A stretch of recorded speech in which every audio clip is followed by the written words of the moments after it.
What is going on, everybody? We're here, back with a brand new episode of Umineko When They Cry. Last time on, we saw the unfortunate deaths of both Klaus and Natsuhi, as they were both once again sniped by the Cheshire sisters. As we saw Beatrice and George actually interact, with George so hard trying to bring back Shannon, bring back his lost love, and Beatrice in a action and a move of trying to understand why humans are able to, why people feel lost, have such have profound emotions of another loved one's death, and that sort of action. She goes along with George in order to try and revive Shannon, and in a very beautiful scene, like a very beautifully written scene, we see as the land of the dead, as Shannon comes back to life for just a moment, and George and her are able to dance one final dance, until of course Ava Beatrice comes in and kills them all, for most likely just the Cheshire sisters. And Beatrice is so enraged by this. Also, Virgilita protects her, pupil by sacrificing herself so Beatrice can get away. Beto could get away. And Beto finally can sort of understand what life means to people, and why death is such a sad feeling. It's such a sad thing to happen to people. There were a couple of good comments last episode. One about Klaus's characterization at the beginning of last episode, in which he showed regret about how he treated his siblings, trying to become the next head of the Ushio Miros, trying to become Kinzo's favorite, trying to be the next head. And before he dies, he finally admits how childlike he once was, and how he wanted to amend things between the siblings, even if the other two were dead and all he had was Ava. He still wanted to fix things, to mend things, to make it better, but fortunately they died. And the same thing with Beatrice as well. We see her more trying to understand humans, trying to understand their point of view, as she's from the point of view of a superior being, you could say. It's like a three-dimensional being trying to understand a two-dimensional being. And I have to say, that really points to Ryukushi's fantastic character writing, of that nobody ever has stayed the same. They're always changing. Their perspective on the characters is always changing based on what scene they're in, what situation they're in, what context it is. And, sometimes it's, information about their backstories, such as, what was her name? Rudolph's wife. God damn it. Why am I forgetting her? Wait, I can just look at the characters. I'm so dumb. Let me actually take a look at the characters, because I want to say... Okay, yes, Kyrie. That's right. Such as Kyrie, as well as we learned a little bit about her backstory and how much she loathed Rudolph's previous wife. And, since she had a miscarriage, she kind of hates Bador as well, seeing within him the previous wife. Which, I think it makes these characters so human, because you can't judge a person by their, surface. You really can't, with Beatrice, Klaus, every single character. You can't just judge them on the surface, because they're always ever changing, ever evolving. And it's such a testament to the character writing. I really, really love it. I love it so much. It's so fantastic, and makes for such great, just human characters. I can't sing the praises of this writing any more than I already have. Look at the Higurashi, Let's Play with 88 episodes. I probably praised the writing there as much as I have in only these, 29 episodes. It's just fantastic. It's fantastic, and I love it. I love it, absolutely. And I haven't even brought up the mystery part of this game, which is always fantastic. both these games, both When They Cry games, the way I would describe them, as his base feeling, is that it twists my mind in a fun way and also breaks my heart. These games are able to do both of that, and I love it. I love it. These games are able to bring out such visceral emotions out of me, both sadness and just pure, like, trying to think out the mysteries and all that. But enough talking, let's actually get into the episode. And also, I'm pretty sure this is going to be the finale for episode 3, since we're down to the last characters with Nanjo, Battlewar, Jessica, and Ava. So.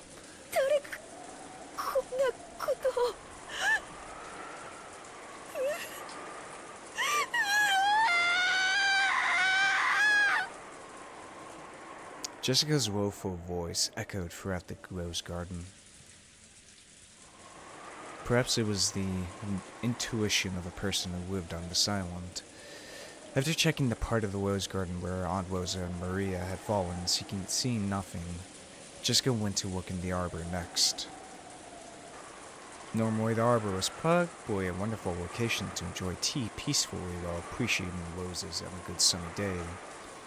Maybe even Uncle Klaus and Aunt Natsuhi had days when they relaxed and enjoyed their tea together here.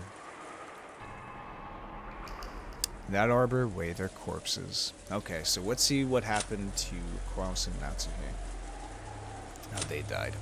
Corpse discovered in the Rose Garden arbor. The cause of death is assumed to be strangulation by a cord-shaped object. A stake-shaped weapon was sticking out of his thigh.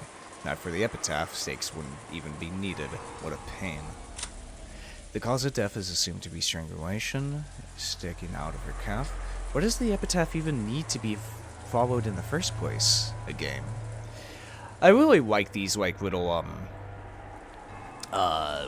quips at the end of these autopsies that show, like, in the first 2 episodes it was obviously Beatrice. Now it's, Ava Beatrice. Which it really shows what's going on throughout their minds. But interesting. So pretty much strangled. Okay. At least they aren't drenched in the rain like Aunt Rosa and Maria had been. But there was no way I could say that out loud to Jessica at the moment. どうなんだ、南條先生。考察ですな。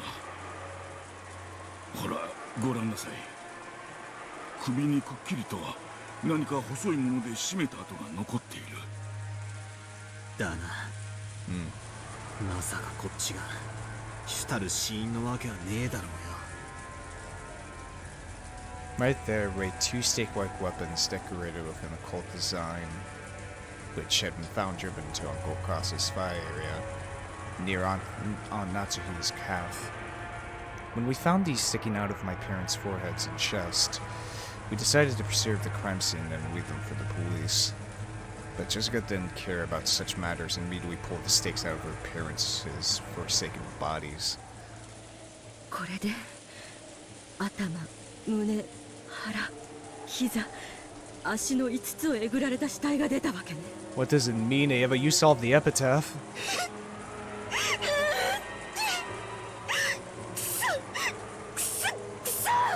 Well, actually, even solving the epitaph really didn't stop anything. 犯人め、殺してやる。殺してやる。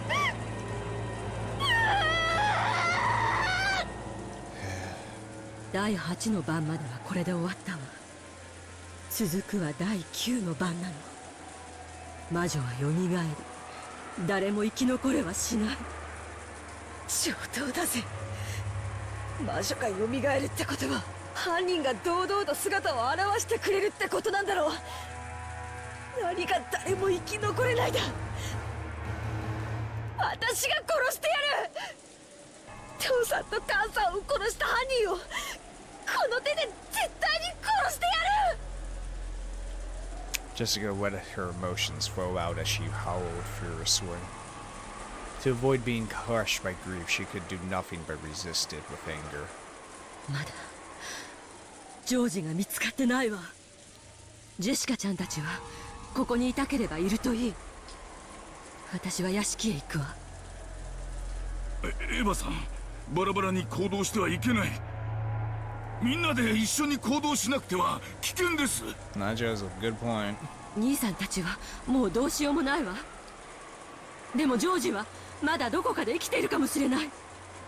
ここで時間を潰してる暇はないのよ。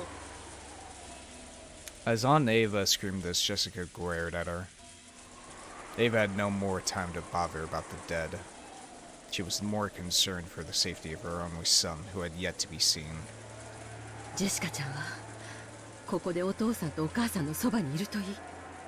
私はちょっと屋敷に行ってくるわ。バトラ君も南條先生もここにいてくれていい。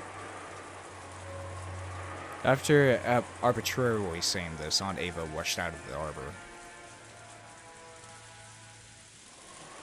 I called out to stop her, but there was no way she would listen. However, being alone in this situation meant nothing short of death. If we silently watched her leave, it would be the same as letting her die. Since Aunt Ava was unwilling to stop, we had no choice but to follow her. And while it may be cruel to say so, Uncle Klaus and Aunt Natsuki were already dead, so there was nothing more we could do for them. In the end, we had no choice but to console Jessica and head for the mansion together. Fortunately, Jessica stood up. Perhaps she had been able to break free from her grief. But what had surfaced in its place was an expression like a demon's. 私がこの手でぶっ殺して必ず敵を取ってやる。行こうぜバトラー。犯人を見つけたら邪魔をするなよ。私が絶対に殺す。If only. 俺も親父たちの仇があるんだ。悪いが早いもん勝ちだぜ。そうだな。ぶっ殺してやろうぜ。 At my words, Jessica finally seemed to feel like we sympathized with her emotion. She still had that dark expression, but I felt that Jessica had regained some of her sanity. We took off, chasing after Aunt Ava. Through the rose garden, up the stone steps, running at full speed towards the mansion whose large and intimidating shadow flashed in the lightning. With this, the murders of the epitaph have reached the 8th twilight. And then on the 9th twilight, the witch shall revive. None shall be left alive. I will most likely lose my life. But at the very least, I want to burn the truth into my eyes. That's the only thing motivating me to move right now. If only. If only, poor episode 3 battler. We were able to meet up with Aunt Ava, who was having trouble with the lock to the front door. It seemed that all of the blood had risen to Aunt Ava's head. That was probably making her fingers clumsy. It looked like she couldn't even handle the simple task of inserting the key into the lock. Also, another thing that was mentioned in the comments last episode is that the mug that George put down before he, quote-unquote, met with Beatrice was never found when Battler and the rest of the family inspected the second floor hallway, which is actually a pretty big clue as to why that mug wasn't there. Now, if this was a different writer, like, I'm just going to say this. If this was a different writer, I would probably think, like, okay, maybe they forgot about it. Like, maybe they just simple continuity error. But this is Ryokushio 7, alright? And I feel like he has... There's these certain things he just doesn't miss. Especially if you're making a murder mystery. Like, every single detail you gotta...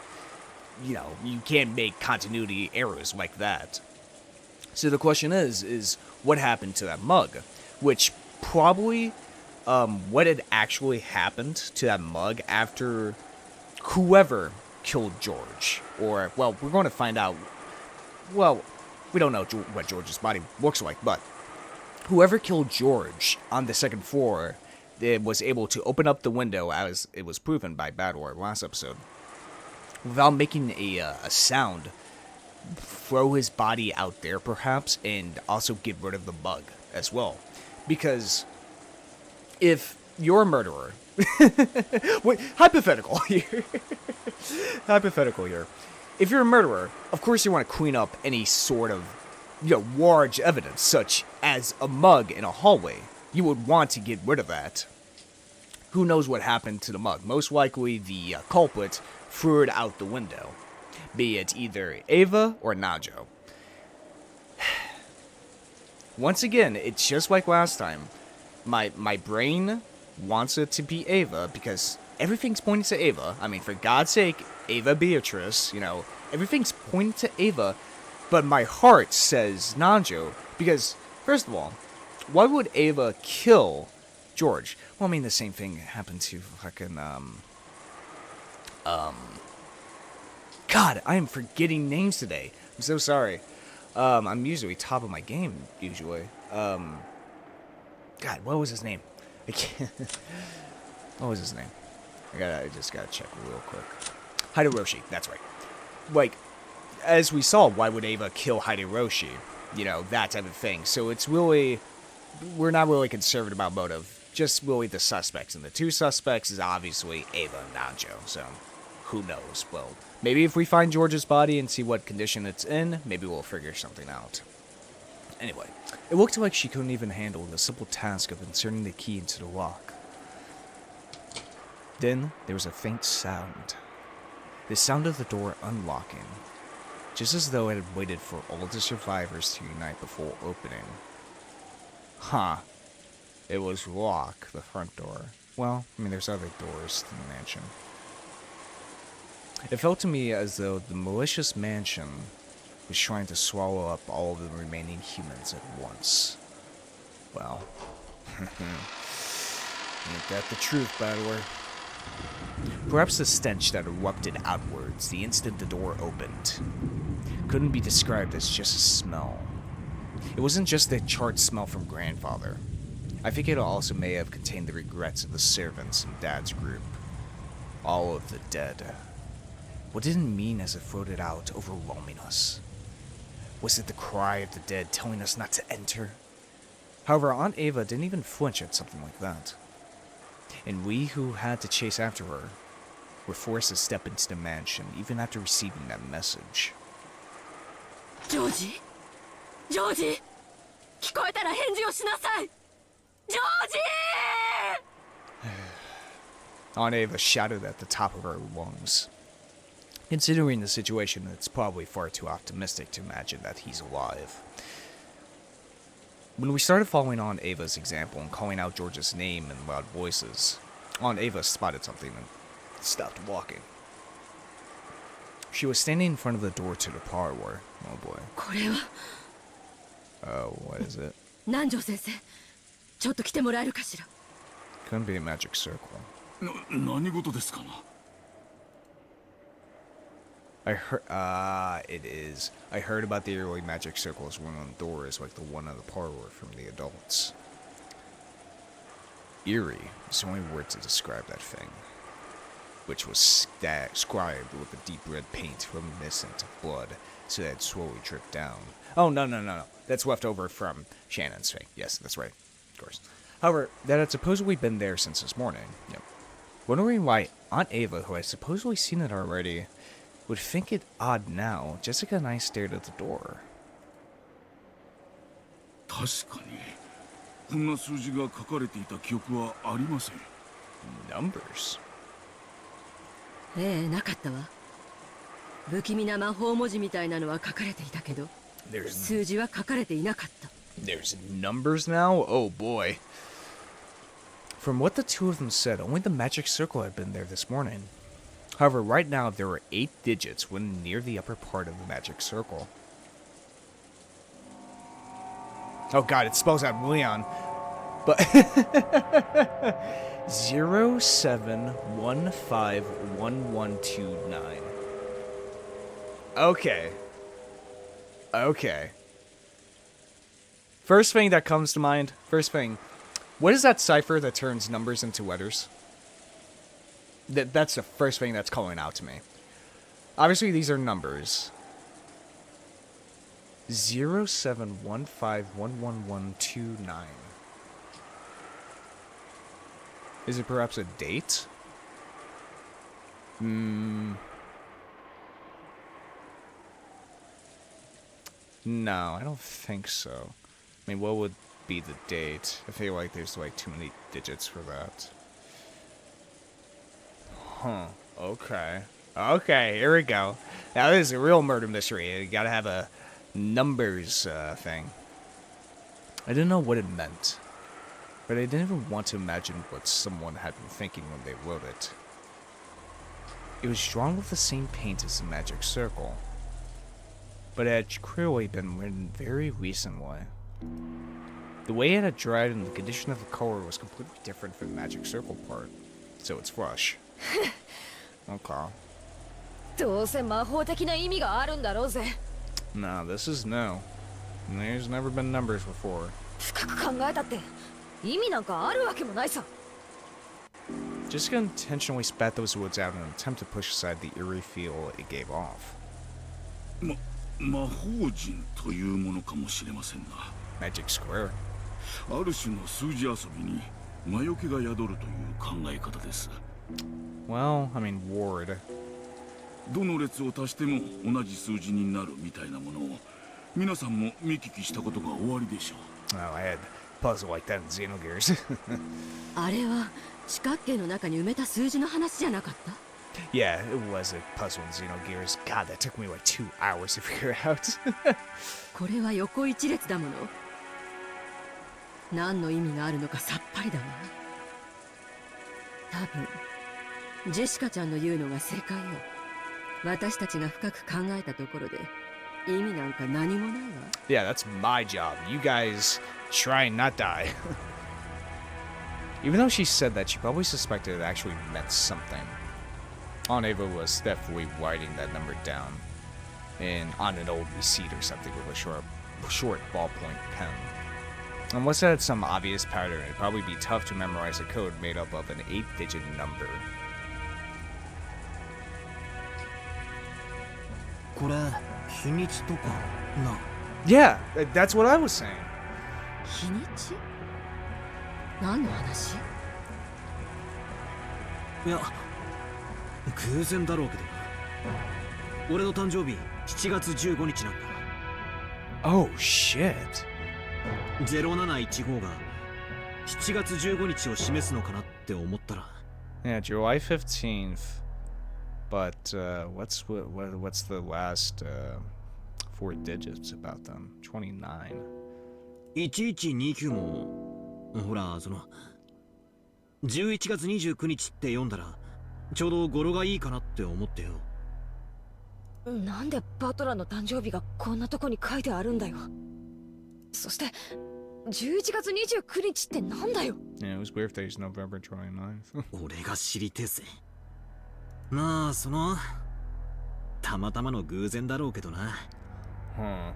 そう考えたらなんだか不気味になっちまったぜ。 November 29th. I don't think that's an important date. At least I can remember at this point.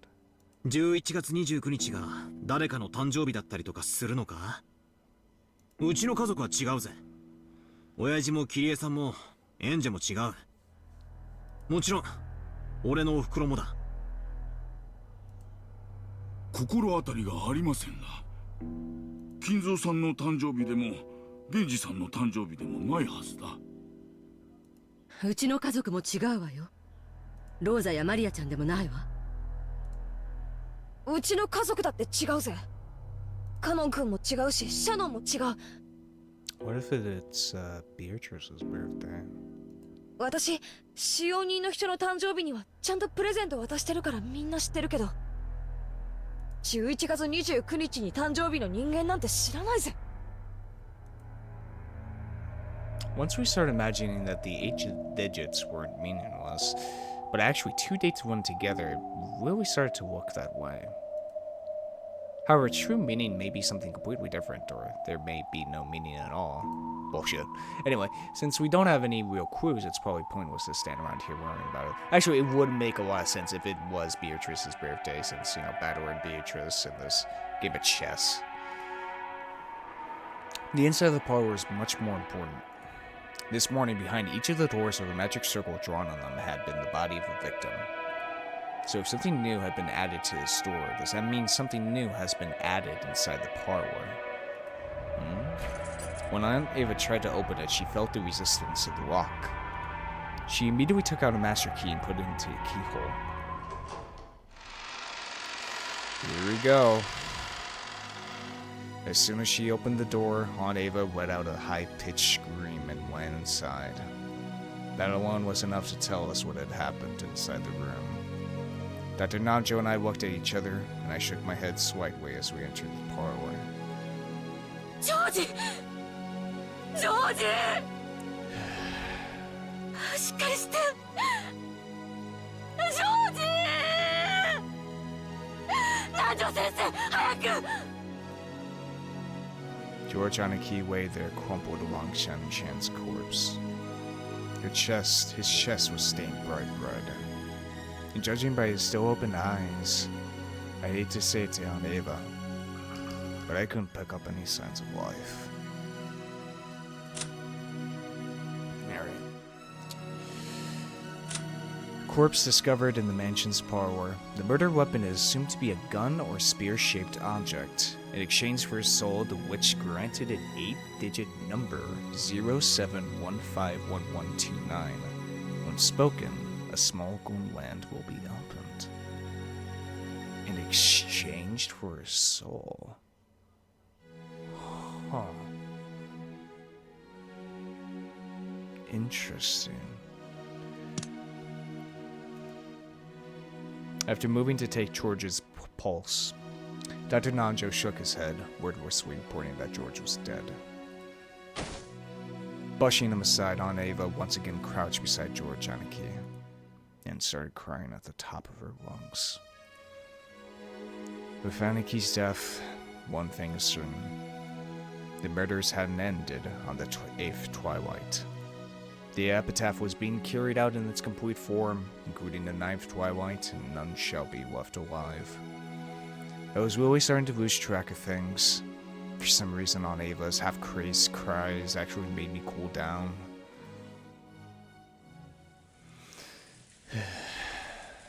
Crestfallen and exhausted, I flopped onto the sofa and plunked my feet on top of the table. Maybe all these murders numbed my heart. Instead of just being frightened, I felt completely confused. Dad and Kyrie-san are dead, and people have been killed off one by one, starting with the servants. Also, an important thing to note, it seems like Shannon's body hasn't moved at all, or been changed in any way from the looks of things, or the game would obviously tell us. So that's interesting to note. And there have been a lot of them by now. I don't know when the first murder happened, but they might have been killed at a rate about one person per hour by now. Damn. We believe that the boat will come for us around 9 tomorrow. There's still a full 12 hours until then. How many more sacrifices to the witch will there have to be for us to survive? With the 4 of us, if one goes each hour, we won't last any longer than 4 hours. We don't even know if it'll last until midnight tonight. Yesterday, after lunch, we came into this parlor. Just as they started talking about serving some tea on them Rosa had bought, we kids decided to take a walk. Maria was jumping around, wasn't she? Didn't Shan bring us some cookies? She said Kumasala-san had baked them or something. It would have been hilarious if she baked some mackerel into them, wouldn't it? That's right. I'll never hear Kumasala Bachan's mackerel jokes again, will I? Alright. If only I remembered stuff about Kumasala Bachan that wouldn't be fair to everyone else. Why did Ged and Kyrie-san even go outside? It's not like going without food for a day would kill us. So why did Grutney get a hold of them and make them go out for food? I bet that fearless dad of mine just started complaining about being hungry. Kyrie-san, you're supposed to be the brakes for my reckless dad. Why didn't you stop him? And what about your daughter, Angie? She's still just 6 years old. Damn. Jeez. Don't tell me you plan to leave her in my care. After all, it's doubtful now whether even I'll be able to leave this island alive. やめなさい。こんな時に争ってどうするんですか。ジェシカさん、やめなさい。It's been kind of noisy for a while. I have to say, it's so amazing how I can feel such emotion for these characters when I know everything's just going to reset once again. We're going to see these characters once more be, murdered in even more fucked up ways. It's such a... God, it's... God damn it, Wyakushi 07, you heartless fucking monster. That's the thing about these two games. Is that at the beginning of every episode, everything resets, kind of, a little bit. And we just see the characters once again. And we kind of have this buffer period. We have this little period of kind of peace. And we fall back to that. We want those peaceful, like, first couple hours to last a little bit longer every time, but it doesn't. Of course it doesn't, because the story has to continue. Same with Higurashi as well. It's just those first couple hours of, like, we just want to see these characters not die, if this was any other, like, writer, I feel like it'd be kind of, like, by this point, boring, But Ryokushi is such a fantastic writer that he's able to, at the beginning of every episode, reset things while still feeling like we're continuing on in the story, and also change up the characters and the list of victims, the different rotations, while we can see the different faces of all these interesting characters. It's so absolutely fascinating of how this is such a hard scenario to write for, a time loop sort of thing. If you're going to make a time loop story, you gotta make, great characters. You gotta have a very extensive characters to write those sorts of stories. And Ryokushi 07 has been able to do that while at the same time feeling like the story is progressing without, it's stagnating. Like, at all. Like, I feel like we've always kept on moving both these games. We've always kept on learning more stuff, more mysteries, more whatever. Maybe more information about a character. Every single part has something important in it. Whether it be little or small. It just shows to me of how fantastic of a writer he is that I'm still able to have my attention be absolutely grabbed by this. And it just makes me sad for the characters, because I don't want to see them die over and over again like this and have them experience pain over and over again. Feel the loss of their parents, their loved ones, over and over again. It actually is painful. And it's so goddamn beautiful, man. It's so beautifully, tragically written, It's like, God. It's been kind of noisy for a while. By the time I looked up to see what it was, Jessica and Aunt Ava had suddenly started fighting each other. No, maybe I should say that Jessica was grabbing at Aunt Ava. エヴァおばさんが父さんたちを殺したんだ。他に説明がつかない。何をバカなことを。あんたのお父さんたちなんか知るわけないでしょ。ゲストハウスの1階にいたのは誰だよ。エヴァおばさんだ。1階のロビーには父さんと母さんと、そしてエヴァおばさんがいた。生き残ったのは誰だ。エヴァおばさんだけだ。どうして。あんたが犯人だからに決まってるじゃないか。父さんと母さんを殺して外へ運び出して白々しく鍵を閉めて魔女の仕業なんかを装いやがったんだ。じゃあジョージはどうしていなくなったのよ。1階には降りてきてないのよ。じゃあ2階でいなくなったっていうの。2階には誰がいたのよ。あなたたちがいたんじゃない。あなたは知ってたんでしょ。ジョージがこっそりゲストハウスを抜け出すのを。それを自分は何も知らないような顔を抜けと。あんたがジョージを止めててくれれば、ジョージは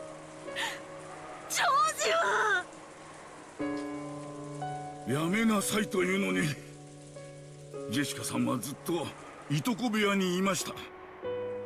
そしてエヴァさんもずっと1階のロビーにいました。そして2人とも何も悪くない。ただ家族を失って悲しいだけなんです。犯人なんか誰もいない。どこにもいない。ただただ魔女のせいなだけなんです。 God damn it. It's so funny. It's so funny of how the game is able to make me feel this. I don't I don't want it to be one of the 18 people on the island because, you know, the fact of one of the members of the family killing each other for money is just fucked up. But at the same time, I can't accept it's magic. It just, that doesn't seem like the story it is. It's such a it's such a conundrum of what exactly the story is and what I want the story to be, I guess. You know, it would just be so simple. Just, you know, it's all witch. It's all magic. It's all magic. It's so simple. We've seen it so many times. You know how many scenes of magic we've seen? Of course it's so goddamn obvious. It's magic. You know, but at the same time, it doesn't feel right. It doesn't feel like it's just magic. Or it can't be magic. There's something else here. There is something else, you know? I don't know what the hell it is, but it can't just be magic. That doesn't seem like the story it is. And I feel like that's going to be the main mystery of this story, is finding out what the hell this story's about. Like, truly about. Like, is this a murder mystery, along the lines of Agatha Christie and Sherlock Holmes? Or is it a fantasy-based world where a witch is fighting against a member of the family in this fucked up hell in which they have to relive their murders over and over again? What exactly is this story? You know? I don't know. By this point, I have no idea what this story actually is. But it feels like there's something, like, it's not what we've seen so far. There's something more to it. Just like with Higurashi, there's something more to it. I just feel in my gut, in my heart, you know? だからお二人で憎み合うのはやめなさい。 The witch's fault, huh? I wonder if that's a good way to cool down the situation right now. Yeah, I finally understand why three people evacuated from the guest house when all the doors and windows were locked from the inside. This is what they were after. Making us think the culprit was inside and sparking this ugly mutual hatred. Has to be the culprits, the witch's goal. But if that's the case, how did the culprit walk in from the outside? When Dad's group was attacked, their master key was definitely stolen. But the doors and windows to the guest house were built so that you couldn't lock them from the outside, no matter how hard you tried. So that master key should have had nothing to do with the guest house close room. Jessica and Ava were turning their sadness at losing their blood relatives into anger at the person in front of them.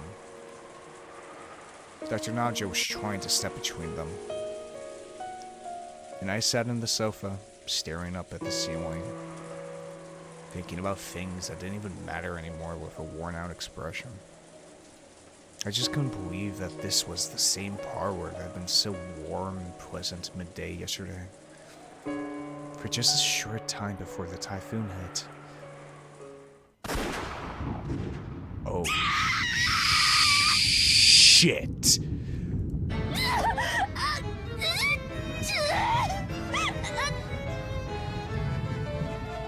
The sudden sound of a gunshot shook me out of my half-asleep trance. Smoke was rising out of the barrel of the gun Aunt Ava held.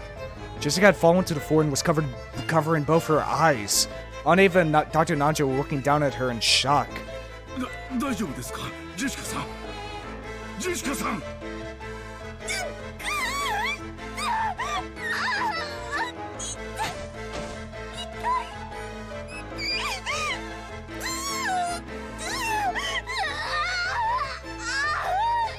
Did Ava just fucking gut-shot her? 私のせいじゃないわよ。あんたがよせっていうのに突っかかってくるから。おいおい、どうしたってんだ。何事なんだ。 So did Jessica grab Aunt Ava, which turned into a scuffle? Did they start fighting over Aunt Ava's gun? Did some kind of impact cause the trigger to be pulled? I didn't know if the bullet had grazed her or if she'd been burned by the discharge. But either way, Jessica was covering both her eyes, screaming it hurts, and rolling around on the floor. 大丈夫落ち着いて大した怪我ではありませんぞ気をしっかり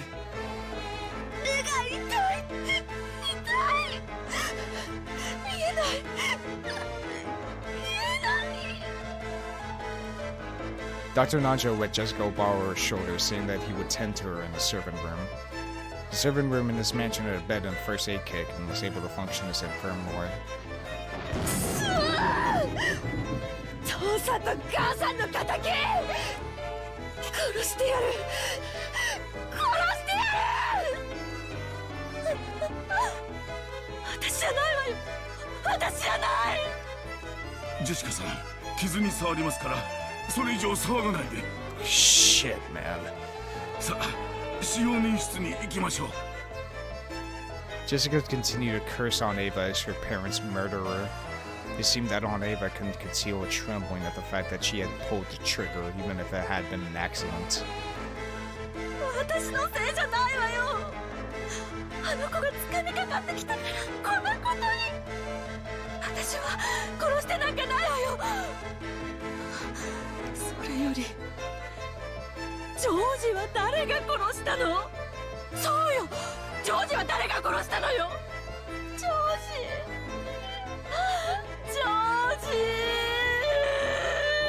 Jesus, Ava's breaking. 私は悪くない私は悪くない Christ. 待てよエヴァおばさん一人になるな Oh no. I didn't know if it was because Aunt Ava couldn't bear her mistake, or if she'd given up control of her body to anger at the person who had killed her only son, or if it was both of these things all mixed together. At any rate, she ran out into the corridor, yelling, fearful, and screaming. I was also worried about Jessica's condition, but right then I couldn't leave Aunt Ava alone. Why would she go off on her own in this mansion of all places? Is she suicidal? Dr. Nanjo took Jessica towards the servant room. I chased after Aunt Ava, dashing into the depths of the mansion. Oh, shit. Great. Now we're split.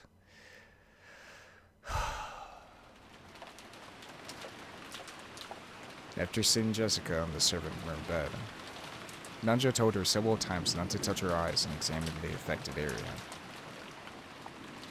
The barrel had probably been near her eyes. It was a possibility that the frames of the discharge had injured her corneas. Ugh, jeez. There's no threat to her life, but it would probably be necessary to take her to a doctor as soon as possible. Nanjo applied emergency first aid, covering the affected area with gauze and wrapping it with a bandage. As a result, Jessica completely lost her field of vision.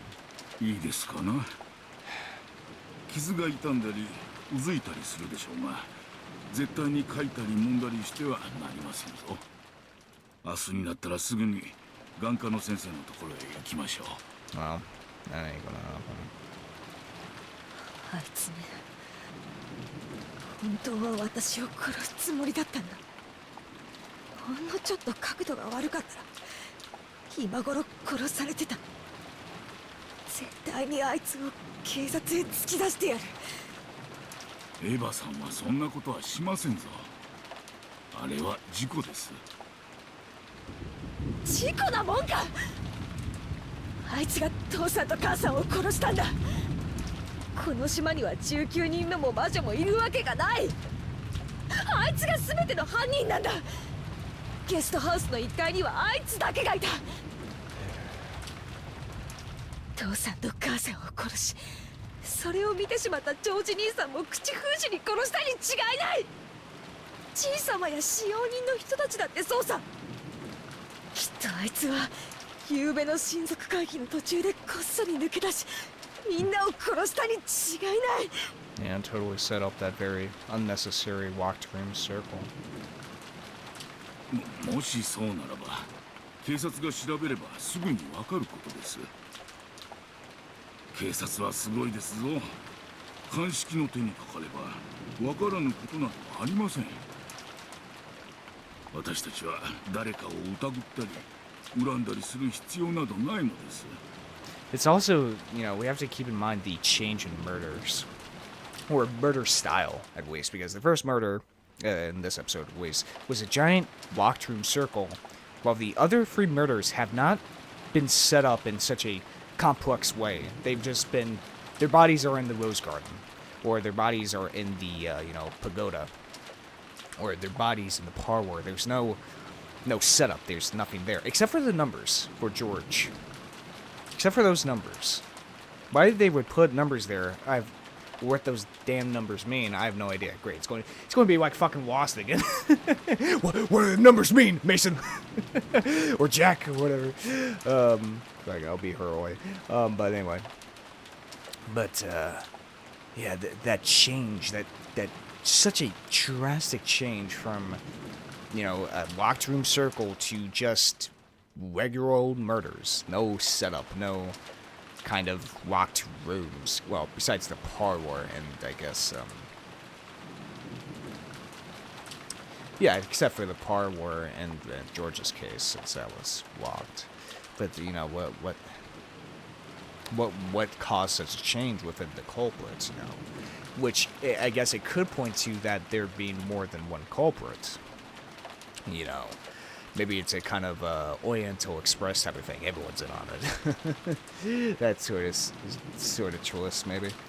But yeah, it's just, if you look at it from the perspective of which, it all makes sense, you know, since, you know, the title of Beatrice went on to Ava's, you know, witch counterpart, then everything would make sense. You know, I love how Ryakushi 7 is able to provide evidence for both sides of this argument of magic exists and magic doesn't exist, and that there's an actual culprit. You know, it's such a delicate balancing act that he's done wonderfully, like absolutely wonderful. 全て警察が解決してくれます。 For long as they ever get here. だからジェシカさんは今は体を休め、目を楽にすることに専念するのです。 We need Oshi, goddammit. We need his car with his air conditioning. あまり眉間にシワを寄せては目にはもちろん美容にもよくありませんぞ。 And Jessica's abuse of Ava had reached a crescendo. She actually had started growing instinctively, and the pressure in her eyes had hurt her. Jessica herself realized that the more she talked, the more the wound would hurt. Regardless of whether she'd overcome her suspicions of Ava, she regained her composure for the time being.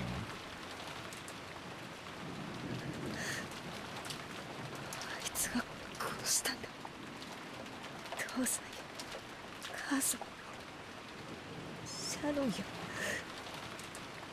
カノン君を。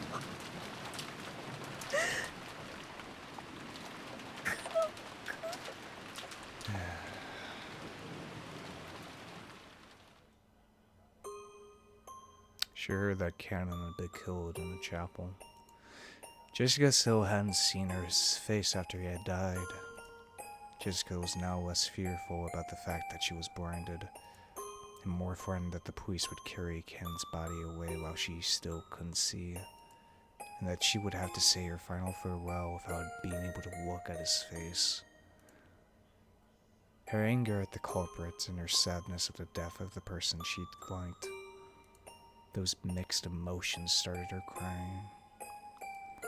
But right now, tears were actually painful for her. So she wasn't even permitted to visually remember his face in bygone days.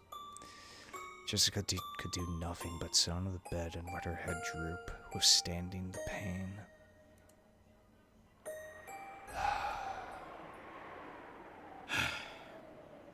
さて、今度はエヴァさんの方が心配です。気に病まれていなければいいのですが。Realizing that Jessica had calmed down for the time being and waiting outside, he stuck his head out into the hallway to look for any sign of the others coming back.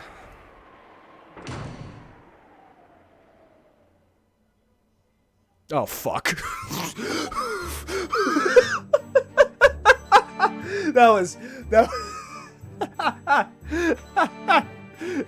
Someone please turn that into a clip. Oh, fuck. Oh, that was actually generally funny. Then their eyes met. Nanjo, unable to understand who this person was bewildered for an instant. 視力を失った人間って反魔法力も対魔法抵抗力もゼロになるんですって。つまり今のあんたはアイソレーテッドポーン。Ah, shit, not Nanjo. 意味がわかるかしら。なんですと？ Nanjo had no way of understanding who the person in front of him was, much less what she had just said. 南條先生、どうしたんです？ Unable to see, Jessica had to rely on voices alone to make out the situation. But since she heard Nanjo say something in an uneasy tone, she tightened up, thinking that something bad might have happened. やめてくれ。殺さないでくれ。わしには病弱の孫がおる。ここでは死ねんのだ。Oh, Nanjo. 頼む、見逃してくれ。南條先生、南條先生。 Jessica couldn't do anything except call out from the bed. Judging by the tone of his voice, Nanjo was in the corridor confronting someone. And he was scared. His wife must have been friend just a second ago. よせ、やめろ。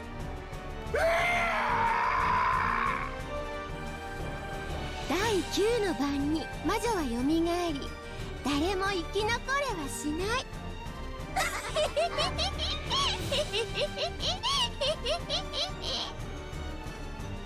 The witch pointed the end of her gold staff at Nanjo. Even though she didn't know what she was planning to do, Nanjo assumed that she must have been trying to take his wife. 南條先生、南條先生、そこに誰がいるんだよ。返事をしろよ。やめてくれ。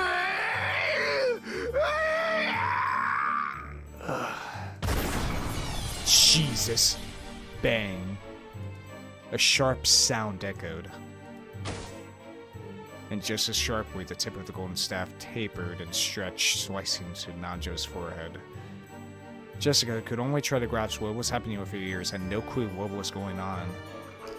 But even so, she was able to realize that with that sound, Nanjo had died.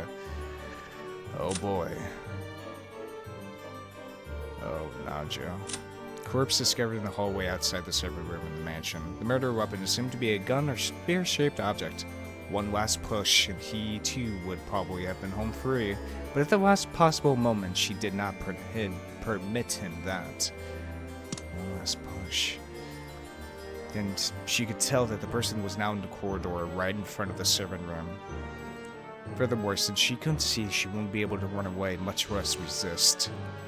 Knowing that she was a mouse in a trap in a life or death situation, Jessica shuddered. ああ、ジェシカ。かわいそうにね。目を怪我しちゃったのね。なら、あなたは逃げることもできないわね。Jesus. 今から南條の死体でたっぷり遊ぶわ。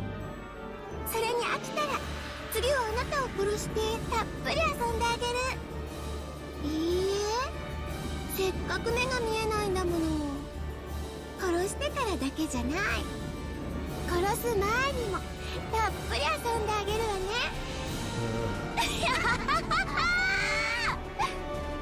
そこでしばらく震えながら待ってなさいね。I remember reading a comment of how Ava Beatrice's laugh is kind of funny, and yeah, in some contexts, it's funny. Like out of context, it's kind of funny, but within the context, it actually is terrifying. To be perfectly honest with you, with all the context in here in the moment, I'm actually just terrified of her laugh, because it's the laugh of a child who's having so much fun killing, maiming, gutting these people, just treating them as mere playthings, mere like dolls, So it makes it so much more disturbing within context. Out of context, yeah, sure, it's a little bit funny, but it's so disturbing. Nanjoの死体で私がどんな風に遊ぶのかをたっぷり想像しながら。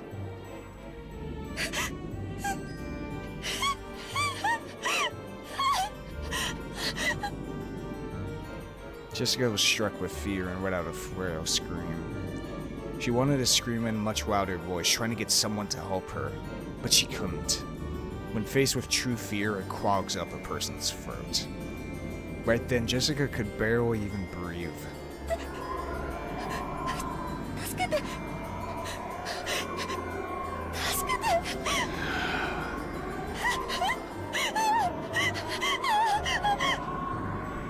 She searched around with her hands, trying to find some way to escape.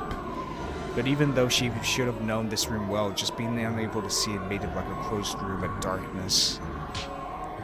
She ran into a shelf or something, and things like candy jars and bottles fell down, hitting her on the head. Jesus. As she was now, it would have been tough for her to even guard her head to block it. She was painfully aware of how powerless humans become just by losing their sense of sight. Of course, she had no time to be impressed by this fact. She crawled around at random, trying to escape from that place. But she kept bumping into things that she didn't even understand, getting hit by various falling objects. And it felt like the entire room was alive, bullying her and refusing to let her escape.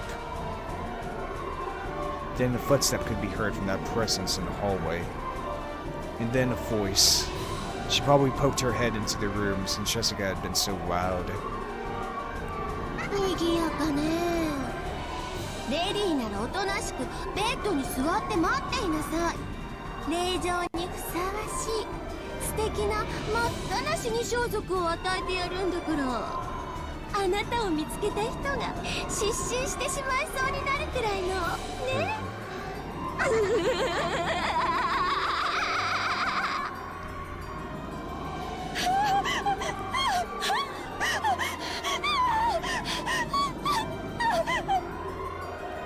Until just a second ago, she had sworn that she'd kill the culprit if she found them.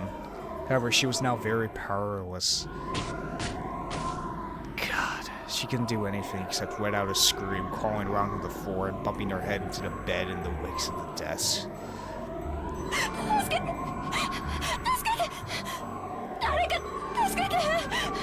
Christ, man.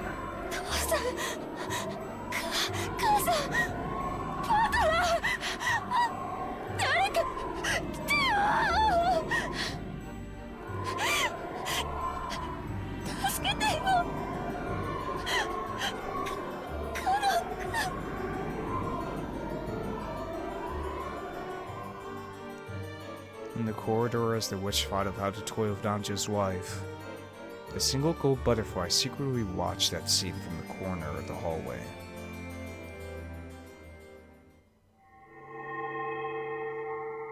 It was Bito, who had barely escaped with her wife once before. The gold butterfly softly returned to human form. It was faint and transparent, like a waste curtain. By now, her power was so weak that even maintaining this form was difficult for her. Right next to her, Wonno also appeared. ジェシカも生き残れはしないでしょう。もとより誰も生き残れはしませんが。あやつカノンに恋心を寄せておく。わらわはそれをもてあそんだこともある。しかしそれは魔女として恥ずべきことであった。愛とは一なる元素、恋心はそれ以上に純粋で尊いものでございます。なぜかお嬢様はとてもそれを嫌われますが。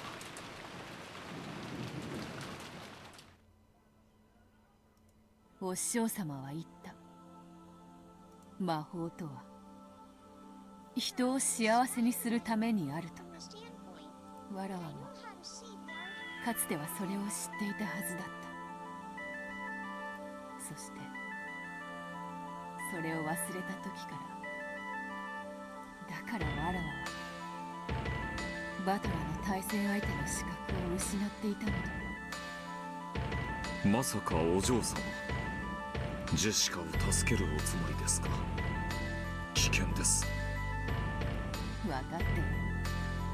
どうせ助けても黄金鏡の扉が開けば魔女の宴の慰み者よ。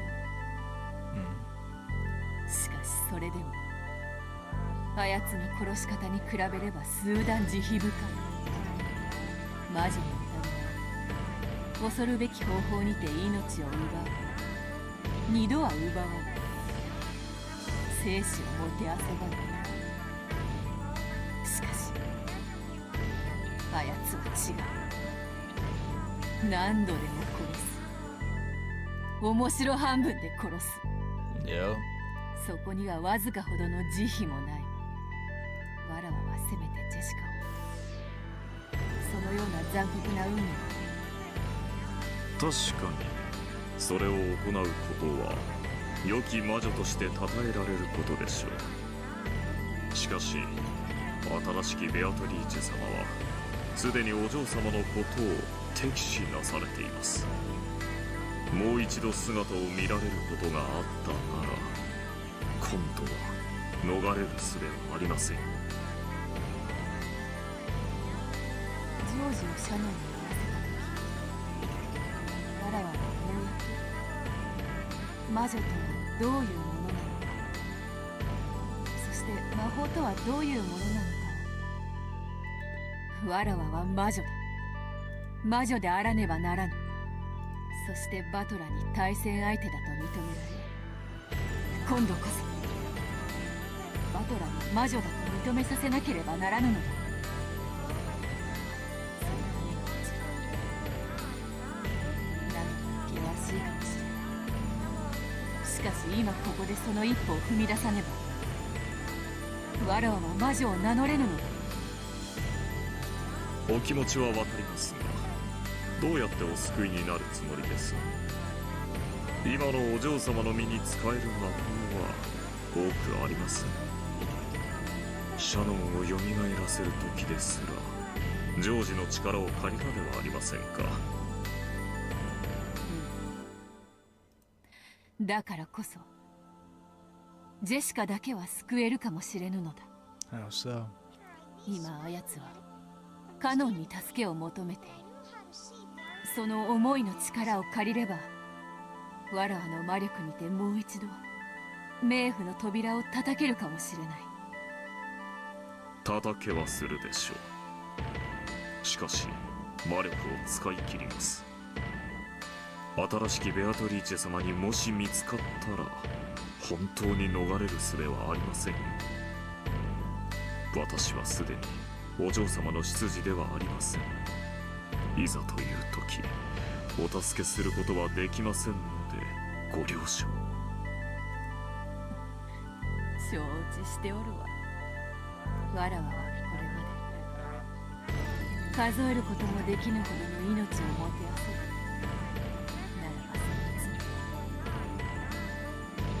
同じ数だけの命を救うことでしかあがないのかもしれない。 Yeah, beautiful. もとよりわらわに失うものなどないわ。名も魔力も引き継ぎ、今や魔女とも認められぬただの黄金の長。バトラ様はどうなさるのですか？ゲームの途中です。彼はお嬢様がお戻りになるまで待つとおっしゃいました。ここで果てるようなことがあっても良いのですか？お嬢様にはバトラ様の向かいの席に戻る義務があるのです。だからこそだ。わらわにしか救えぬ命があるならば、わらわはそれを救う。そして魔女と認められるぞ。わらわは魔女にならねばならぬのだ。これが試練であるならば、これまでの悪行に見合わぬ幼稚なものよ。さあ、姿を消せ、ドン。かつて黄金の魔女と呼ばれた一匹の蝶が最後となるかもしれぬ魔法を見るがいい。I love how the whole thing of trying to accept Beatrice as a witch has turned into this kind of motto for Beto of trying to become a true witch and trying to convince Bador that she is a witch that is supposed to bring happiness and to be accepted as that, to be a proper witch. It's such a fantastic kind of like turnaround on that whole, prospect from pretty much the beginning, or at least the end of episode 1 of trying to accept Beto as a witch. かしこまりました。黄金の魔女の名に恥じぬ魔法、拝見させてもらいます。願わくば、それが最後の魔法とならぬこと。行け。我がもしインクが足りるなら、我が愚かなる生涯を記して同じ道を歩もうとする愚か者に手渡す。さらばだ、殿。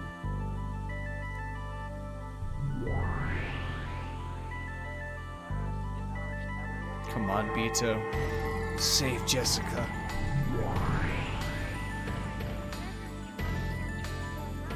Chapel. Hand of the Dead.「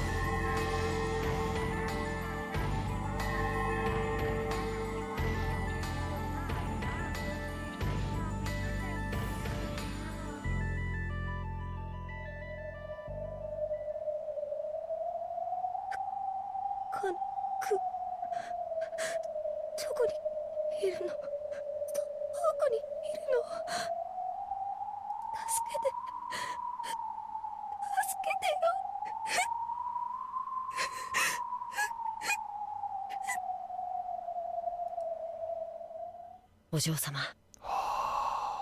僕はいつだってお嬢様のすぐそばに控えております。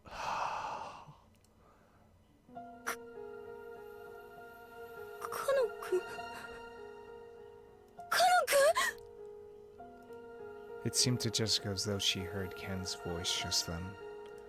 She looked around with unseeing eyes, but of course she saw nothing. On the contrary, that action caused her head to hit the desk again.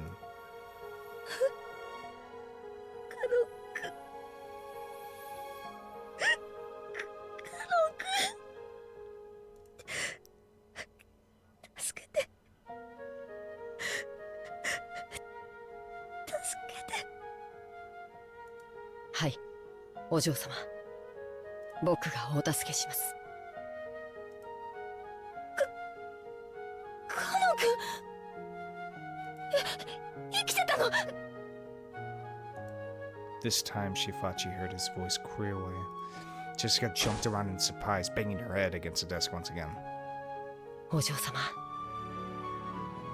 どうか心を落ち着けてお聞きください。残念ながら僕は生きてはいません。僕はすでに死んでしまっています。ですが、あの魔女がお嬢様の危機を僕に知らせに来ました。そしてわずかの間だけお嬢様に手助けできる時間をくれました。どうか心をもっと落ち着けて、そうすればお嬢様にも僕の姿が見えるようになります。 Jessica obeyed those words. She chased all idle thoughts from her head and relaxed her breathing.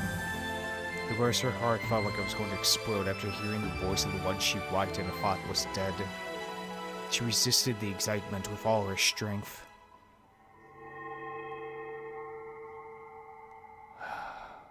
When she did, she felt as though Ken-kun really was in front of her. Even though she shouldn't have been able to see him with her eyes, she was able to sense him clearly. 僕が見えますか、お嬢様。見えるぜ。確かにカノン君が見えるよ。僕は魂だけの存在です。だからお嬢様に触れることはできません。こうして言葉をかけることしかできない、それだけしかできないか弱い存在ですが、それでもお嬢様の力になれるはずです。言葉だけなの？カノン君に触ることはできないの？僕は今ろうそくの煙よりも儚い存在です。聖者であるお嬢様に触れられればたちまち書き消えてしまうほどに。だからどうか触れようとしないでください。僕もお嬢様に触れたい気持ちを抑えているのですから。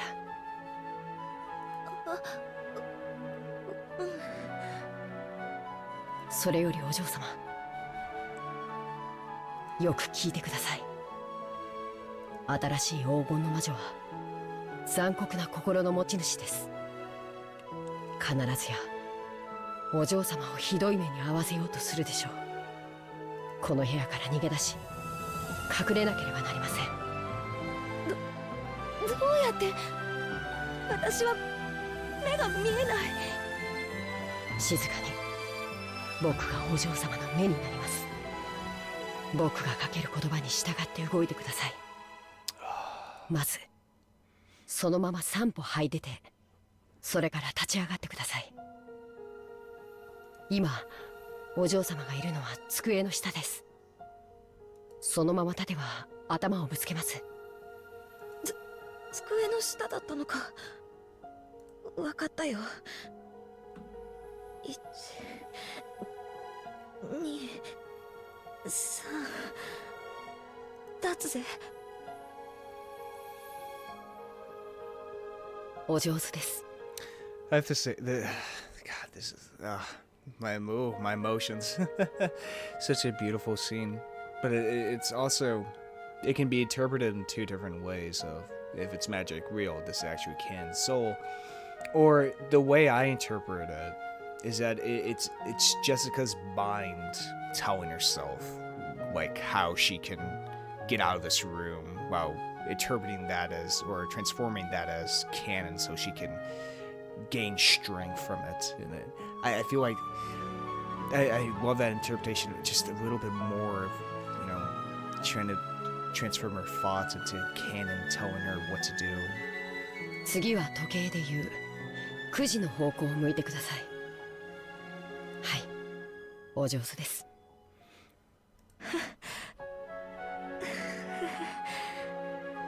なんだか恥ずかしいぜ。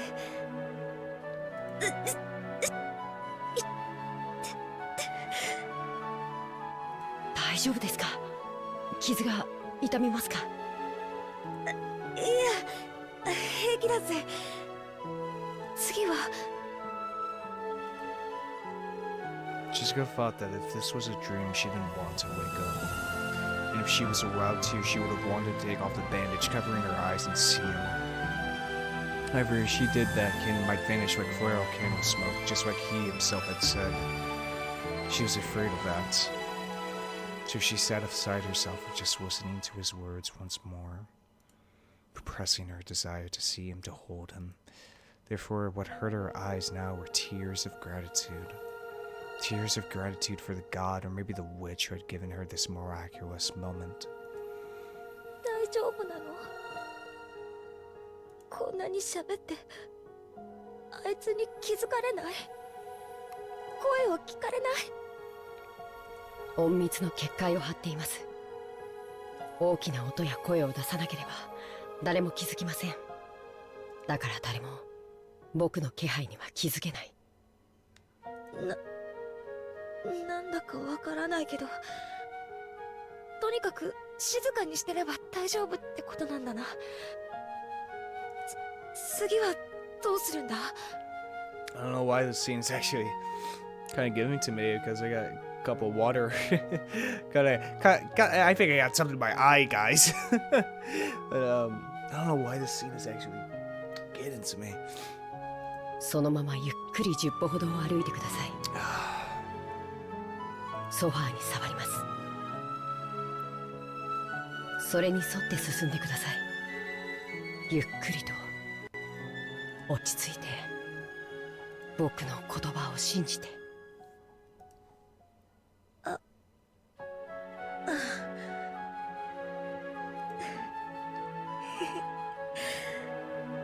不思議だぜ。目が見えないってのはあんなにも怖いものだったのに、カノン君と一緒だと全然怖くないよ。そう、それがソファーです。左になぞりながらゆっくり進んで、すぐ左にテーブルがあります。すねをぶつけないように気をつけて。It was a very, very strange and bizarre team effort. Even though she would have been killed in an instant if a terrible witch noticed her, there was no fear in Jessica's heart. She was being protected and guided by Kanon, someone she thought she'd never be reunited with. It would probably be just a momentary miracle. Even so, Jessica was deeply grateful for it. If she hoped for too much, she was sure that he would disappear, so she tried not to ruin this faint miracle. And trying to engrave this moment into her heart for all eternity, she slowly continued to walk, obeying Kanon's voice. さあ、さらに10歩を歩けば使用人室から出ます。そしたら9時の方向を向いてゆっくりとずっと歩いてください。右の壁に手を置き、それに沿ってずっと僕が安全な部屋までお連れします。そこに行ったらカノン君は帰っちゃうの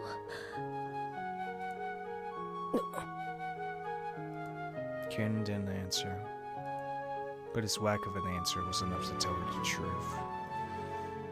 ならやだ、行きたくないよ。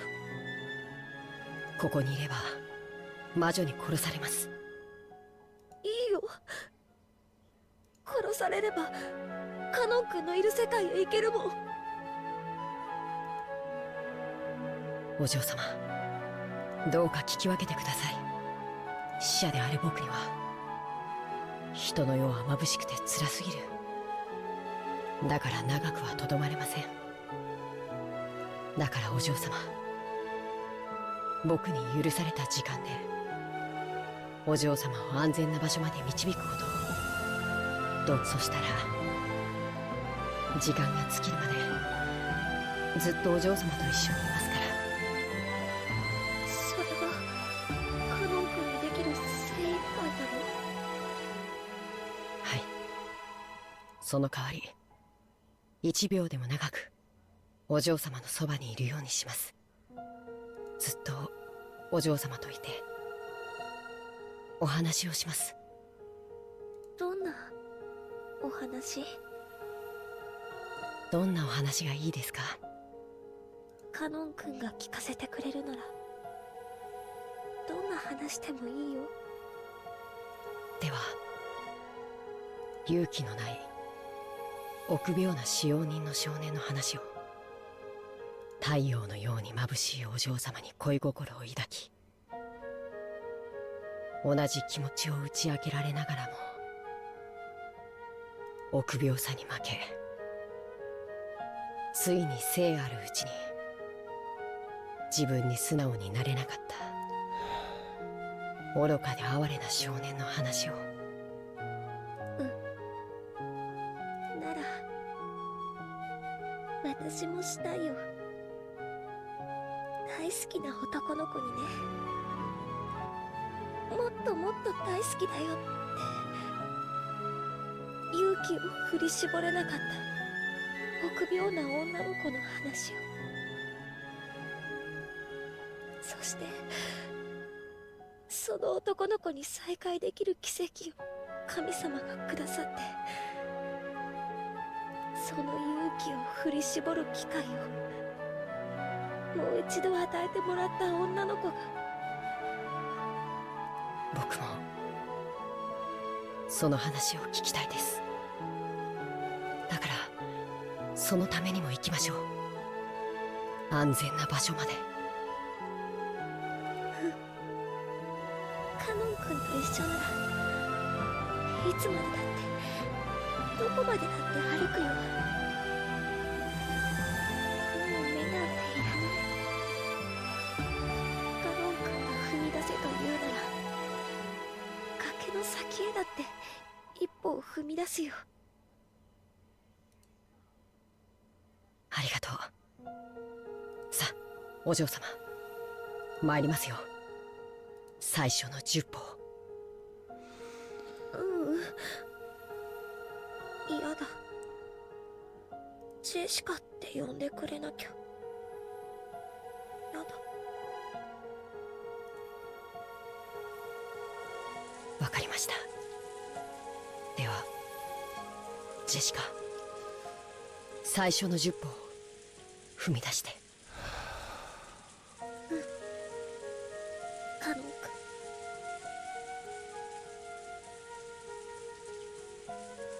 Oh, man. God. Damn it, man. Romance. It warms the heart. At the same time, it hurts. The thing is about me, I don't read much romance. Or even watch romance movies, for instance. Because, well, honestly, kind of hurts sometimes. Especially when it can be. But god damn it, man. Oh, shit. Very quietly, Jessica and Ken slowly snuck out of the serving room. Just around the corner, the witch could be seen cruelly looking down at Nanjo's corpse, but she didn't even notice their presence. However, Wono, who stood by the ready by her side, met Ken's eyes. Even Ken fought Ono, grimacing and blocking Jessica with his back. However, Wono did not inform his master. He played dumb, just as though he didn't spotted Ken in the first place. Good man. No, maybe he did appear to chuckle. From her finger in Wono's hands, which were joined behind his back, a single small gold butterfly appeared, flying in front of Kanon as though guiding him. It went unnoticed by the master he served. Kanon was surprised at the magic that butterfly held, because it was far more powerful than the secrecy barrier Kanon possessed. He may not have known it, but that power of his had originally been Wono's. Ken's ability was an imitation of that which Kinzo had made and given to him. As that butterfly of secrecy magic scattered gold scales, it grew smaller bit by bit. It probably wouldn't last long, but without a doubt, even that would buy them enough time to get them far away from the cruel witch. さあ、お嬢様。 Thank you, Beatrice. Beatrice. その壁に沿い、ずっと歩いていきましょう。ずっと。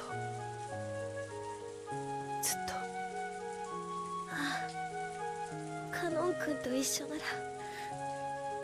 どこまでもずっとずっと。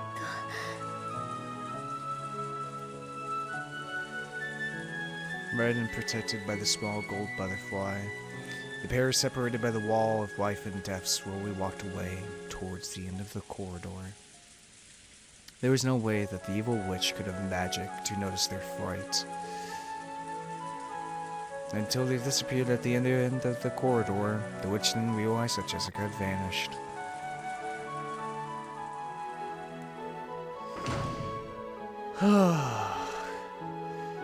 God, it's just a beautiful scene, man. Holy shit. And this wasn't even the original episode. Isn't that crazy to think about? This wasn't the original, like, concept. We Series 7, like, had to change it. Maybe this was still in the original, who knows. But still, my god. By the time the gold butterfly won't know if had sense evaporated a complete way, Jessica had reached the parlor. Even though it would have been a quick trip if she'd been able to see as she was now, it had been a very long adventure. さあお嬢様、客間にたどり着きました。これからお嬢様を窓際のカーテンの束のところまでお連れします。その中に隠れればきっと安全です。カーテンの中か。うまいな。私も昔よくそこに隠れたもんだぜ。ベアトリーチェ様。Kanon called out the witch's name. Jessica looked around in surprise, but she obviously couldn't spot the witch when she couldn't see. Beato had appeared once again with a faint form. Kanon squared off against the figure of the evil witch, but Beato's expression was soft, or even pitying. どういう気まぐれで僕を蘇らせてくれたのか。僕にはあなたの気持ちがわからない。気まぐれに過ぎぬ。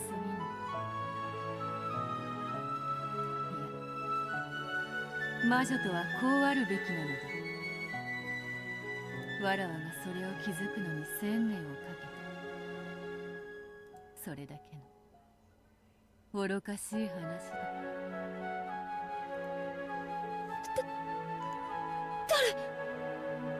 誰がいるの？お嬢様、お静かに。彼女は魔女ベアトリーチェ。僕をお嬢様にもう一度会わせてくれた恩人です。魔女ベアトリーチェ。わらわのことなどどうでもよい。それより早くその女をカーテンの陰に隠すがいい。そなたに残された時間は長くないであろう。ジェシカと最後の語らいに費やすがいい。カーテンの束の中で密会とは、そなたらもなかなか味な真似をする。あ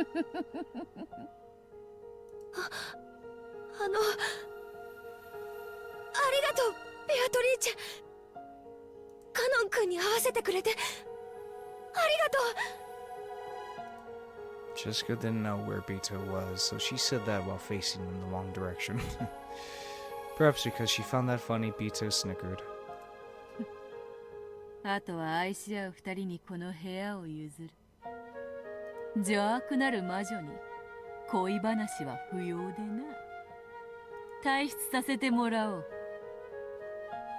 ベアトリーチェ様、ありがとうございます。礼などいらぬ。こんなのでは償いきれぬほど悪行を重ねておることは、そなたがよく知っておろうに。良き魔女には感謝を選別とします。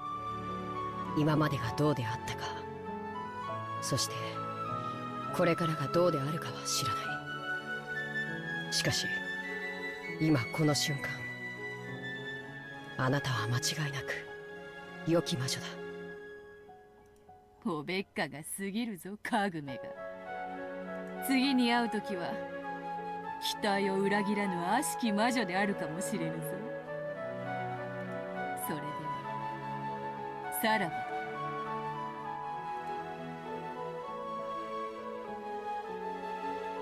Bito left the parlor and closed the door.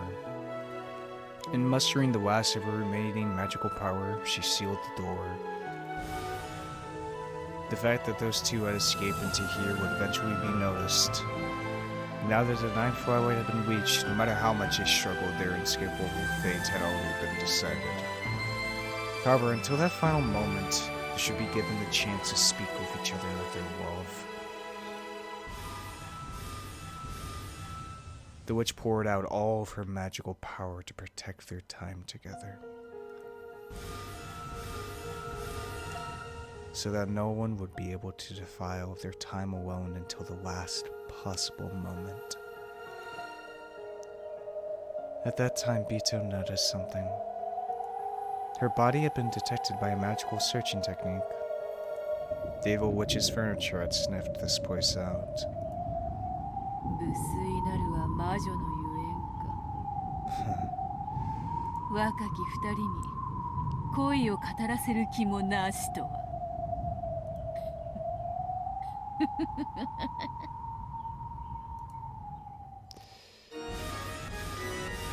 45データ受領。標的称号仙台ベアトリーチェ卿と確認。百魔防御壁を解析。多層防御壁72層、構成防壁および魔法反応走行。100万への狙撃は不可能。410へデータリンク。410データ受領。にひ。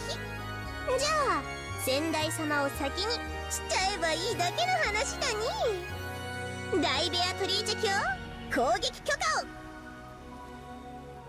撃ってちょうだい。ああ、急所は外してね。ババアに聞きたいことがあるの。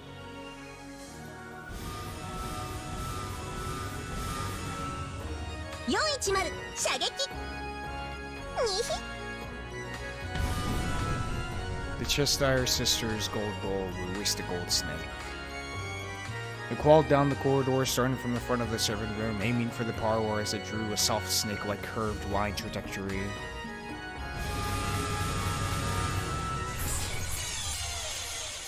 And pierced Bito's chest.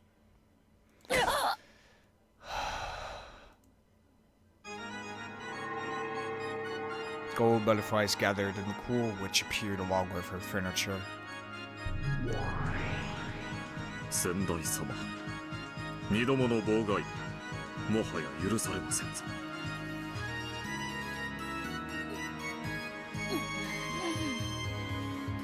許されようとも思わぬわ。しかしシエスタ姉妹も腕が落ちたものよ。わらわを仕留め損なうとはな。それは二度も。Mubono spoke in a manner befitting the witch's butler. As she pushed her pain aside, Bito grinned and spoke back. 申し訳ありません、先代様。急所を外せとのご命令です。ご指示があればすぐにでも貫きますとも。ピアスの穴でもおへその穴でもお好きな穴を。にひ。The gold snake that pierced Beatrice grew even longer, drawing a funnel-shaped helix and awaiting its next order. It was prepared to pierce its vital spot as soon as the evil witch told it to. 残忍にかけてはわらわも一歩を取るそなたが急所を外させるとは。どういう風の吹き回しか。新しきベアトリーチェ。聞きたかったのよ。どういう術で逃れたのか知らないけど、私たちはあんたを仕留めたつもりでいたのよ。そのまま隠れていれば逃れられたもの。どうして危険を冒してまた現れたの？まさか若い二人をかばうためだけに戻ってきたわけ？さあ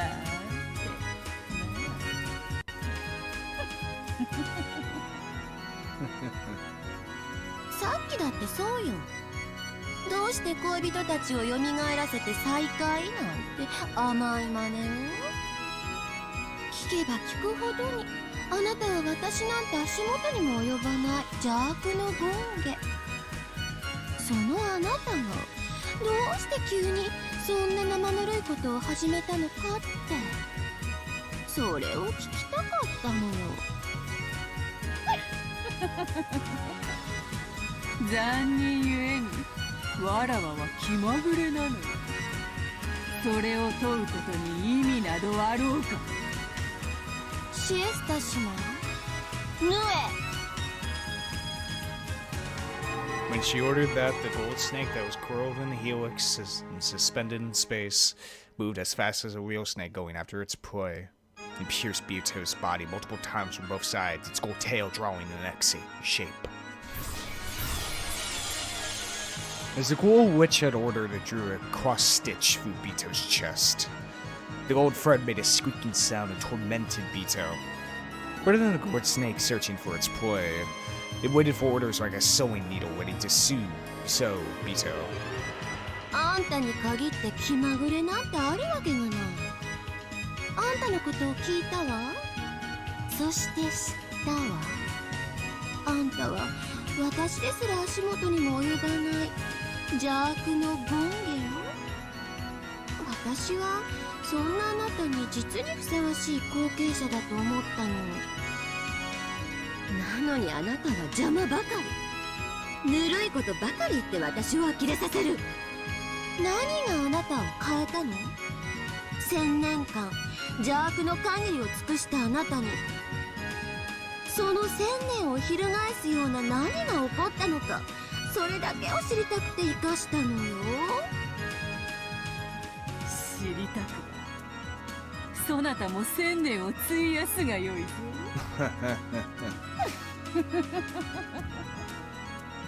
ヌエ。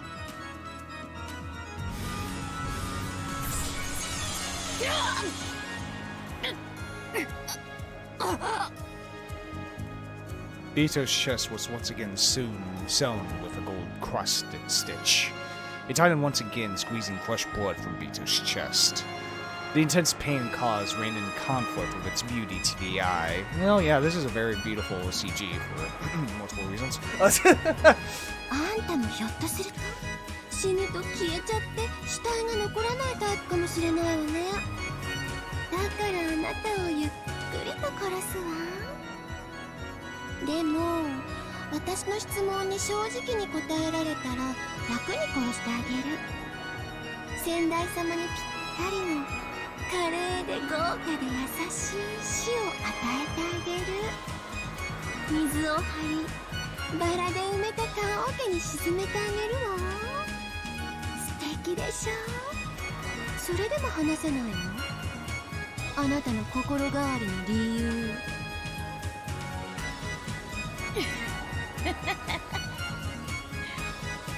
聞かれたことを答えぬもまた邪悪なる魔女の優越よ。ヌエ、二つ。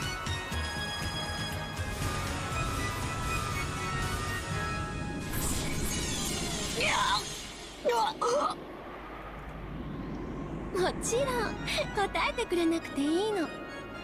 だってそうやっていじめてるんだもの。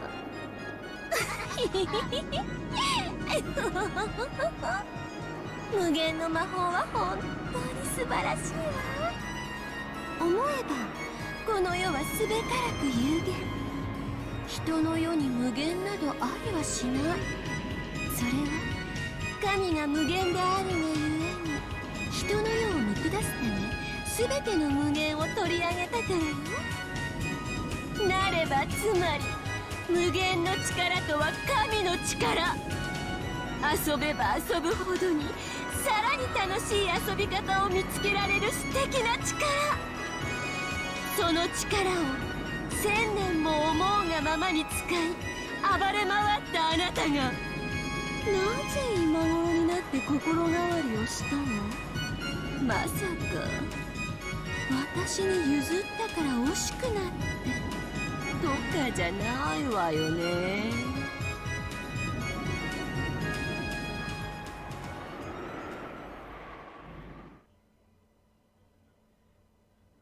惜しいものか。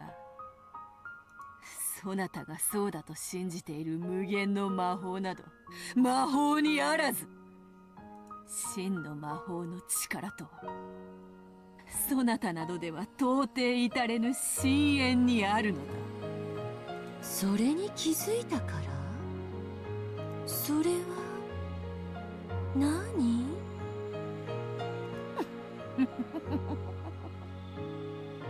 それに気づけず千年をさまよえ、愚かな魔女よ。ヌエ、今度は3つ。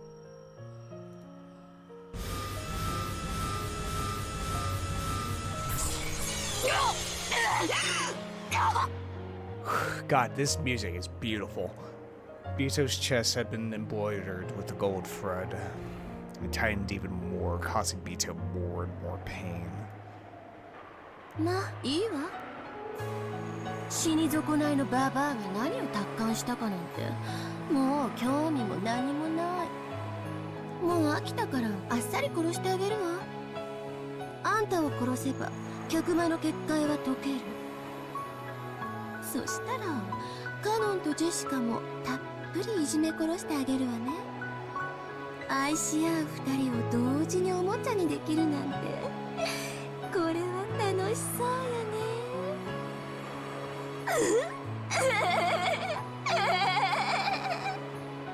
殺せ。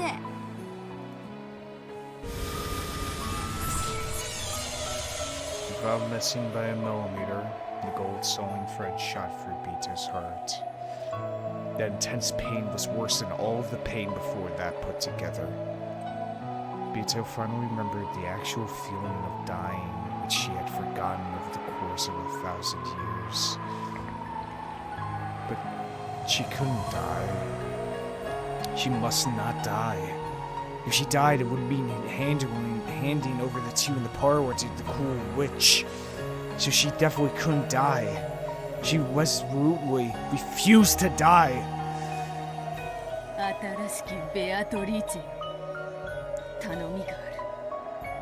客間の二人の仰せは短い時間のものだ。砂時計で測れる程度の時間。カノンは冥府に消えるだろう。その程度の時間、どうか許してくれぬか。いやよ。愛し合う二人を引き裂くのって楽しいんでしょ？あなたが言ったわ。だから私やってみたいの。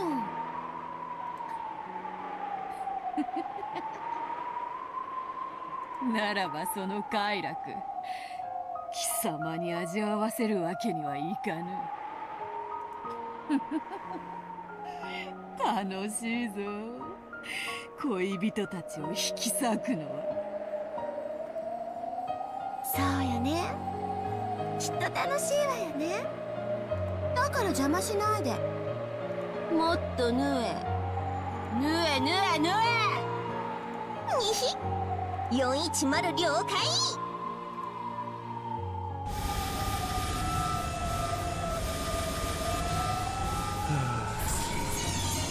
The merciless was gold sewing needle sewed the gold thread through Bito's heart over and over again. However, no matter how much it tightened the heart, that heart did not stop.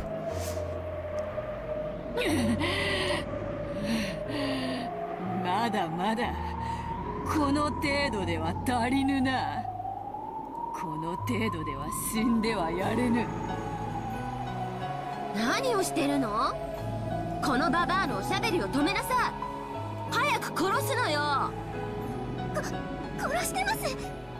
何度も心臓を縫い止めてるのにこいつの心臓止まらないんです。 But it refused. あんた不死身なの？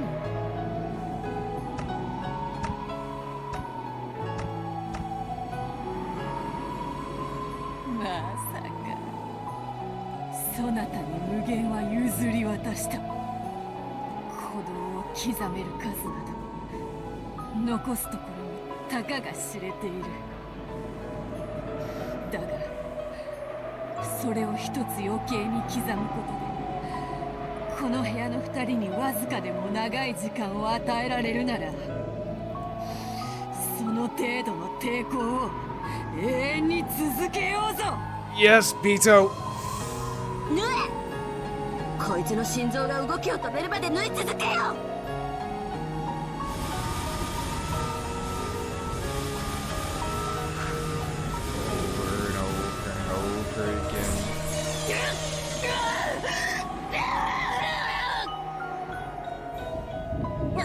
なんでこいつ死なないの？ありえない。心臓を縫い縛ってるのになんで止まらないの？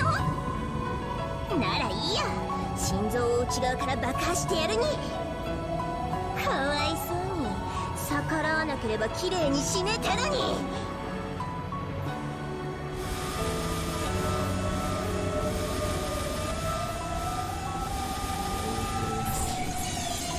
They said that even though the gold needle and thread made round trips over and over again, Beto still didn't die. The cool witch eventually grew pale. How bizarre that was.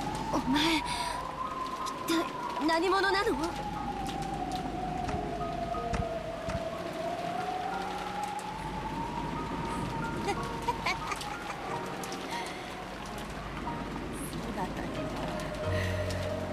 わからぬだろうな。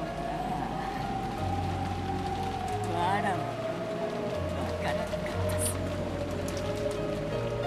だがな、どうやらこれが本当の魔法というものらしい。つまりわらわは今こそなった。本当の魔女になった。心臓内部で爆心固定。瞬間準備よし。爆破。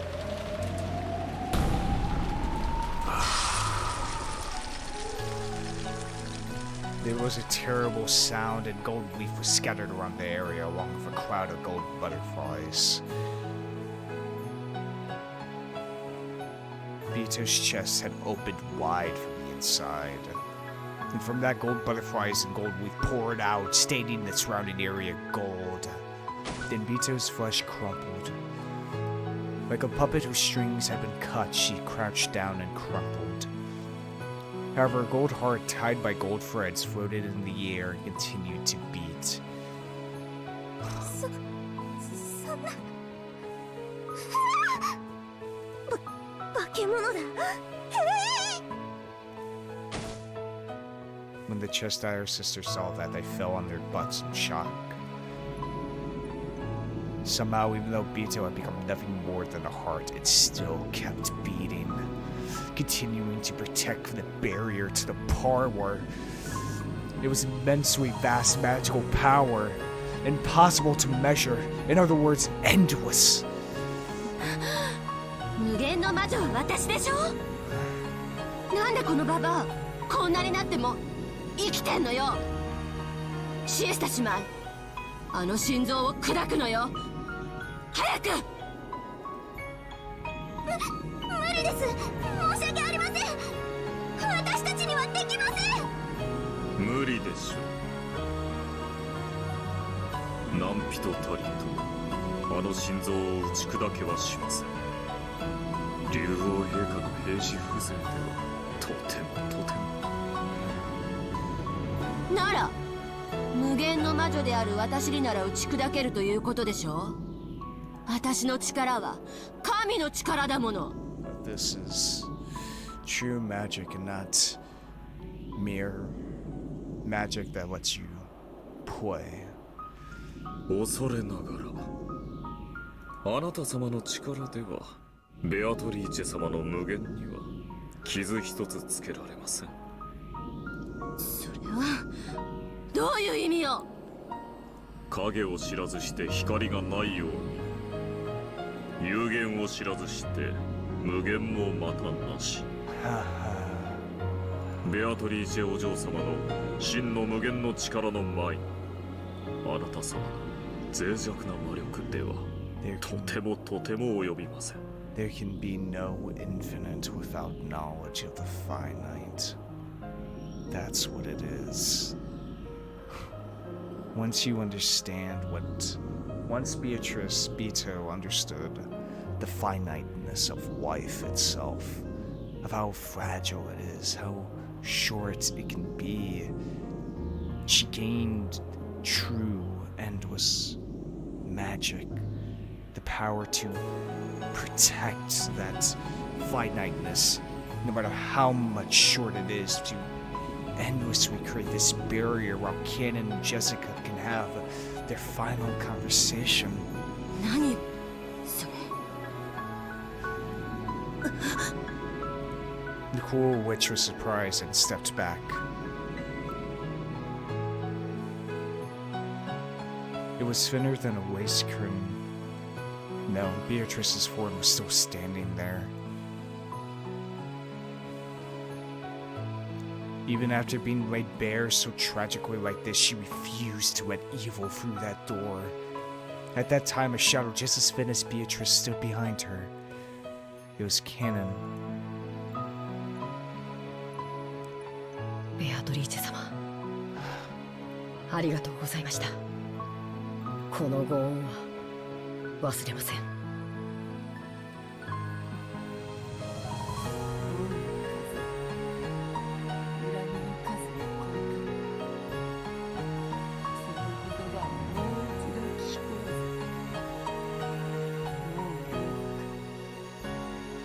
はい、本当にありがとうございました。そしてベアトリーチェ様ももう大丈夫です。どうかお楽になさってください。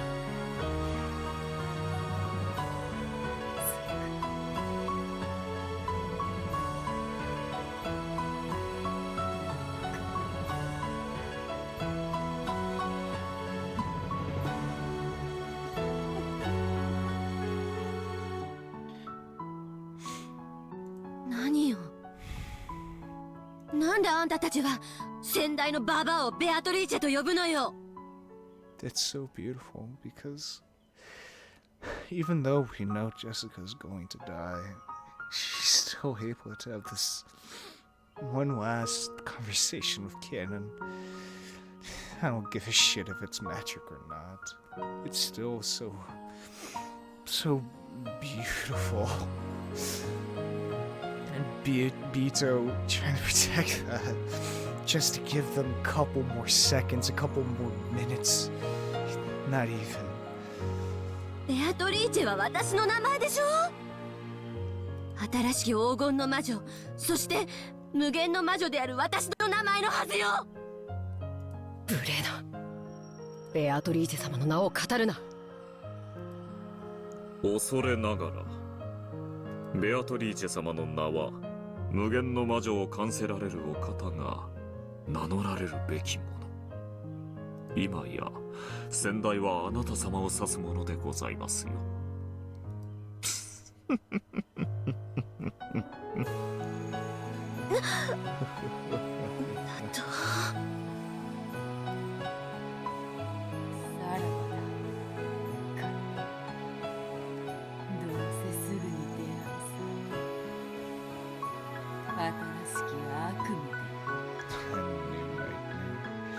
新しい夜の悪夢にて再びベアトリーチェ様のもとも。これで失礼いたします。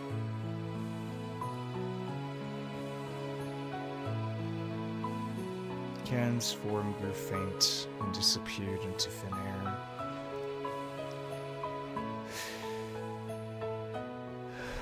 After watching him go, Beatrice's form also grew faint.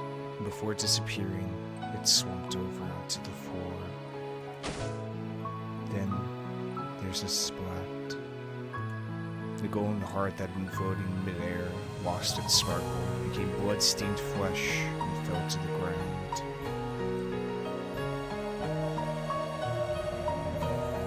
How frail it was. It was ragged and full of holes. Until a moment ago it sparkled so much, it continued to beat so forcefully. That heart still just barely managed to beat. However, it was only a matter of time before it stopped. Beatrice, whose form had become fragile and faint like its incense smoke lay on the floor, steadily watching her own heart. Then there, the cruel witch could be seen. Oh, damn it. 何が無限よ。現にこうしてぶっ倒れてるじゃない。有限のある無限なんてそんな矛盾存在するわけもない。これがあんたの魔法の限界なのよ。有限は無限に劣る。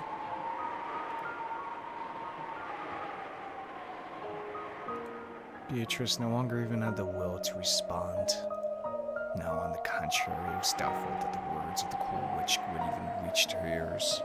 あんたが本当に無限の魔女なら立ち上がってみなさいよ。どう？立てないでしょ？どうして立てないと思う？あんたが無限の魔女じゃないからよ。The cruel witch poked Beatrice's heart with her fingernail. Beatrice had no words with which to respond to that provocation. However, instead of words, she returned a single expression. It felt humiliating only to the cruel witch, because she had gently curved her mouth and smiled.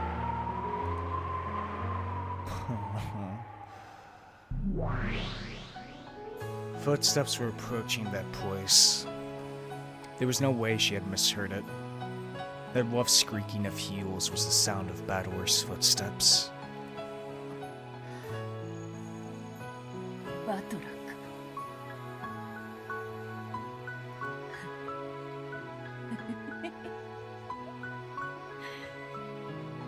偉そうなことを言っても、わらわはこのざまよ。そなたの言う本当の魔女というのをわらわなりに頑張ってみたぞ。ああ、見てたぜ。なあ、これでわらわは魔女になれたかな。そなたの対戦相手の資格できたかな。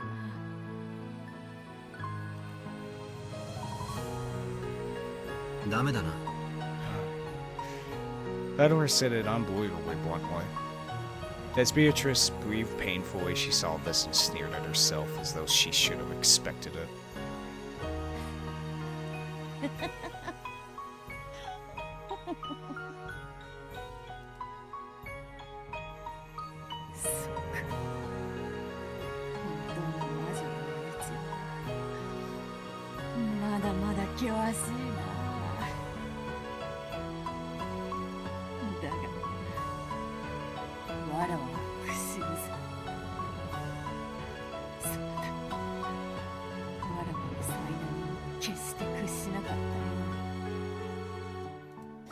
必ず本当の魔女になってそなたの対戦相手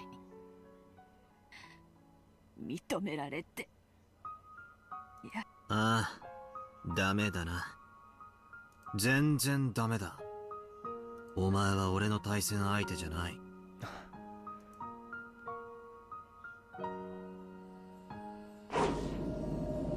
The cool witch raised her foot high. Below it was Beatrice's frail heart. 死ねよババア。ぐちゃっと潰れてそれでも無限が示せるってんなら示してごらんなさいよ。魔女は私よ。黄金の魔女ベアトリーチェは私なのよ。死ねー。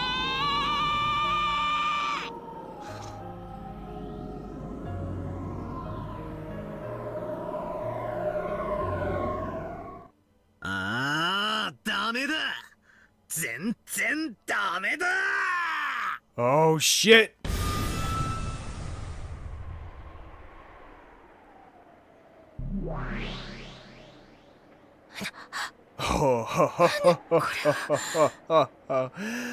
I think Badwar just got his new opponent.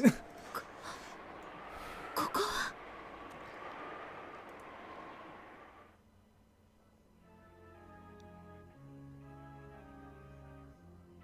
席につけ。俺の対戦相手はベアトじゃない。 Yes! てめえだ。 Yes! バトル。これは何の魔法なの？どうでもいいわ。知ったことじゃない。シエスタ姉妹。45了解。カッコ射撃。410了解。死ねバトル。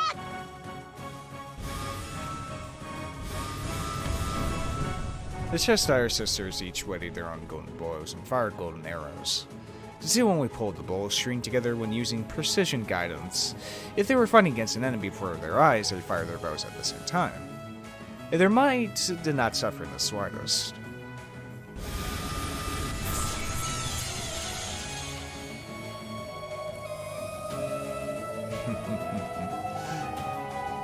Domine. Domine, Domine. Is that how you say useless? 結界はないわ。抵抗だけで弾いた。45標的測定。45了解。これは私が故障しているの？金属値が暴走して。対魔法抵抗力エンドレス9。標的は神話級魔法攻撃でも通用しません。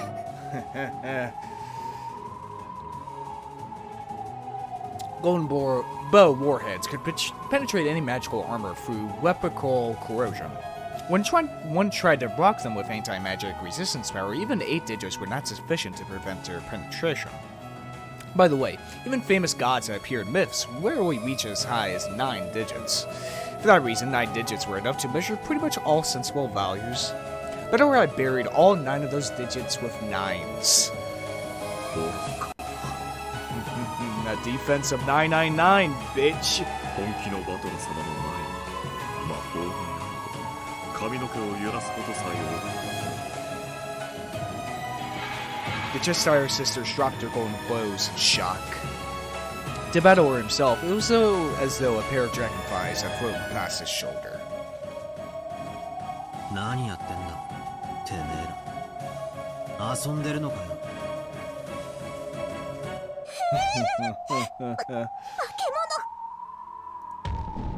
雑魚は下がっていろ。席につけ。このエセマジャメ。てめえの化けの皮は Yes! 俺が剥ぐ。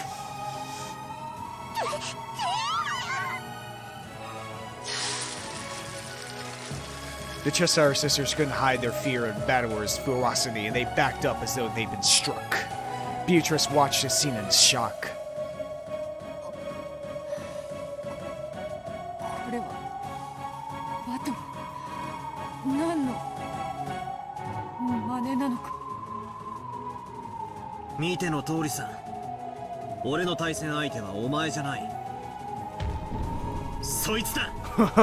そこにいる。お前の名前を語る偽物さ。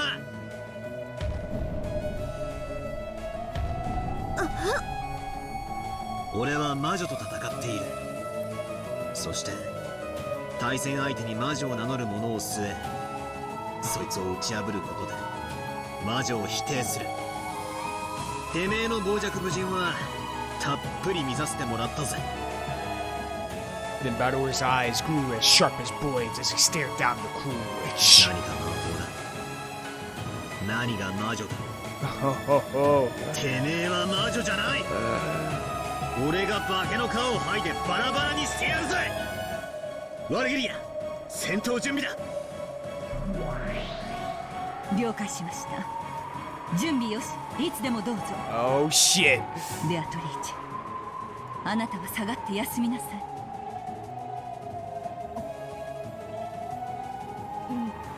Bita looked at Bador timidly. She still hadn't been acknowledged as his opponent. Was she qualified to watch the game bored from the sidelines? ベアト、下がって見てろ。 Be part of the audience. 俺がハグ。このエセ魔女を徹底的に分解してやる。 God damn it, I love that the entire concept of the game has both changed and not changed at all. Battlor is still denying a witch, denying quote-unquote magic. It's so... How Ryokushi's 07 is able to do this so fucking effectively is amazing. こんな奴を魔女とは名乗らせられねえ。お前は本当の魔女の名誉を守った。わらわはその何も言う必要はない。黄金の魔女の名は決して安っぽくないってことを Yes. お前に代わって教えてやら。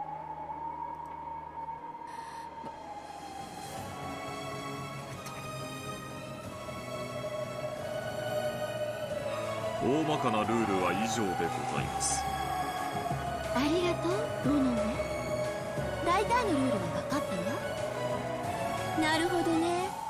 魔法では勝てないから魔法以外で決着できる世界で私に一騎打ちを挑んできたわけね。愚かな連中。へりくつで私に勝てると本気で思ってるのね。ああ、思ってる。 You're damn right. てめえのへりくつを俺が全て叩き潰してやるぜ。 Man, this is only the third 今おば episode. さんよ。 Turns out Beatrice wasn't the actual main villain of this game. She was just, you know, the prologue. The first two episodes, now we're getting really into it with episode 3. Fuck, man. 私はエヴァではないわ。それは私の古い抜け殻の名よ。私は彼女のうちに生まれた本当の魔女。ごまかすな。てめえの正体は魔女でも何でもない。 Yeah, human. 生身の人間だ。人間の犯人だ。後ろ宮エヴァだ。ワルギリア第2の番を再構築。 I mean, Paradise Lost. Nice, of course, that's a track name. But, it has to be Ava. It has to be. Everything points to her. I thought it was a red herring, but you know what? Sometimes red herrings. 第2の番はバラ庭園にてローザとマリアが殺されました。当方はそれをエヴァ犯人説にて処定。はあ、バカバカしい。さあさあおいでなさい。思い出してごらんなさい。後ろ宮秀吉がどんな姿をしていたのか。何？何の真似をしやがった。死者の召喚だ。 Oh, shit. 魔女の証言台に死者を立たせることがたやすい。 Damn, this really is an Ace Attorney case. We got testimony now.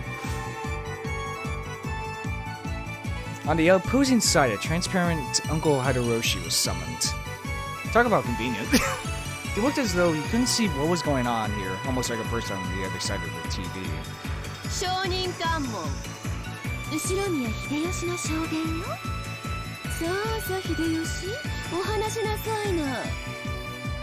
わしは部屋でずっとエヴァの看病をしとったんや。もちろんエヴァが部屋を出るわけもあらへん。エヴァおばさん、ここじゃ赤くねえ証言は絵の役にも立たねえぜ。 True. 赤で再度の苦笑を要求する。ああ、そうだったわね。いいわよ、赤で言ってあげなさい。わしはずっと部屋におったで。事件の前後の時間帯は全てや。 You were in the room. さあほら、これでエヴァが犯人ってことはありえなくなったわよ。どう返してくれるのかしら。バカバカしい。くだらなさすぎてあくびが出る一手だ。レアとは一度たりとこんな子供だましな一手を打ったことはない。復唱要求。エヴァおばさん、 Yeah. 事件前後の時間帯は全て部屋にいた。 Yeah, just because Hidoroshi was in the room doesn't mean Ava was there. 秀 Stupid. 吉おじさんはただのアリバイ工作員だ。あんたはおじさんに留守番をさせてこっそり部屋を抜け出していたんだ。そうでないならこいつが赤で言えるはずだぜ。復唱拒否。well, alright. 秀吉の証言だけで十分よ。それを復唱する必要はないでしょ。降りてきましたね。容赦は無用です。これでチェック。ああ、いただきだぜ。ちょろい相手だ。チェック。秀吉おじさんは終始部屋を出なかったろうさ。 But he could have walked away. しかしあんたを看病していたというのは真っ赤な嘘だ。よってあんたのアリバイは存在しない。あんたには部屋を抜け出してローザおばさんたちを殺すチャンスがあった。カーセルってんだ。赤でエヴァおばさんは部屋から一歩も出ていないと宣言してみろ。 Damn, for a track named Paradise Lost, this is really fucking good. Actually, isn't Paradise Lost the purgatory part of Dante's Inferno, or like the Divine Comedy, if I remember, or is that Heaven? I can't remember. Anyway, it's still a fucking bop. できねえだろ。チェックメイトだ。何よそれ。わけがわかんない。 Yeah, because you're still a child. You don't get it. 悪いな、おばさん。たとえルールに不慣れであっても全力で叩き潰すのがこのゲームの流儀だぜ。な、ベアト。魔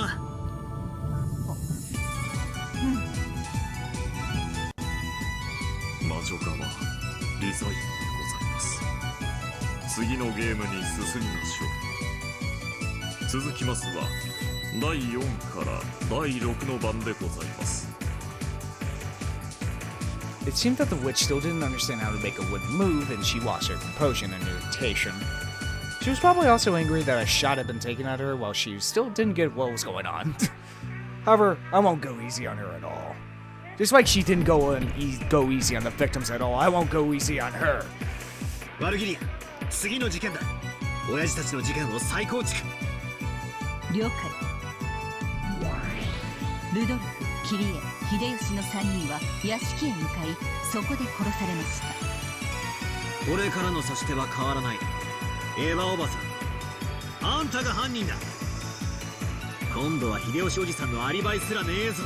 Yeah, you got nothing. あんたはたった一人で部屋で寝ていたと主張している。しかしそれは虚偽だ。赤で宣言できるものならしてみやがれ。拒否するわ。なら教えてよ。エヴァはただの女よ。そして殺されたのは銃を2丁も持つ大人が3人よ。彼女がたった一人でどうやって殺したというの？ Could have caught him by surprise. 狂気の杭でどうやって？ Yeah, I can't catch him by surprise. It's someone close to them, and you know, leave Hideroshi for last because he wouldn't be the one to kill, Ava. 話によく出る杭の射出機ってどんな構造をしているのよ。それを説明してよ。それが説明できない限りエヴァにアリバイがないとしてもエヴァに殺人が可能だったことにはならないわよ。 Actually, let me take a look at the murders real quick. Let me go over my evidence real quick. Let's see, huh? Gotta click on the witch's side. How does that? Let's go over evidence. With her chest having been pierced, yep. With her stomach having been pierced, yep. That makes sense. With his forehead having been pierced by a weapon shaped like a stake.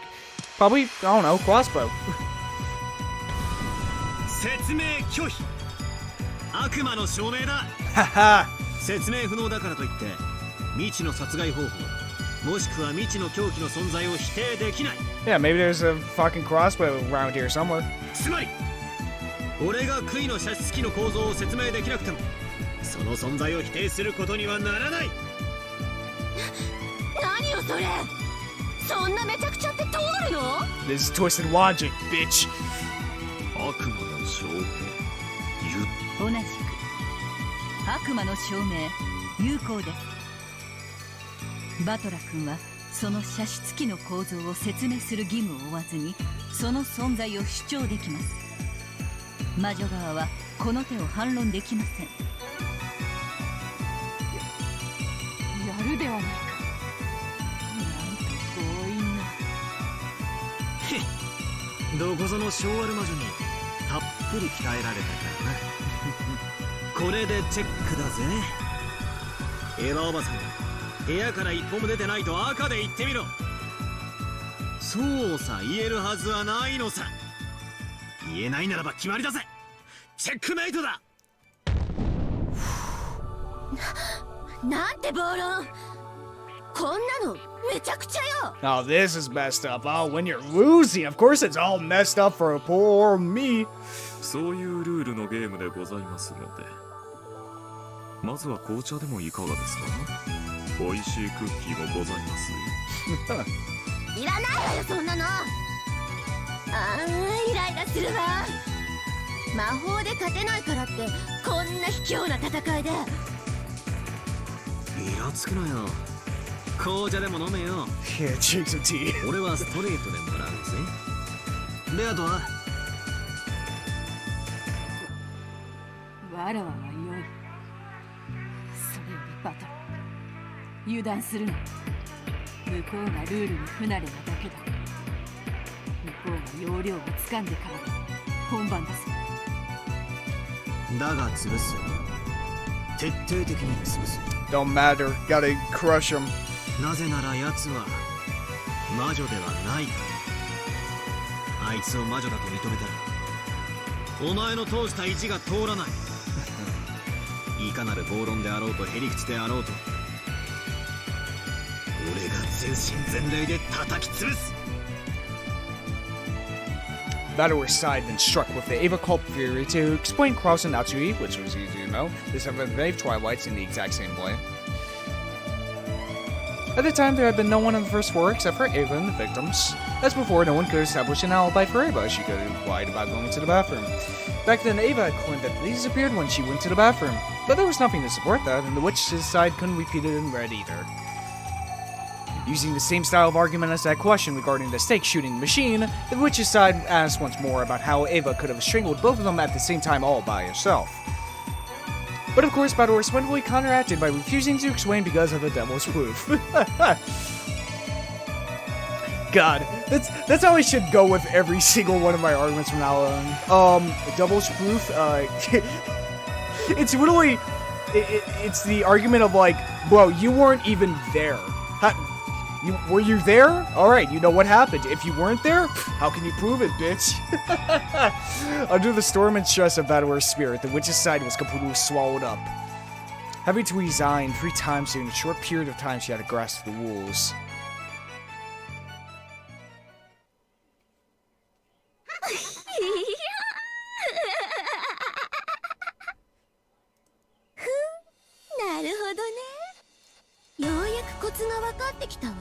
Ooh. もうあんたの思い通りにことは運ばせないわよ。 Alright. 今度は私から仕掛けさせてもらうわ。ロノウェ、第4から第6の番を再構築。後ろ宮桐江をピックアップ。ここで一度第4から第6の番のルドルフ桐江秀吉の殺人に話を戻させてもらう。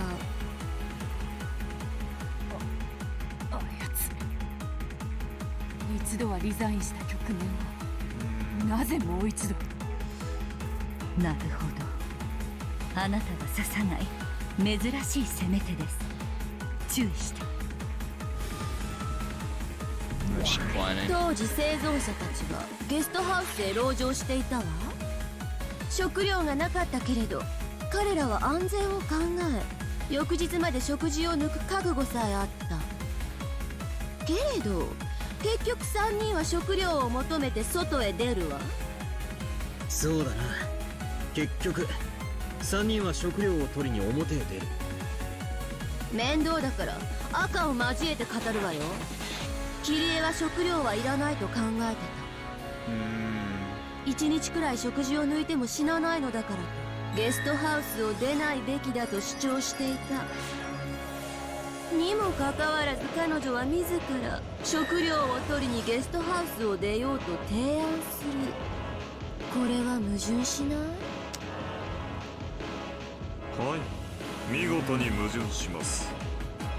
Yeah, that was always weird, you know? They went out for, well, Kyrie went out for キリエの行動式に矛盾 some します reason. その矛盾は私が魔法で作り出したの。つまり私が魔法で切り絵を操ってそう言い出させて生贄たちが外出するように誘導した。My response? Nuh-uh. バカバカしい。そんな魔法あるわけがね悪魔の証明よ。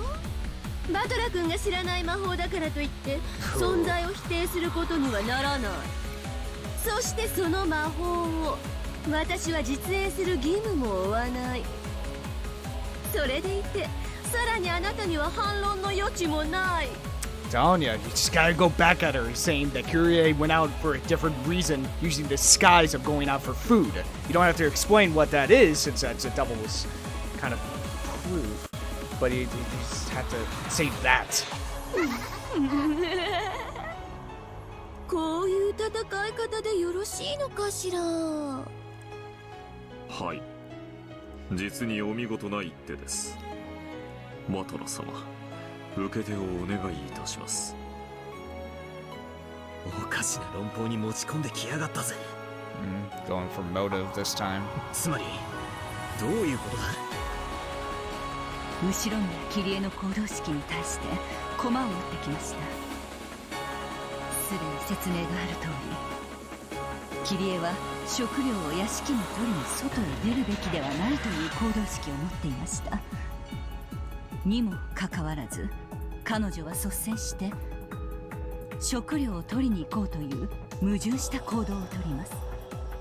この矛盾が説明できない限り、それを魔法であると主張する暴力的な手です。 Just gotta respond that she wasn't going out there to get food. そりゃ最初はキリエさんもそう考えてたんだろう。しかし多分その途中でいろいろと考えて、やっぱり食料は必要だろうと心変わりしたってことなんだろう。いざという時空腹で力が出ないってんじゃ意味ないだろうし、まあ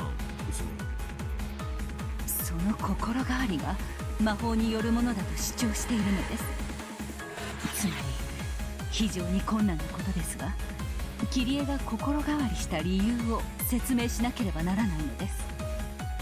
なんだって、そんなのキリエさんの頭の中の話だろ。こっちにもキリエさんの霊を召喚して質問するとかできないのかよ。ベアト、お前キリエさんを呼び出したりできないのかよ。 Come on, the defense has to call in witnesses too. できません。それは魔女側のみに許されている手です。Well, damn court is one-sided.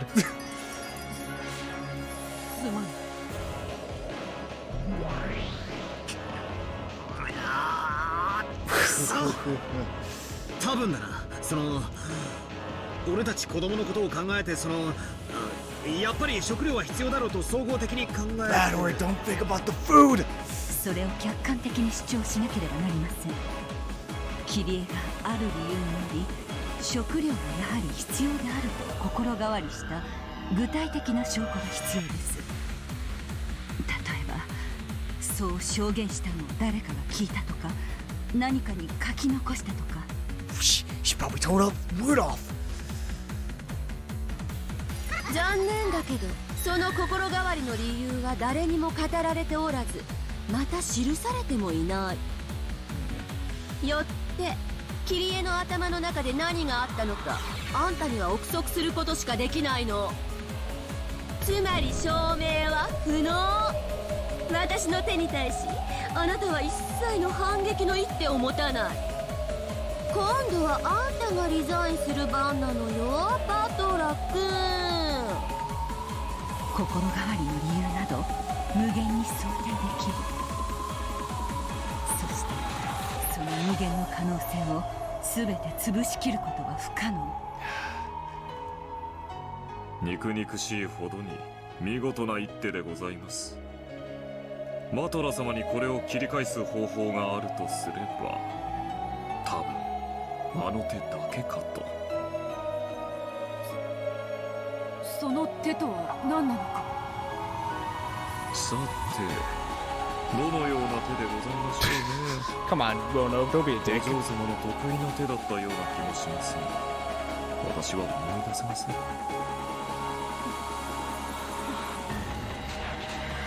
ケチケチしないで話せ。ベアトリーチェ、自らの思考を停止させる者に与えられる答えはありませんよ。考えなさい。あなたなりの考えで。とっととリザインしたら、ついでにさらに赤で追い詰めてあげるわ。 Shut up, baby, キ Beatrice. リエはね、死ぬ最後の瞬間まで食料を取りに行かないイコール屋敷に行かないという行動式を維持していたわ。 She wasn't gonna get food. にもかかわらず率先して屋敷へ向かったわ。台車を押して食料を運ぼうとしたわ。その矛盾はなぜ？私が魔法で操ったから。これこそが私の魔法が実在し、私が魔女である証拠なの。 Shut up. うるせえ、黙れ。心変わりでさえないって言うのか。キレ様、死ぬまでずっと食料はいらない、屋敷には行かないと思ってたなら、なんで自分から進んで食料を取りに行こう、屋敷に行こうなんて言い出すんだ。魔法でキリエさんが操られていたっていうのか。そんなバカな。 Come on, bad ど one. うやってこの魔法を打ち破ればいいんだ。キリエさんがここにいてくれて、一言心変わりの理由を言ってくれれば。いや、心変わりすらしてないと奴にバカで言われちまった。どうすりゃいいんだ。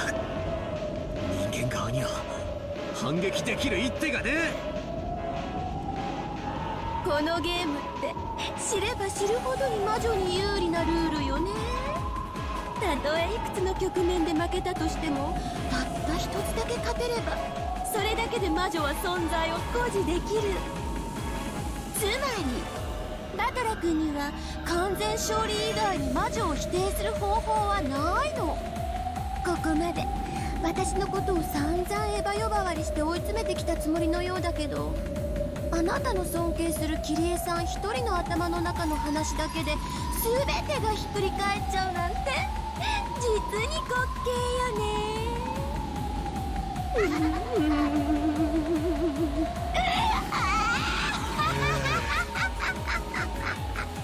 しちゃいなさいよ、リザイン。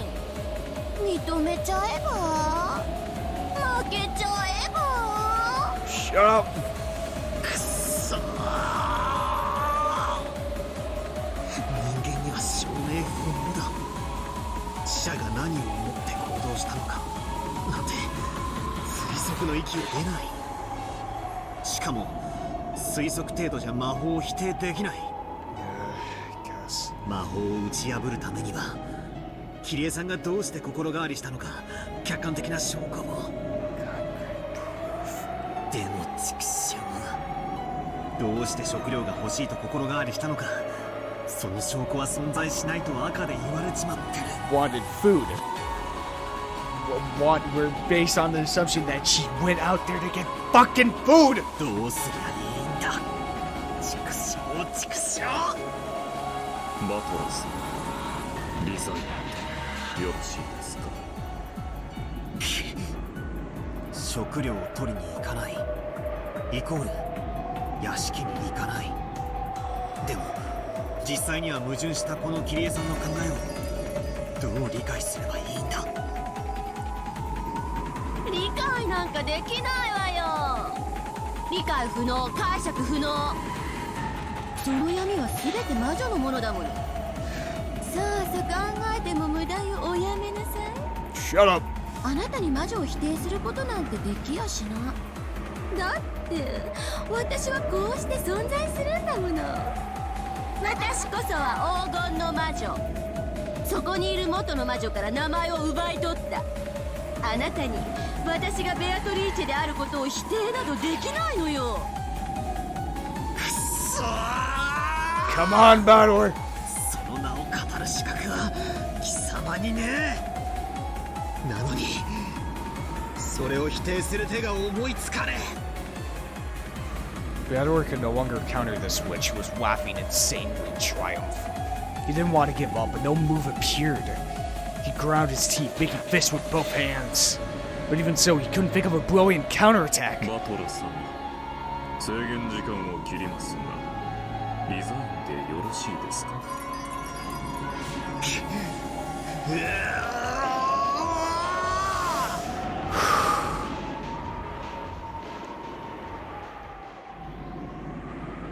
人間側、受け手がありません。リザインをしま。待て。Oh. 反撃の手はある。なんだって。へえ、どんな手があるっていうのよ、先代様。このベアトリーチェの魔法をどんな手で否定できるのか教えてくださる？できないわ、そんなこと不可能よ。食料を取りに行かないイコール屋敷に行かないという命題をそれ単体で説明できないなら、わらわはそれを待遇で説明する。つまりそれでも屋敷に行ったイコール食料以外の目的とも説明できるのではないか。 Yes, Beto! これはわらわの得意手のテンペルのカラスというよりはバトラの得意手のチェス盤思考術。キリエが食料を目的に屋敷に行くことがありえないなら、それでもなおキリエが外へ出る他の目的があったと説明するしかない。 Finally! つまりその目的が証明できれば魔法は否定できる。なるほど。食料を目的に屋敷には行かないが、他の目的があって、それを偽るために食料を取りに行こうと言い出したわけか。Yeah, huh? 確かにそれなら説明がまだ可能かもしれない。しかしどうやって？お師匠様、キリエの死亡現場の再構築を。例の召喚はできぬが、死体の検証は人間側の権利です。ええ、問題ありませんよ。後ろにはキリエの死亡現場を再構築します。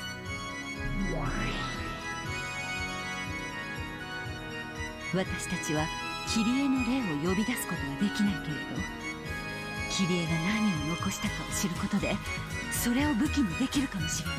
Okay.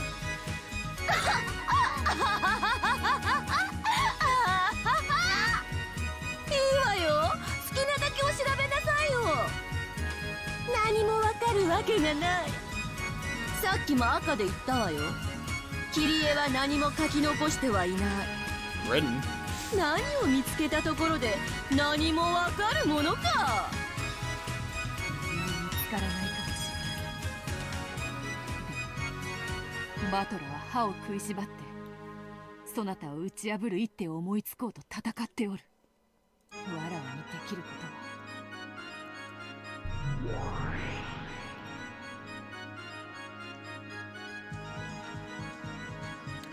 Alright.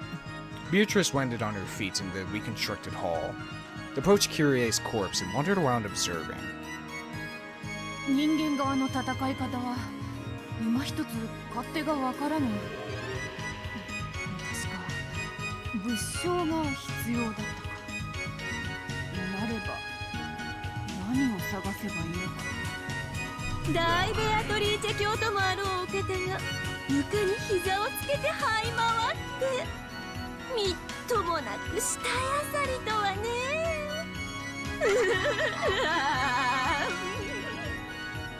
お似合いな姿だこと。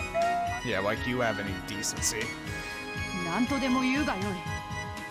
わらわにはこれくらいしかできぬ。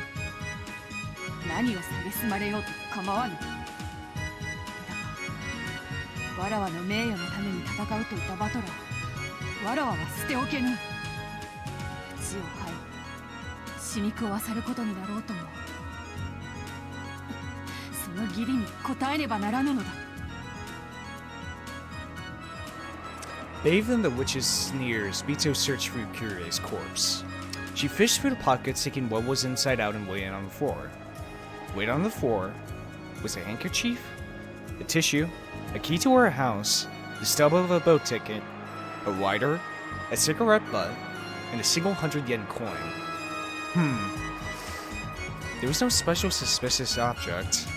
Although Bito was down on all fours and being sneered at, that was all she could find. A handkerchief, tissue.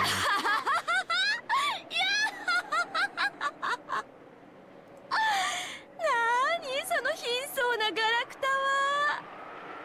Tissue, handkerchief, lighter. それでどうやって私の魔法を打ち破るっていうの？くだらないくだらないバッカみたい。勇ましいことを言って割り込んでおきながら、その低たらくは何なの？ああ、情けない、恥ずかしい。へそかんで死んじゃえば。 The witch fell over laughing when basting Bito. Bito hung her head, trying to withstand the shame. お嬢様、検証は十分ですか？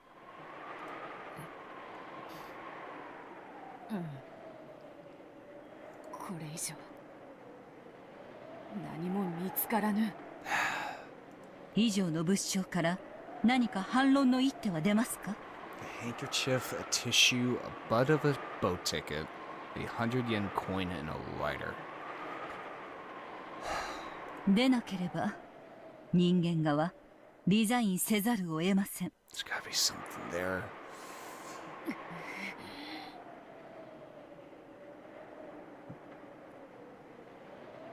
That handkerchief and tissue, that's those two objects are sticking out in my mind.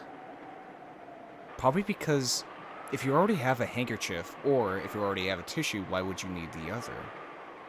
Since they pretty much serve the same purpose. A handkerchief is a bit more fancy than a tissue. But why would you have both? Maybe I'm over... I gotta fake something! 当たり前でしょ。何も反論の余地なんてないのよ。私は魔女だもの。私の魔法は打ち破れない。あんたはもはや元魔女でしかないのよ。ベアトリーチェを名乗ることも許されなくなったただの負け犬なのよ。さあ、そのゴミやガラクタを好きに積み重ねて私の魔法を打ち破ってごらんなさい。できないでしょう。できないわよね。それはなぜ？私が魔女だからよ。あんたは名前さえ持たない負け犬だからよ。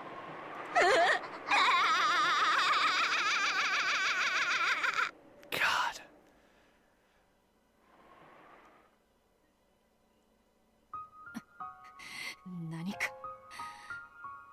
何かあるはずなのだ。くじけぬ。くじけぬぞ。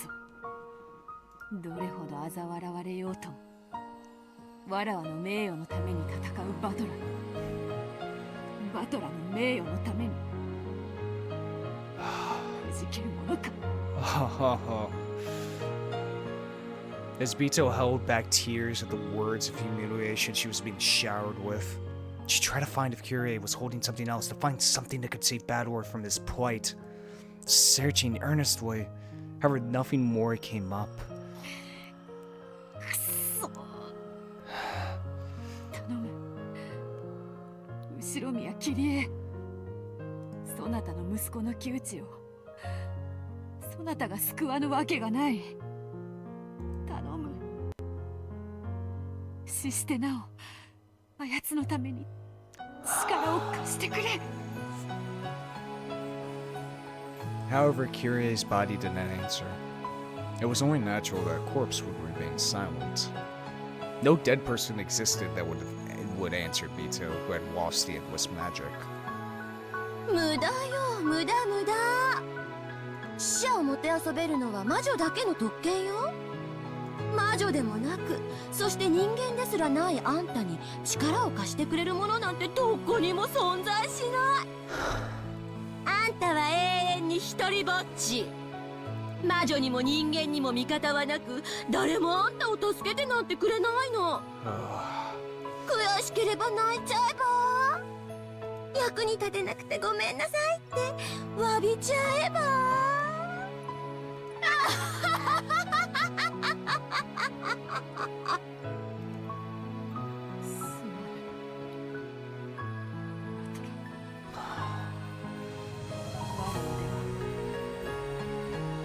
何もそなたの力に。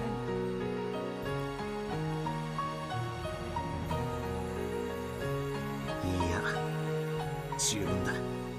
ありがとう、ベアト。お前の努力を俺は無駄にしない。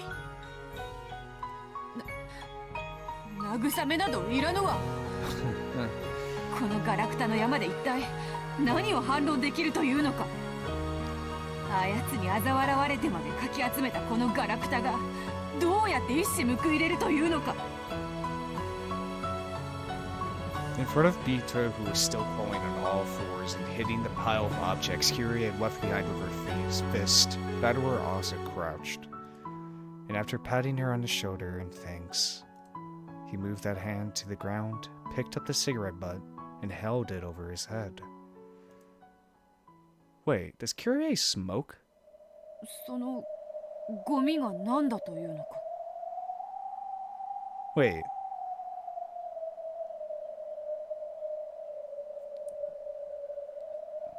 How many characters have we seen actually smoke?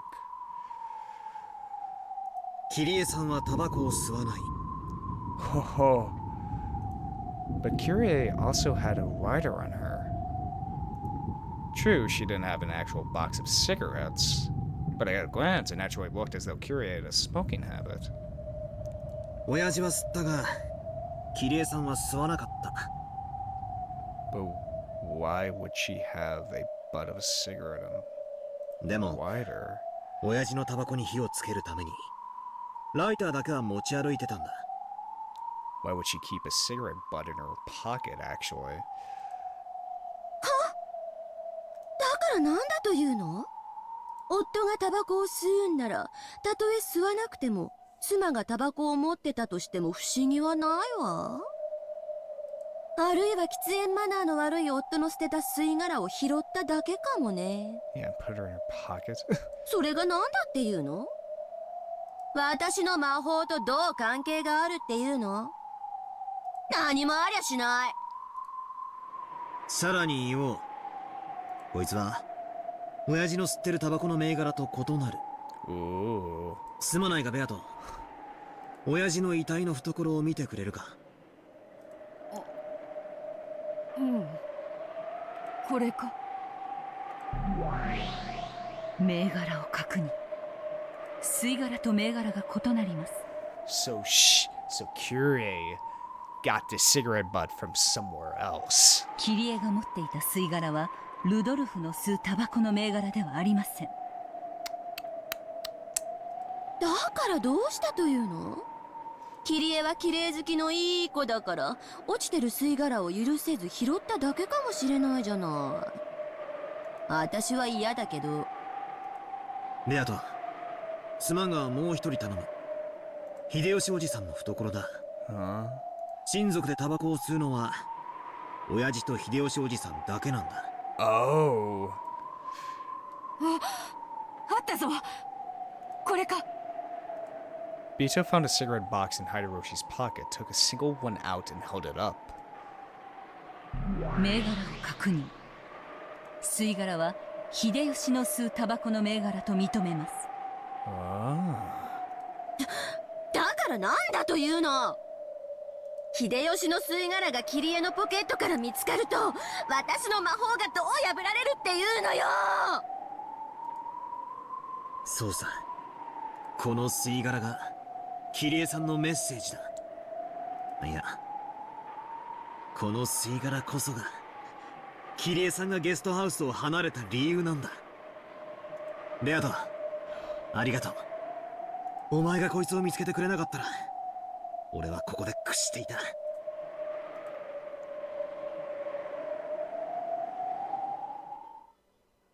ワルギリア Ooh. 状況を再構築。 Oh shit. 第2の番、ローザおばさんたちが殺されたことが発覚した後のゲストハウスだ。了解。再構築します。Oh shit. So okay. Okay. All right. I'm just gonna say this now. Okay. I think I figured it out. Maybe. Okay. Maybe Ava had, some of Hideroshi's, cigarette butts in her pocket, right? And as she was murdering Rosa and Maria, that bud of the cigarette butt dropped on the ground, and when Kyrie saw that, or maybe on their bodies, something like that. ローズ、マリアの死亡後、残った生存者はゲストハウス内すべての戸締まりを再確認。バリケードを構築。籠城の結束を再確認。何も不審なところなんかないじゃない。何が言いたいの？第4の番以降の話をしているのに、なんで第2の番の直後を蒸し返すのよ。親父は携帯吸い殻入れを持ち歩いてる。キリエさんがわざわざ自分のポケットに吸い殻を入れる理由がようやく見えてきた。その吸い殻に意味があるからさ。その吸い殻こそがキリエさんが俺たちに残したメッセージだ。聞こうじゃない。その吸い殻一本でどうやって私を否定してみせるというの？聞いての通りだ。第2の番以降、ゲストハウスでは全ての部屋の点検が行われた。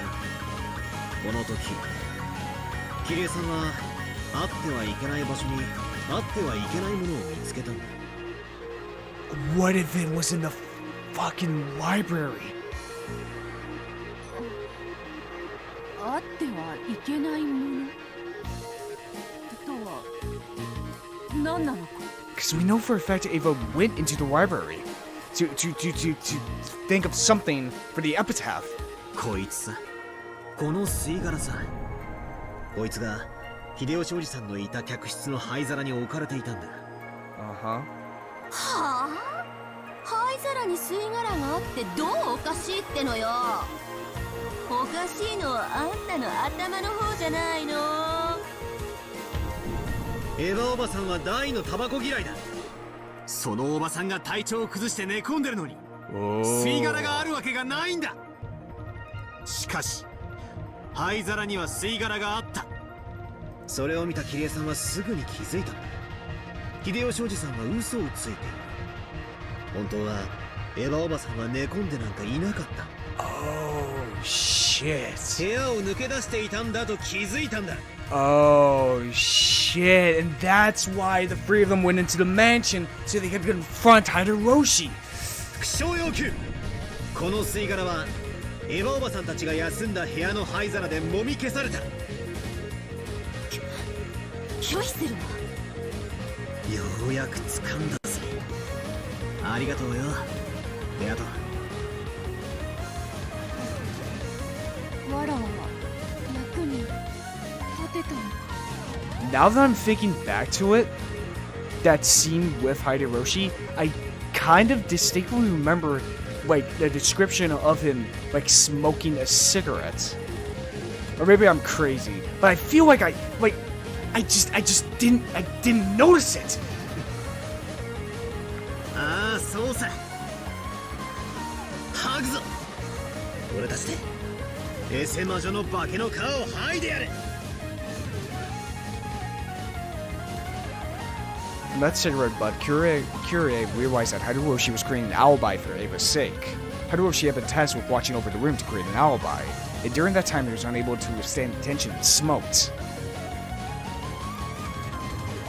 Did Kyrie confess that to Rudolph? She confessed that there was a good chance Ava was the culprit and Hideroshi was an accomplice.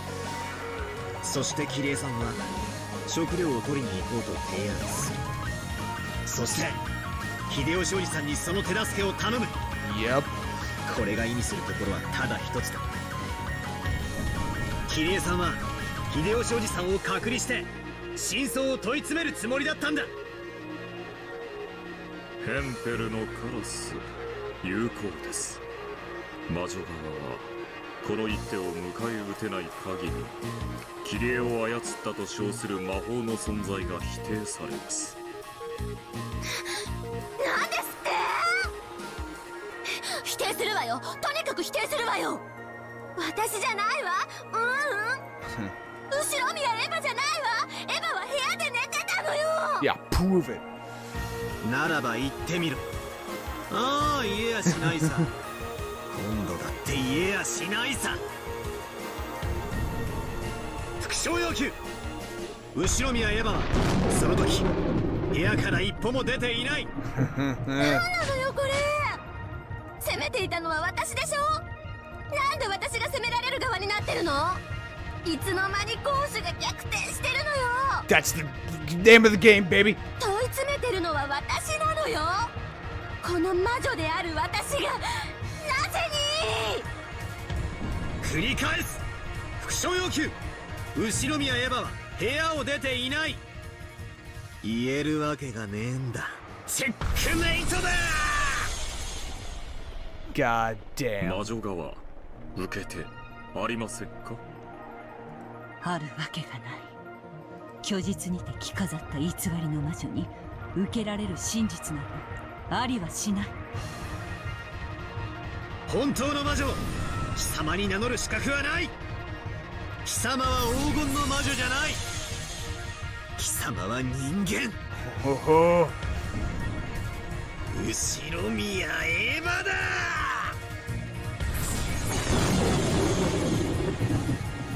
It was goddamn Ava. Oh shit!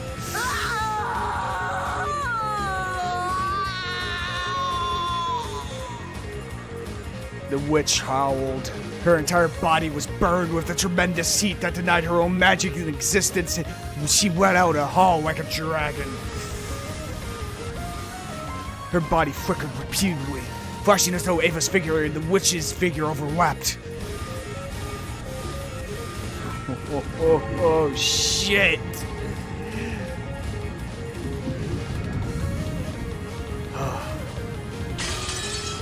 However, that yell was sucked into the flicker, making it return to the original form of the cool witch. Oh shit, now we're here.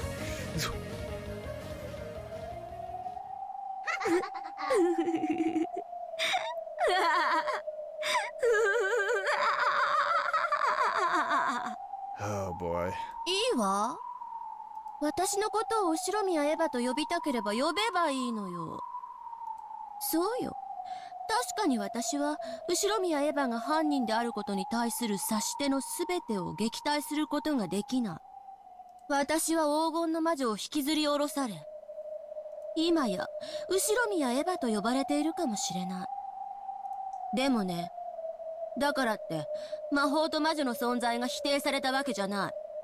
私が今から教えてやるわ。私が後ろ宮エヴァなどではなく、人間などではなく、本当の魔女であることを今から教えてやるわ。Oh boy. 見なさい、この赤き真実を。Huh? When the witch clapped her hands, time advanced in the world of the game board.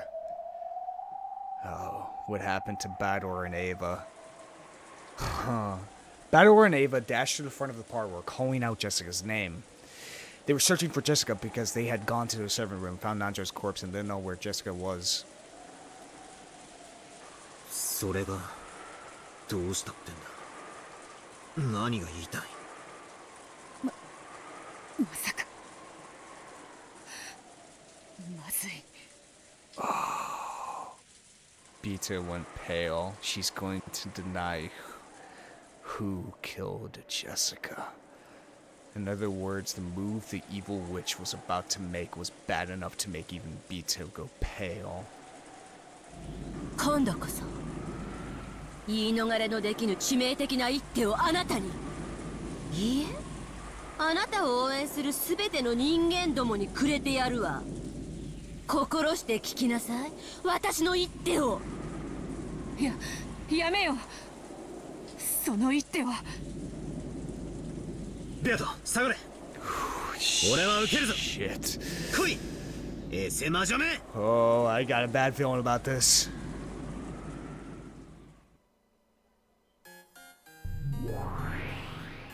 ジェシカ負傷後、エヴァは常にバトラの監視下にあった。バトラは犯人でもなく共犯者でもない。よってエヴァの完全なアリバイを証明できる。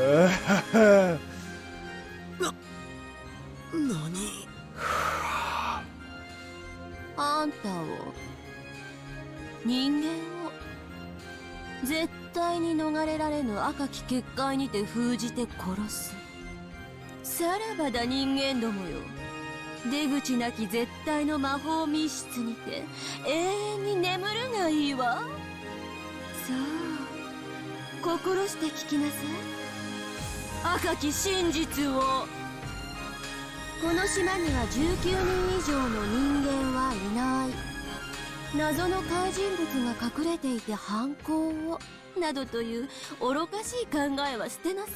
How did she die? How did Jessica で die? もこういう言い方をすると動物の犯人も疑えるわね。 If there is a...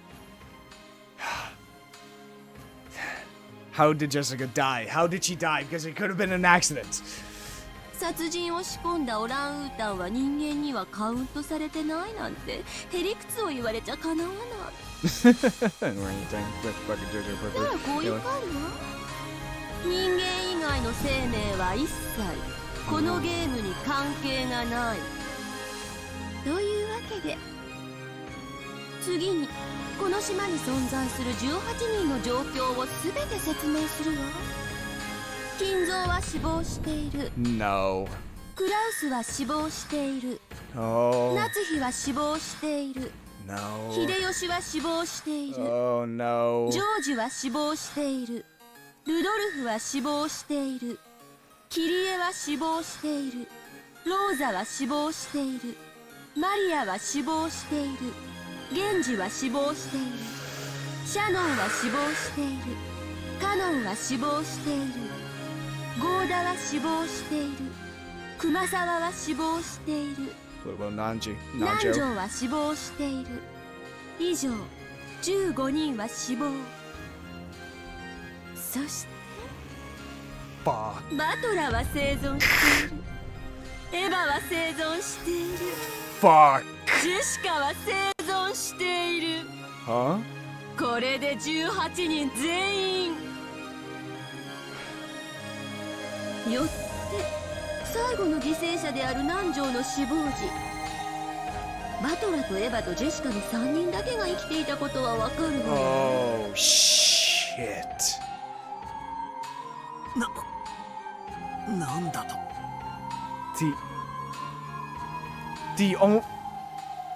What's Nanjo's body?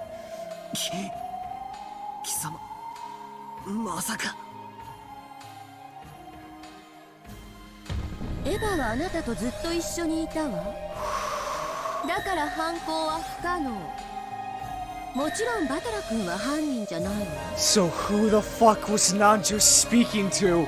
アリバイ偽装なんてしてないし、彼女が犯人の可能性も考慮していたから、 Oh my God. その行動は用心深く見張ってた。 Oh fuck.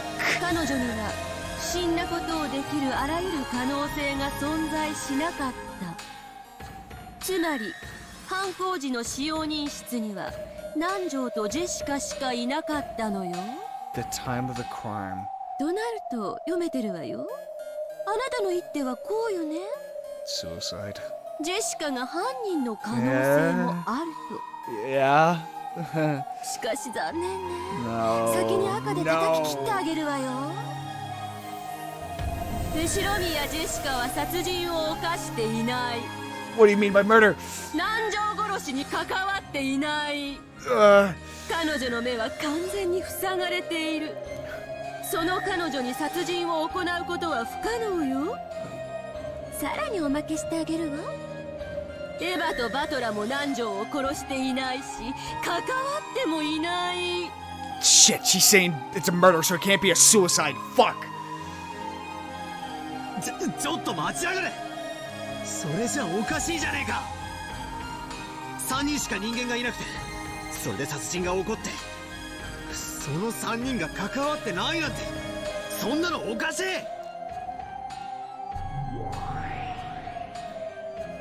はっきり断言してあげるわ。南條を殺した犯人はバトラでもエヴァでもジェシカでもない。つまり生存者の中にはいないということよね。 How can you say that in red? お分かり？いや、そうだ。二重人格とかどうだ。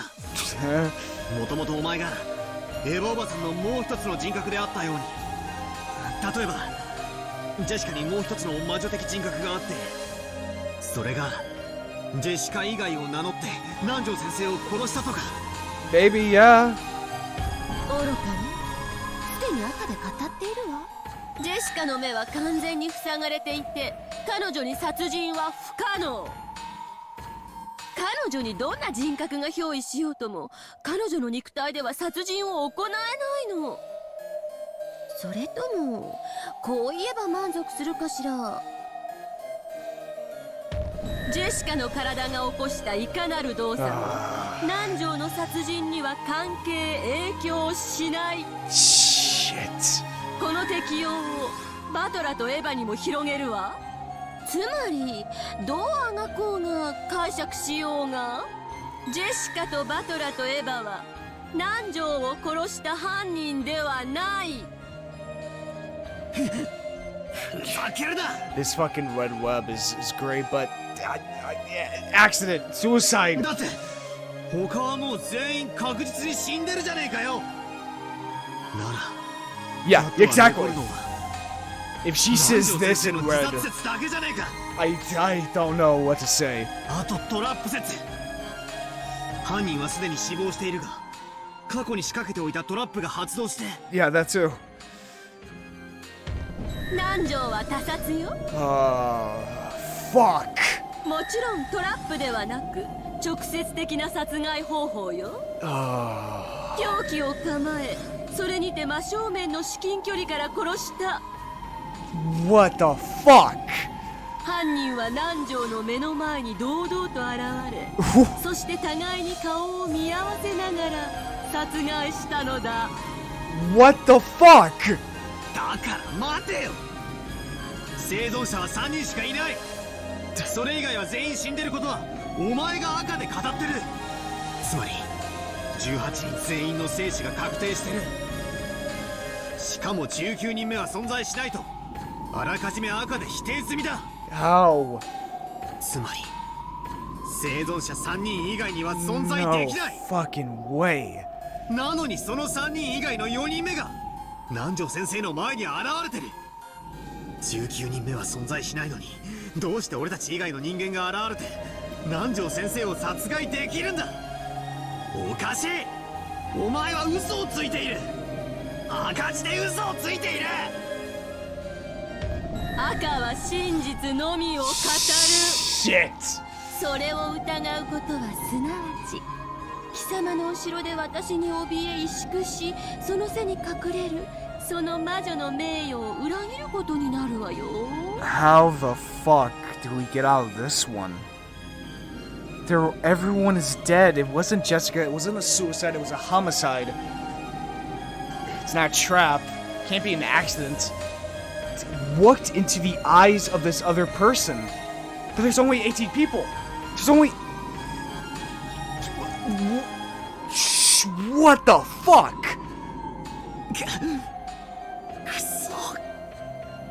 はっきりと今こそ言い切るわ。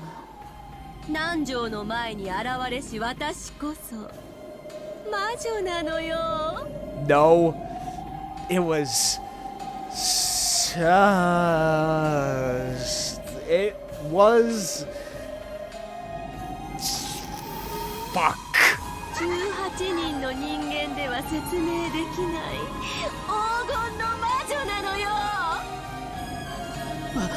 ワルギリア、ロドウェ、状況は矛盾していないのか。奴は本当に赤で真実を語っているのか。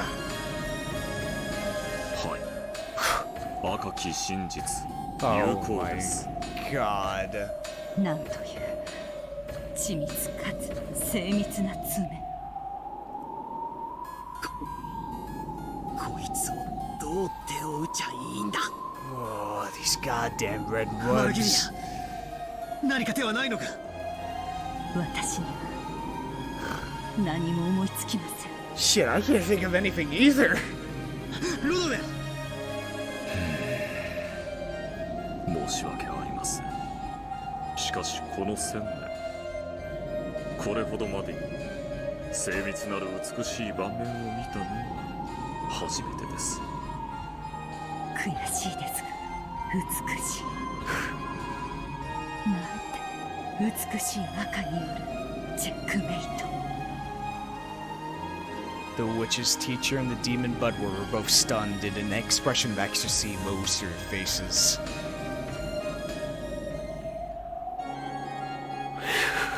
Fuck. Forget surrendering. They were impressed at this perfect checkmate, which simply had to be admired. When people accept defeat from the bottom of their hearts, it gives rise to neither regrets nor humiliation. Nothing is born except feelings of respect. I no longer knew what was what anymore. There were absolutely no weak points in her red. She said in red that all 15 people had died. She had said in red that no people existed other than the 18. In other words, no more than 3 people, me, Jessica, and Anna Eva, existed. And even though none of those 3 people were the culprit, Dr. Nanjo was killed. Without a doubt, Dr. Nanjo's death was a homicide. He was murdered by that person openly from in front of him. And she's saying that person is a witch? 南條を殺した犯人は動物などの類ではないわよ。それはすでに赤で宣言済みよ。 God damn it. I can't think of anything. It's not suicide, it's not an accident. It wasn't Jessica, it wasn't Ava, it wasn't Badower, but it's only 18 people on the fucking island. 人間以外は一切考慮から外しなさい。ロボットなんかもダメよ。人間以外の一切の要素はこのゲーム版に関与しない。ゆえにこうも言えるわね。南條を殺したのは確かに人間である。What? 地に足のついた人間が凶器をかざしそれにて殺した。 What? 眼前にて。 But everyone is dead. There's only 18 people. What the fuck? ただしその人間は魔法が使えたかもしれないよ。それはすなわち魔女だったということ。それがつまりこの私、黄金の魔女ベアトリーチェ。 Even as Badower ground his teeth, his knees hit the floor with a thunk. His soul still refused to surrender. However, his knees had already started to accept surrender.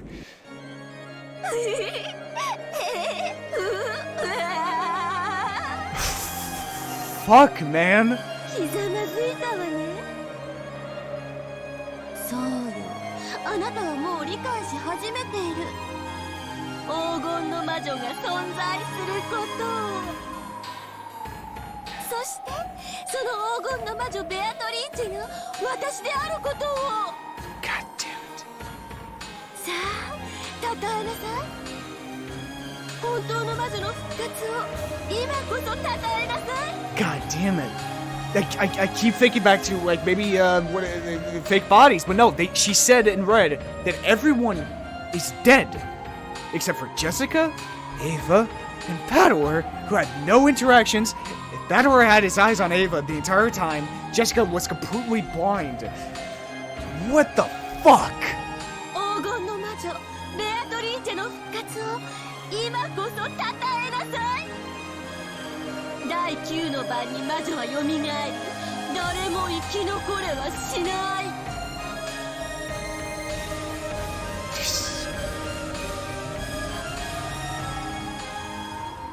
Shit, man. くそー。 God damn it. 俺にはわからねえ。ここまで徹底的に赤でがんじがらめにされたら俺にはもうさっぱりだ。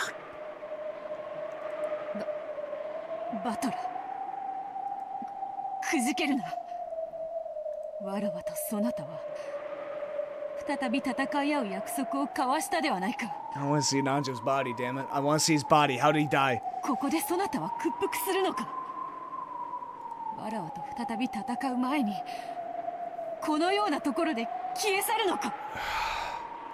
その約束を破りたくはねえ。しかし俺には奴を否定する手が全く思いつかねえ。 Fuck, man. Yeah, I agree with that. これはそもそも問題にさえなってない。 Yeah, this is 容疑者以外は存在せず、その容疑者は全員白。 this is just stating facts of there's only 18 people on the island, yet there was another person. 赤で白だって言われてんだぜ。それでいてしっかり他殺で犯人は人間でちゃんと目の前に現れて南條先生を殺したという。 What the fuck does that mean? もうお手上げだ。どうにもならねえ。頼むバトラー、諦めるな、くじけるな。思考を止めれば自動的にそなたの負けとなる。頼むか、くじけるな。わらわも応援しておる。負けたりするな。 Oh. もう何も思いつかねえんだ。 But what the fuck can you think of? The only thing I can think of is to see Nanjo's body. どうせあいつは魔女だから魔法とかでやったに違いない。考えるだけ無駄だぜって思っちまう。ダメだ。頭が痛い。脳が疲れる。 No, Bador. 考えたって無駄だからやめちまえって考えちまう。 No, Bador, you gotta keep thinking, man. バトラー、聞け。チェスというゲームは相手を負かそうと互いが尽くすから一回のゲームに長い時間をかける。しかしどちらかが最初から勝ちを捨て自分に損な手を進んでさせばあっという間にゲームを終えるのだ。これをフールズメイトという。 Fool's Mate. A fool's mate is, simply put, a strange way of playing chess in which the fastest methods of losing are considered.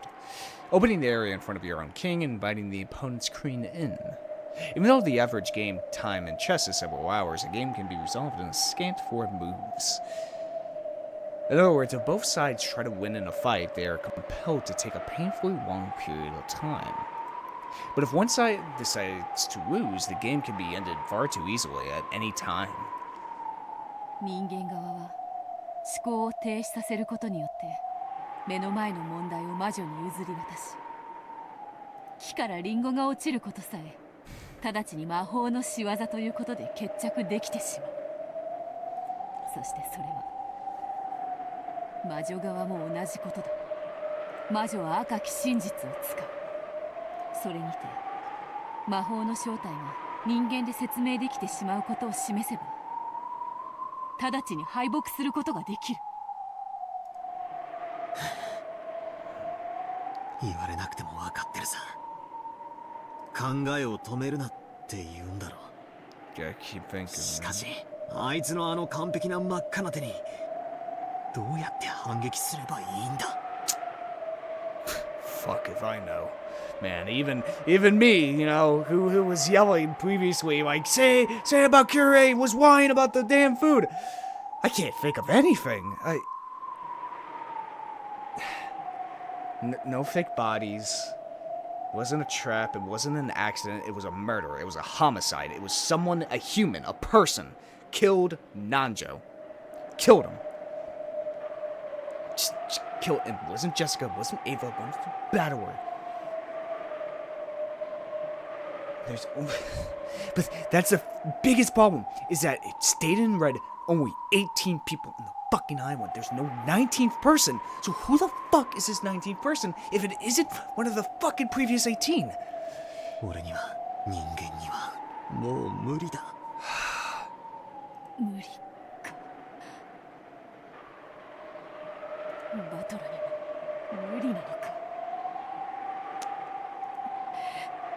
頼む。くじけるな。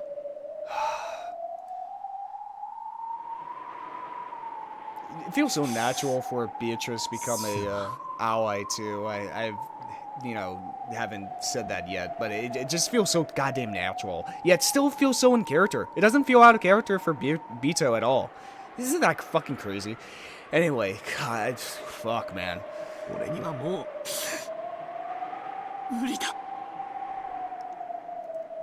Bedouin scratched at the floor, crying heavily.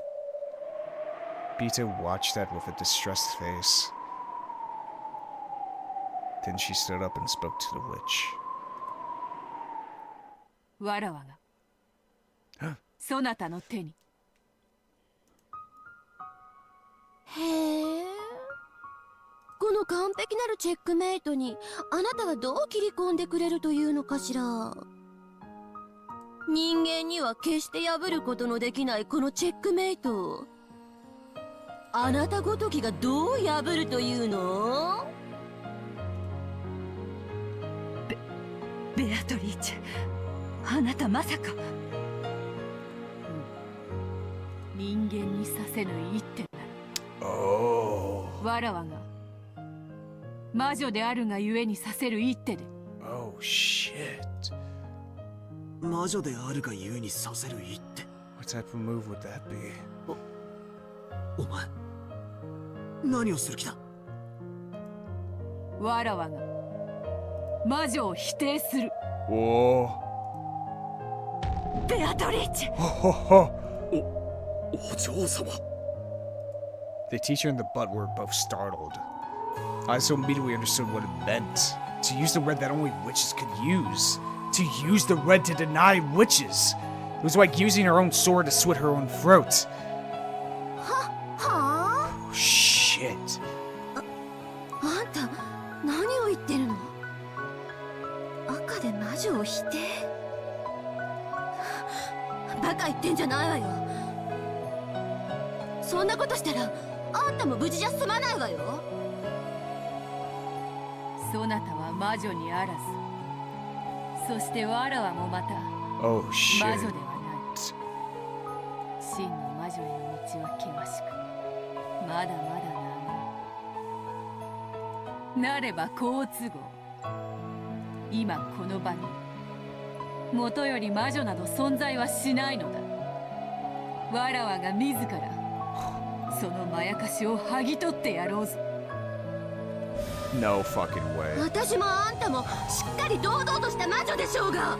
No fucking way. 赤が使えることこそ魔女の証。あんたにとって魔女の定義がどういうものか知らないけど、あんただけは無傷で済むなんて勘違いをしているなら今すぐ。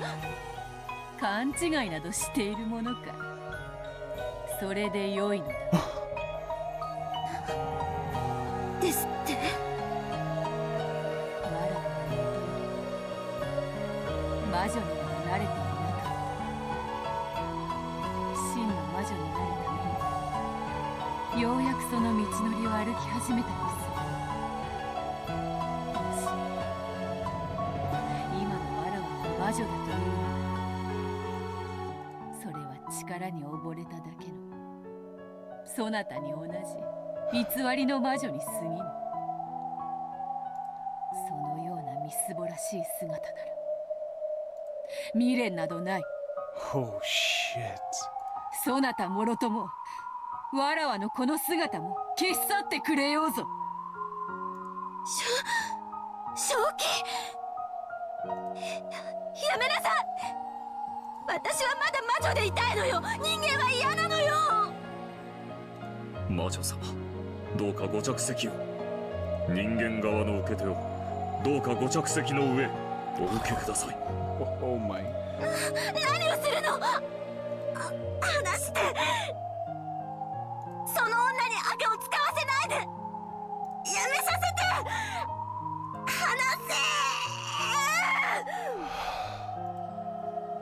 As the witch stood from her seat and tried to spring upon Bito, Ono pressed down on both of her shoulders, forcing her back into her seat. Even after that, he didn't remove his hands from the shoulders. denying witches was the same thing as denying magic. That included demons such as Rollenov. However, instead of running away, Rollenov chose to act as the facilitator for the game. God damn, I have such a fucking respect for Rollenov, man. And to carry out that duty for his master's sake. Beatrice, 後悔はないのですね。お師匠様こそ。ご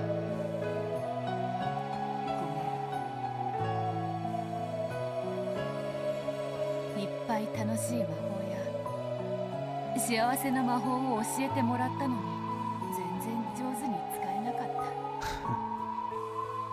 だからゼロから修行やり直してくる。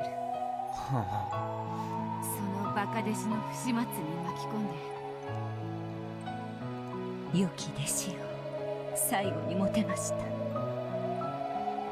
あなたの信じるままにお生きなさい。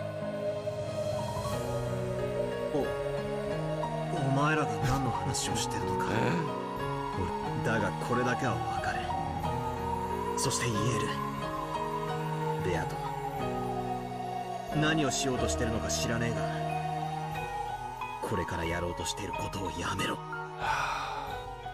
そなたに手はない。しかしわらわに手はある。 She truly is sacrificing herself. 逃せばあやつも魔女として真の意味で復活し、今度こそこの島の全てを支配する。全ての悪魔はあの女の自由自在となる。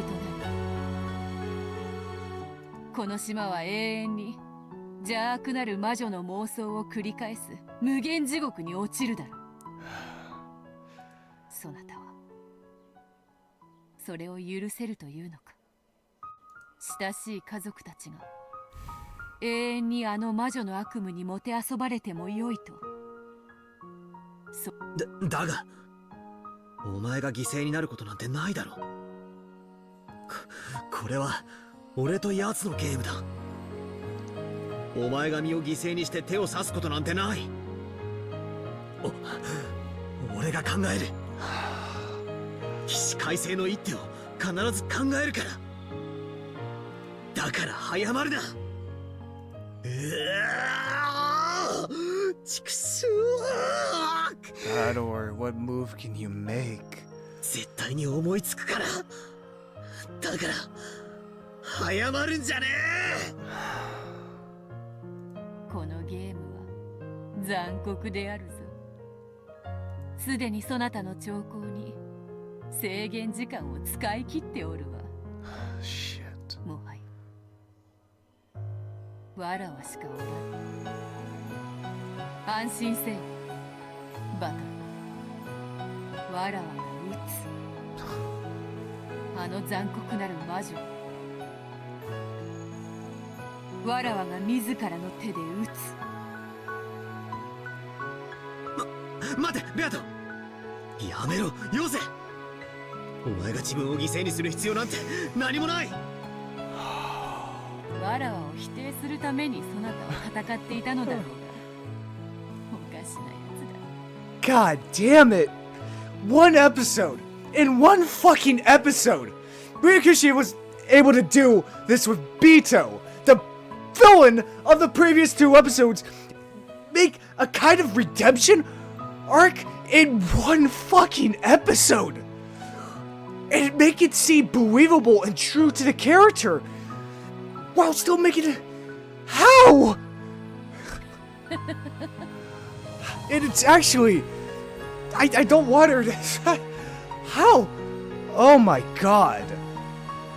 あの子の好きにさせてあげてください。そしてどうか見届けてやってください。しかしバトラー、一つだけ耳を塞いでくれぬか。耳をどうして。わらわはこれより赤にて魔女を否定する。あやつの赤に敷き詰めた盤面を切り裂いてみせる。さすればわらわもまた魔女の姿を失うだろう。そなたもわらわが語る赤き真実を聞けば、わらわの正体を理解することになる。そなた一人が耳を塞いだところで真実は何も変わらぬ。だがそれでもそなたにだけは耳を塞いでほしい。そなたの前だけでも魔女でいたいのだ。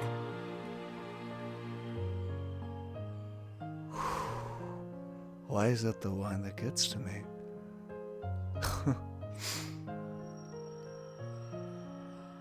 Oh my god. That's such a powerful fucking line. I'm not crying, but damn, did that strike my heart. Oh. ベアトリーチェ様、魔女側問題ありません。どうぞ察してよ。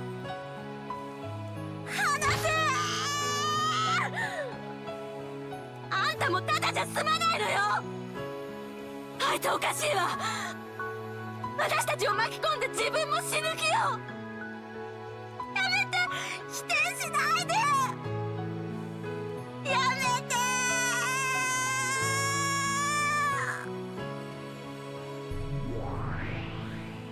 仮にも黄金の魔女が見苦しいぞ。さあよいか。バトラの代わりにそなたのチェックメイトを外す。15人が死ぬ。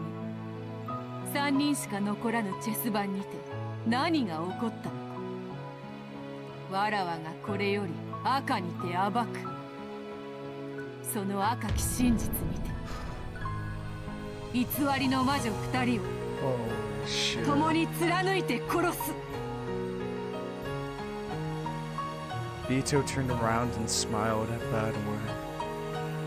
Most likely, no one would believe that the witch who had gone to the limits of cruelty would try to weave a smile as the last expression she showed Bador. And that smile signified her last wish, that she wanted him to cover his ears. The 9 witches in red was the same as knowing her shabby form. Bador put both of his hands against his ears. To protect her final bit of honor as a witch, he put his hands against his ears, rejecting the truth. And he howled, so that not even a bit of what she was saying would slip into his ears. After that was a world where Bador could hear nothing. Beatrice was saying something in red, even the evil witch covered her ears with those bitter contents. That was the red truth. Words of power. Words that denied her own existence. Unique words that only witches could use, which denied witches. Beto spoke. With the red troop, she cut up the bright red game board that the witch had released. One by one.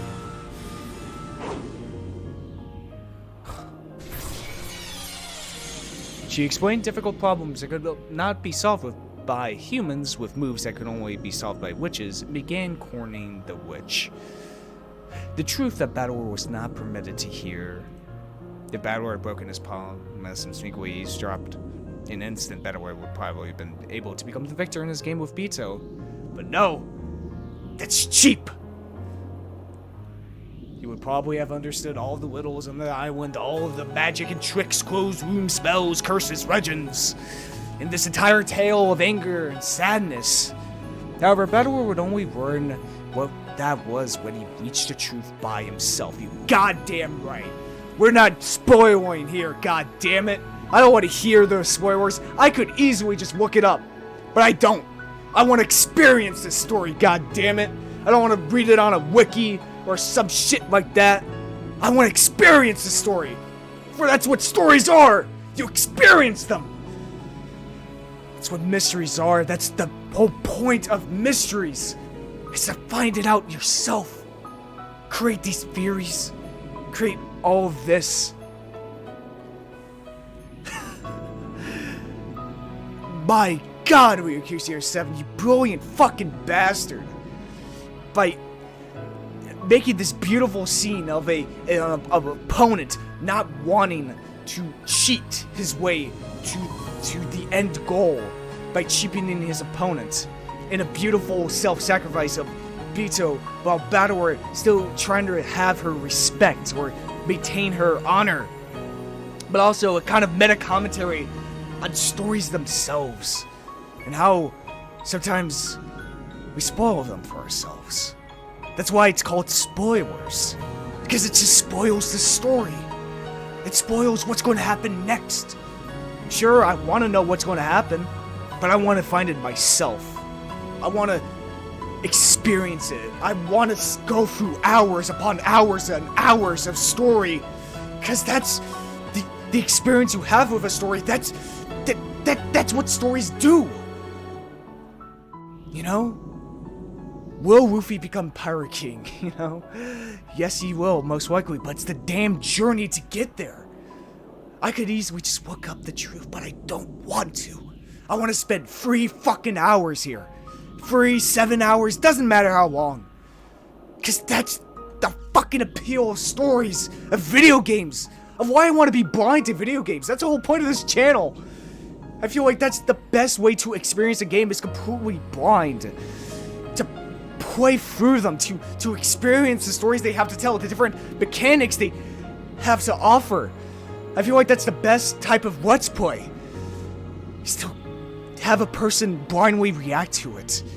To experience themselves, to figure out tricks and tips and tricks by themselves. I guess that's why I started this channel. I wanted to experience more stories, more video games with other people. And maybe kind of leave a kind of record for myself so I can go back and see my reactions to them. As selfishly as that is. But that's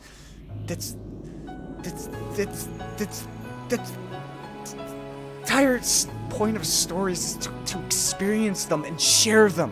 Share those passions. And people love reactions. People love to see when other people react to something, to figure out something, make crazy theories about, stories like these, with intricate plots and all that. And goddamn, I'm going into a tangent, but goddamn, this game deserves it. Yes. From the beginning, Beatrice had wished that Battleward would reach that truth by himself. It was something one shouldn't reach by being told it. It was a truth that Battleward would have to drag himself to by his own power. A brilliant light gathered with Bito, and the evil witch at the center grew gradually stronger. It was the power of truth.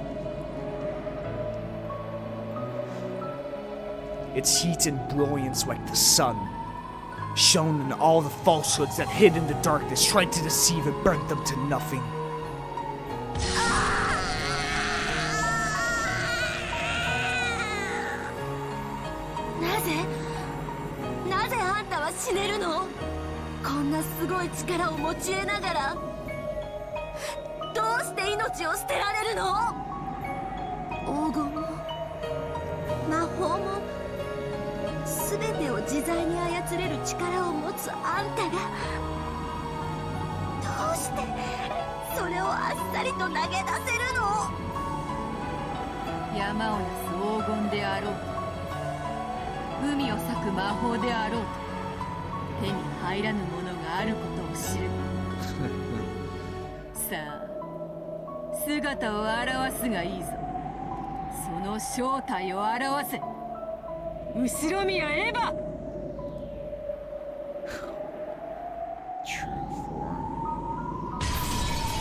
When the sun exploded and blew everything away, Ava could be seen there, holding a gun. あんたが犯人なんだ。エヴァおばさん。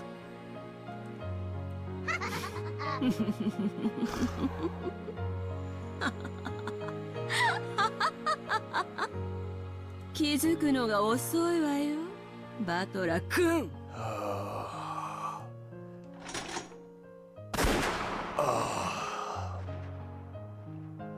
Without any hesitation or mercy, Ava raised her gun and pulled the trigger.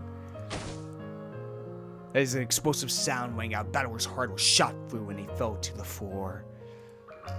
After going into convulsions for a short time, with blood dripping from his mouth, Battler died.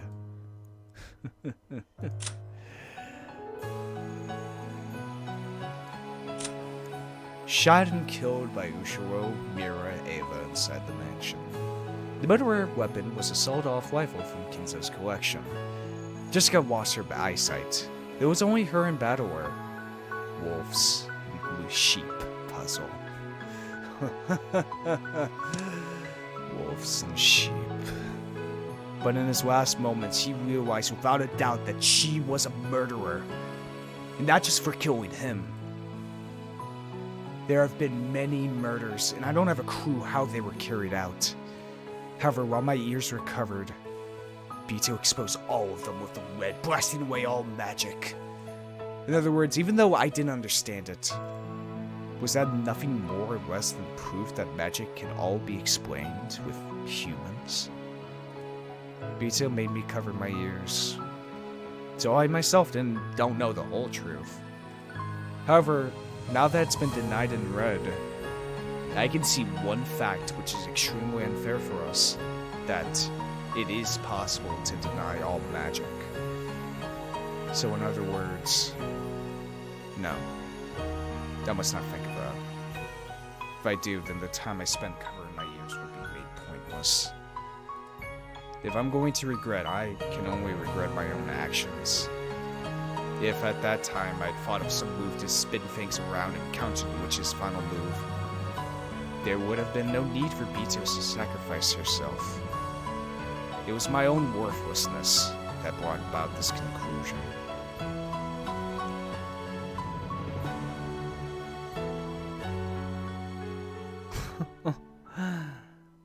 Wow. Even though it was a pitch-black world where nothing could be seen, for some reason I felt Bito's presence right next to me. So I tried calling out to her. You can exchange words with someone whether they're a human or a witch. So even in a world where witches have been denied, I should be allowed to talk to her. Beato. バトラか。やったぞ。わらわ。やった。ああ。聞こえはしなかったが、俺はお前の姿を最後まで見ていたぜ。お前が邪悪な魔女に毅然と立ち向かうところをちゃんと見てたぜ。これでもうわらわは魔女ではない。だが必ずわらわは再び魔女になるぞ。そして再び黄金の魔女と呼ばれるに至って再びそなたの対戦相手だと認められに帰ってくるから。いや、お前は魔女だったぜ。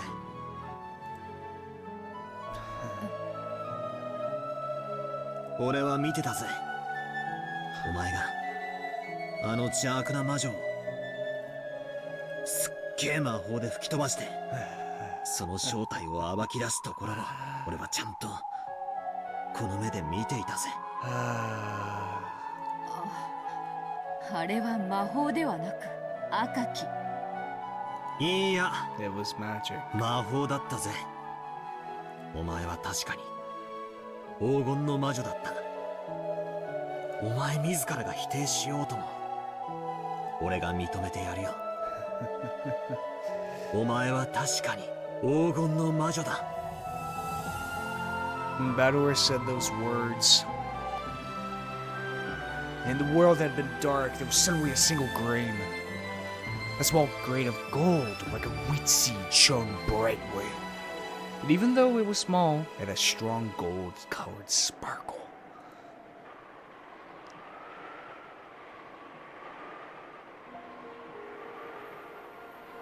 Then, it shone on the two of them, sitting with their backs together.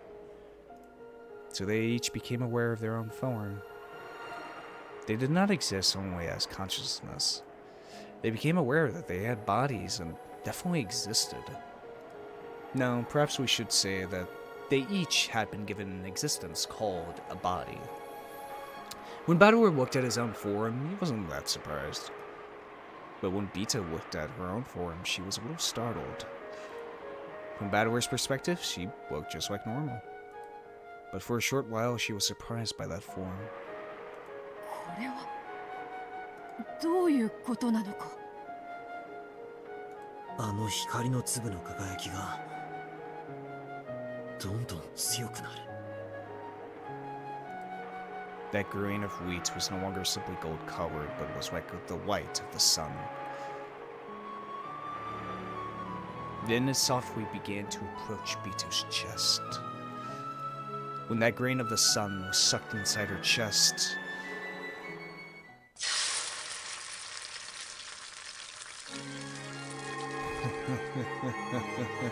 the world was wrapped in a deep blue sky, and the deep blue ocean was spread out below them.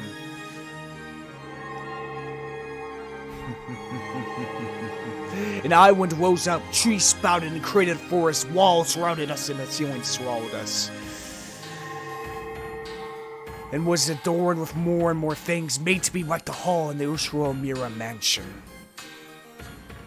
In the middle of the fantastical hall, where many gold butterflies beat their wings, many tables were set up with white tablecloths like it was a party. And beautiful cooking and fruits were set out. And over there was a great many shapes. It was everyone talking together and smiling. Aww.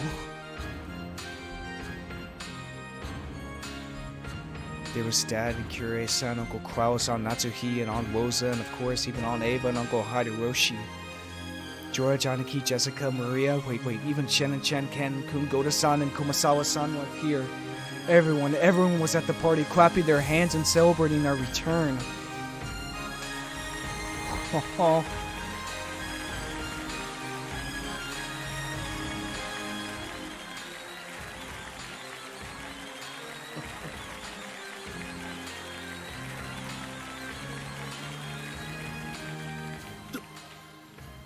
どうしてだみんな死んだのに Yeah, what the hell is どう this? して生きてるんだ黄金鏡では全ての死者の魂を蘇らせることができるのです。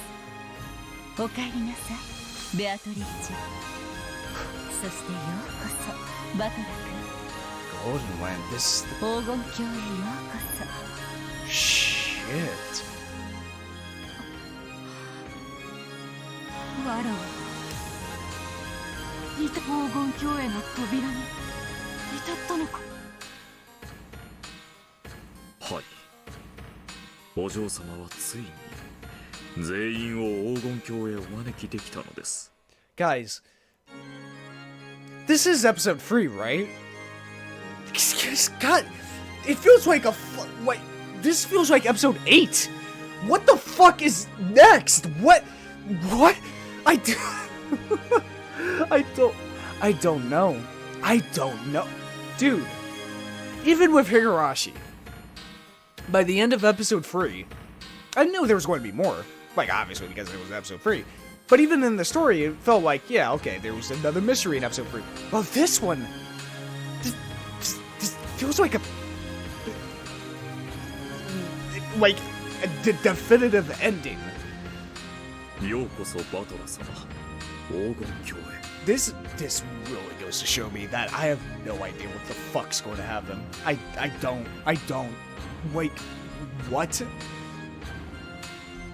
バトラ、ようやくここへたどり着いたか。じいさま。 Gee, thanks, Grandpa. 俺は一体。お前はわしの魔法と相入れぬ血を最も濃く受け継いでしまったのだ。故にこの黄金鏡にお前だけがたどり着けず、ずっとベアトリーチェはそなたを探していたのだ。そなたをここへ連れてくるためにあらゆる手を尽くしておった。なんだって。これでようやく全員が揃いましたな。さあバトラ様もお席へ。今宵の料理はこの5打目の最高傑作を尽くしました。どうかぜひご賞味ください。あんた光栄に思いなさいよね。本当は私が全部食べるところをお情けであんたらの分も残してあげてるんだからね。7君、姉ちゃんたち。黄金鏡では意志ある者すべてが公平だ。ここで我ら家具とて人間とて魔女とて区別はない。 Oh, that's nice. バトラ様、お待ちしておりました。そしてようこそ黄金鏡へ。シャノンちゃん、長子の兄貴。僕もまだこれが夢じゃないかと疑ってるよ。僕たちは死んだはず。でも生きてる。そして全員が全員ここにいて幸せなんだ。信じられない。そうよ、どうせここは夢の中の世界なのよ。だからジョージがメイドの女と仲良くしたってどうせ夢なんだから。予算かエヴァ。今は黙って若い二人を祝福せなあかん。黄金鏡は至福の都や。ここではいがみ合いは一切なしやで。ここでは愛し合う者たちは全てが自由。誰にもはばかられることはない。ジェシカちゃん、カノン君素敵。焼けちゃうわ。ようバトラ、なんだかそのバトラ様、ようこそ。そしてお帰りなさいませ。 Jessica was probably embarrassed because she was holding hands with Kanon-kun. Kanon-kun wanted to act humbly like a servant and bow, but since neither of them could let go of the sanity until it set well, and the whole scene looked very comical. 使用人のことなんてダメです。うちのジェシカをやれるわけありません。いいじゃないかね。好きな相手くらい自由に選ばせてやるといい。ダメです、ダメですジェシカ、うちもダメなのよ、ジョージ。As Natsuhi and Aunt Eva hugged each other, they cried tears of regret for their adorable children. Even though they had always been at odds, it was a very bizarre scene. いいじゃないですか。誰が誰を好きになったって。そうよ、親が子離れしてない証拠ね。バトラ、俺はお前がどんな女を連れ帰っても生温かく受け入れてやるからね。この人に紹介しちゃダメよ。すぐ手を出すから、とっとと駆け落ちしちゃうのよ。バトラー、やっとここへ来た。マリア、お前は最初からここへ来ることになると。だからマリアは何も怖くなかった。みんなは臆病でビクビク。面白かった。なんてこった。Yeah. 一番ずれてると思ってたお前が実は最初から真相を知ってたなんてな。無礼です。マリリア教に対してそのような口の利き方、とても許せません。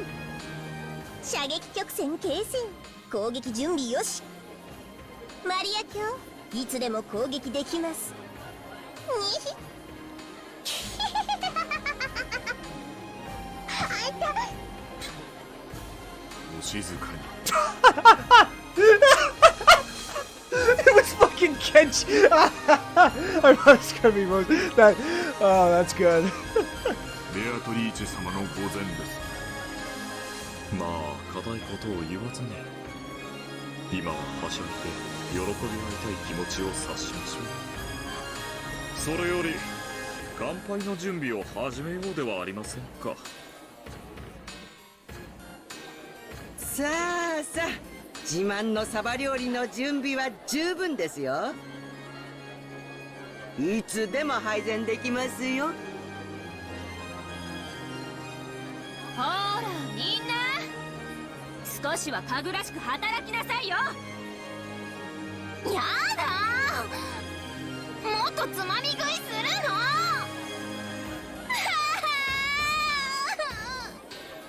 さあ働こう。お客人方を待たせるな。私たちはアクセク働き奉仕をしよう。お客人たちに何もさせるな。I am dumbfounded. 無償にさせて怠惰にさせて、コロコロと豚のように肥えさせろ。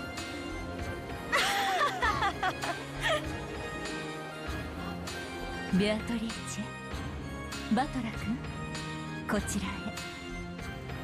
Grandfather and Virginia were standing on the landing at the top of the staircase, beckoning to us. Vito and I turned our heads to see what was going on and climbed the stairs together. From the hall, it looked like a very high stage. A small table had been set up there, as well as a piece of parchment and an old-fashioned quill pen. I saw that strange magical characters in Japanese were written side by side. Below it, many names were written. There were 17 of them. Grandfather was the first, and everyone's names had been signed all over it. The people who arrived at the Golden Land probably signed this one after another. バトラー、お前で全てが揃う。心して聞くがよい。黄金鏡は魔女の力だけで保たれている世界ではありません。そこで幸福を享受する全ての人間による協力と承認が必要なのです。Alright, major spoilers for Lost. Just warning. Just skip like a minute ahead. This is reminding me a lot of the ending of Lost. If you guys have seen that show, it reminds me a lot of that. With everyone being, you know, happy, all the characters coming together finally. In this sort of purgatory type world where they can all move on. And this very much reminded me of that. そのためにここには全員のサインが揃わねばならないのです。Where they all like support each other in that, you know, thing. 前回黄金鏡の扉がようやく開いたが、お前はサインを拒んだ。記憶にはないだろうがな。お前がサインを拒んだため、この世界を再び闇に閉ざしてしまったのだ。それだけを聞いてると、なんだか俺一人が頑固で、みんなにいろいろと迷惑をかけたように聞こえるな。そなたの頑固は折り紙付きであるからな。金蔵から受け継いでいるのは血だけではないらしいぞ。Vito laughed admirably.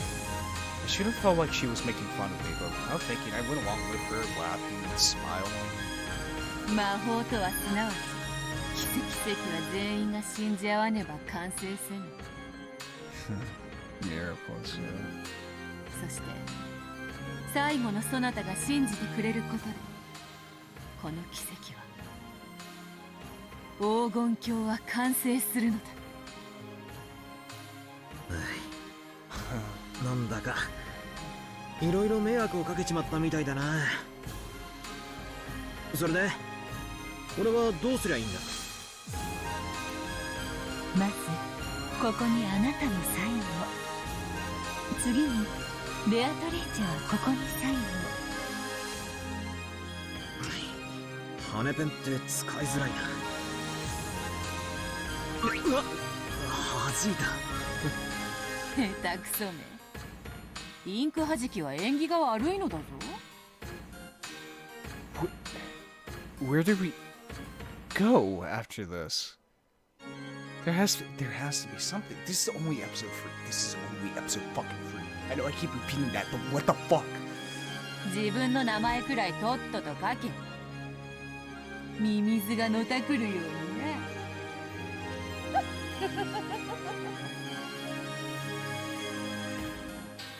お前こそなんだよ。カタカナで書くなよ。カタカナ。ベアトリーチェなんて洒落た名前なんだから、ちゃんと筆記体で書け。If I remember correctly, that's a different way of writing Japanese. If I think so, yeah. 羽ペンと名前が泣いてるぜ。うるさいな。筆記体はテストの時は使うなと授業で言われなかったか。彼、厳かな儀式であるぞ。沈黙せよ。結構2人のサインが揃い、誓約書の書式が揃いました。2人には宣誓を。まずはベアトリーチェから。誓約書に手を添え誓約を。ベアトリーチェは良き魔女として人々の幸福のために今後も修行を続けることを誓います。さあ、なんだか恥ずかしいぞ。ベアトリーチェは良き魔女として人々の幸福のために今後も修行を続けることを誓います。これで良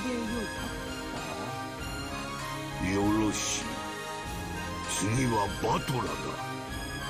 バトラ君も同様に誓約書に手を添え誓約を。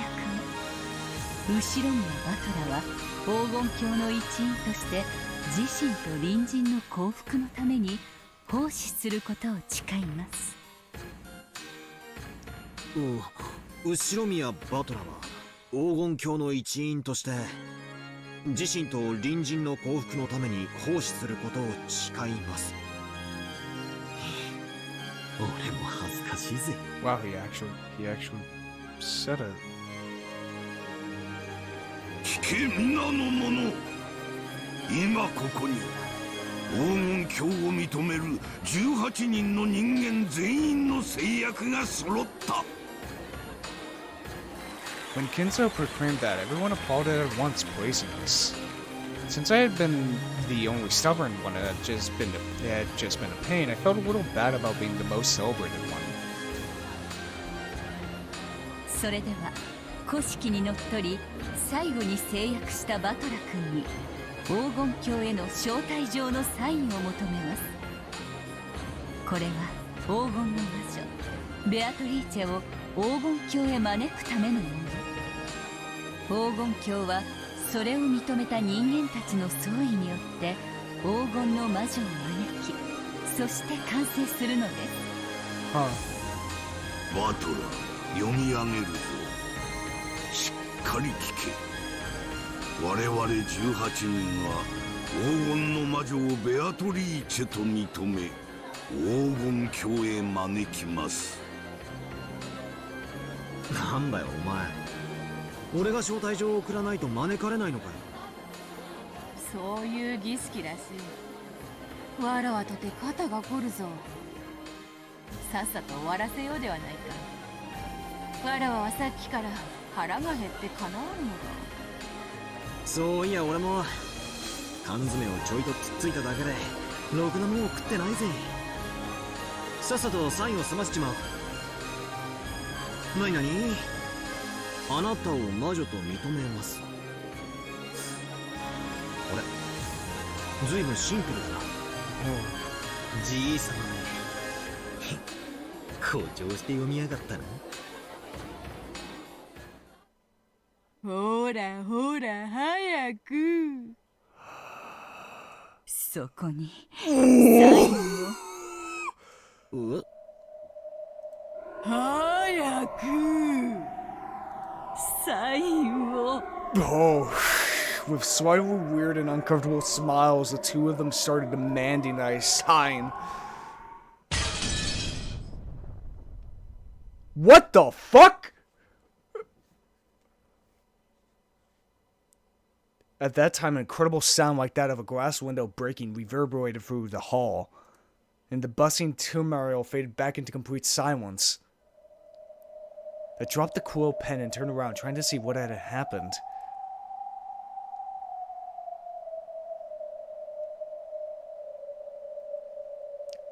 When I did, where had she come from?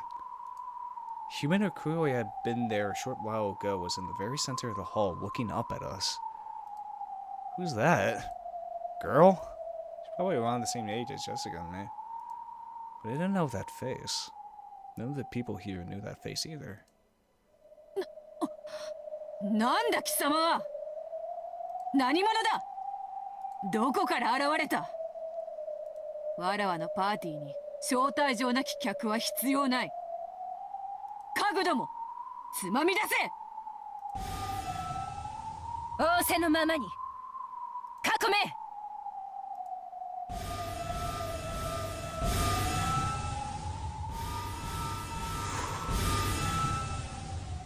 The seven sisters of Purgatory surrounded her from 7 directions, taking out magic blades that drew purple curves and blocking her.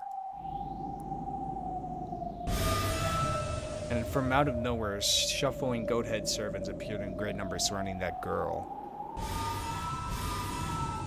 On top of that, the Cheshire sister stood in front of Bito like a wall, waiting a golden bowl and pulling back the bowstring.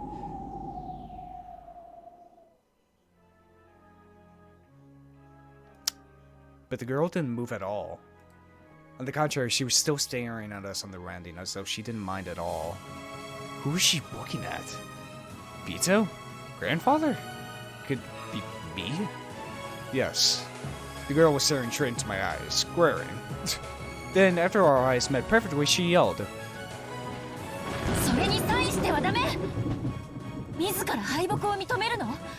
Well, 魔女に騙されないで。 Shit! 魔女に At that time, something incredibly strong lifted me by the nape of my neck. What's going on? I hadn't been made to turn around behind me. I saw Virgilia with an eerie smile on her face and the muscular forms of goat monsters. Goat monster that looked about 2 meters tall was grabbing me with arms as thick as log. 招かれざる来客に耳を貸す必要などありませんよ。さあ、あなたはサインをするのです。この宣誓書。Shit! 後ろ宮バトルは魔女の存在を認めると。さあ、この宣誓書にサインを。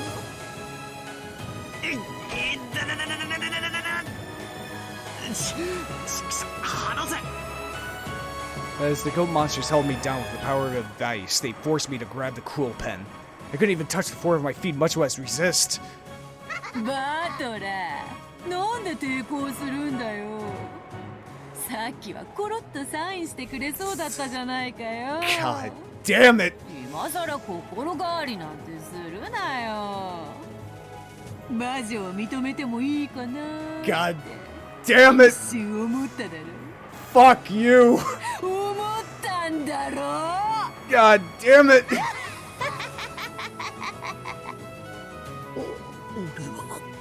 騙されてた。 God damn it! そんなバカな。ベアトはそんなやつじゃ。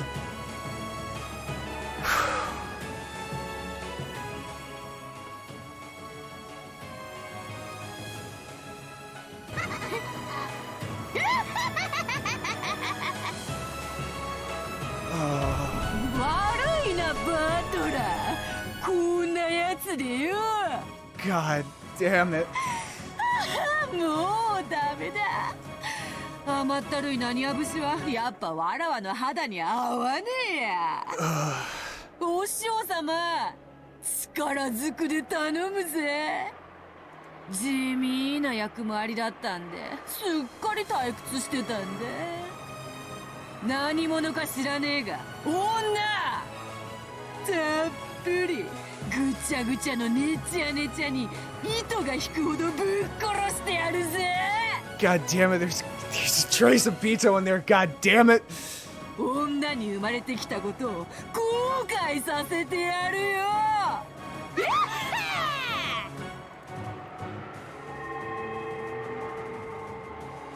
Beto waved her gold pipe. A massive chandelier hanging in the hall was electrocuted, and from that a terrible purple thunderbolt fell.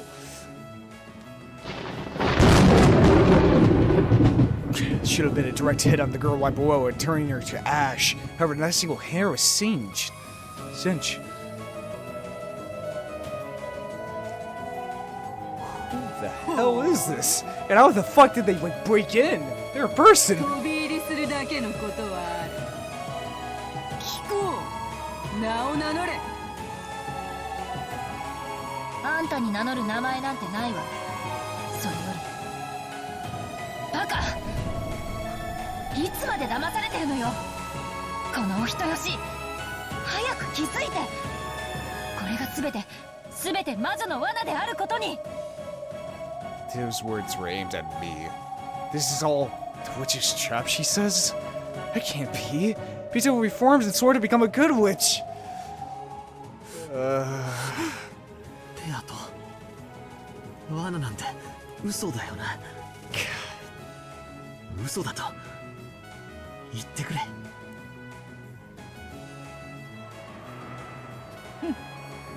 悪いな、バトラー。結構面白かったぜ。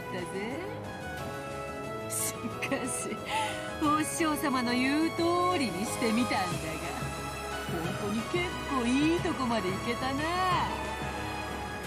なんでもツンツンと残虐を尽くした後に程よくへたれて出れてみせる Shut up! 好 Don't 感 you... 度ってやつが大幅アップす God るんだろ。 damn it! This game fucked with me! Fuck! God damn it! I fell right into it! Fuck! Oh, you... Beatrice, you bitch! God damn it! 出れて病んでる悪役が最近はイケてるって聞いたぜ。 Oh, fuck off! これでもよ。 God damn it! の漫画とかアニメとかギャル系で結構勉強したんだぜ。 Fuck off! そうしたらお前案の定お涙ちょうだいでコロリだ。 Damn it! バカ、本当に単純なや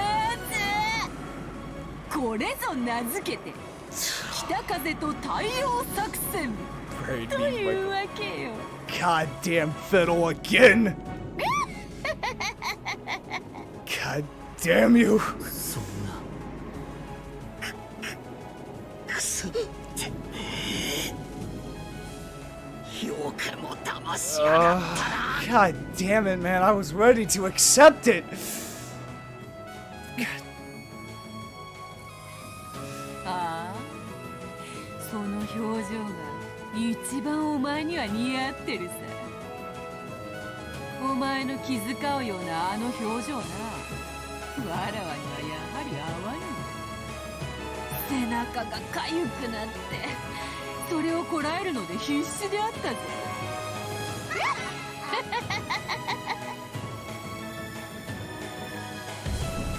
残念でした。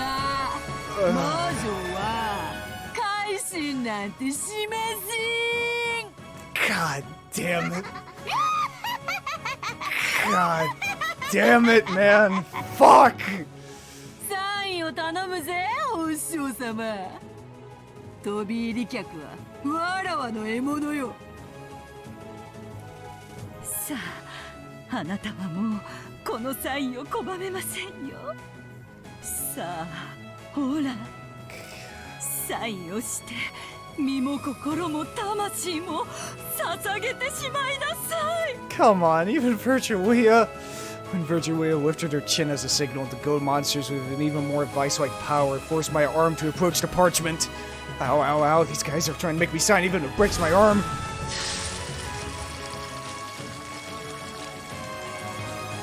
Then a bright red light burst open with me at the center, knocking the witches and the gold monsters away. Did that girl save me? But who in the world is that? I don't have a clue.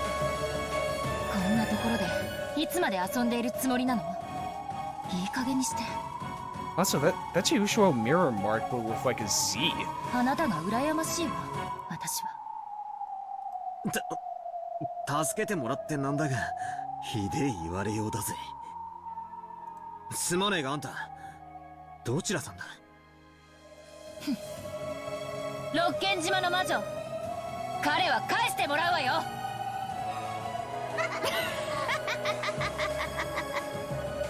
誰が返すか愚か者。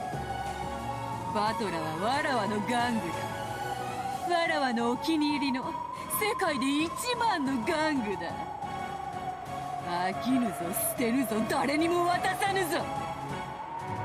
バトラとて今を精一杯楽しんでおる。わらわと一緒にこんなにも楽しく遊んでおるのだ。そなたが何者であろうともそれを邪魔立てはさせぬ。ええ、本当に楽しそうね。腹立たしいくらいに羨ましいわ。こんな素敵なところでみんなでワイワイ楽しく賑やかにゲラゲラと、たくさんの美人の魔女たちに囲まれてチヤホヤされて、さぞや楽しくて帰りたくないでしょうよ。俺に言ってるのか？おいおい、そりゃ誤解だ。俺だって迷惑してる。何が楽しいもんか。俺の苦労を知りやがってんだ。何が苦労よ。お父さんお母さんと楽しく過ごして、いとこみんなでキャッキャと遊んで、 Mom and Dad? 愉快な魔女たちといつまでも永遠に遊んで過ごせる。なんてあなたは幸せなの？あなたたちが羨ましいわよ。分かってる？私も混ぜてほしいくらい。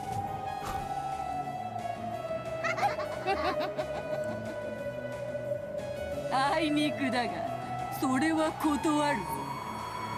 わらわは手持ちの玩具で満足しておる。 Mom and Dad.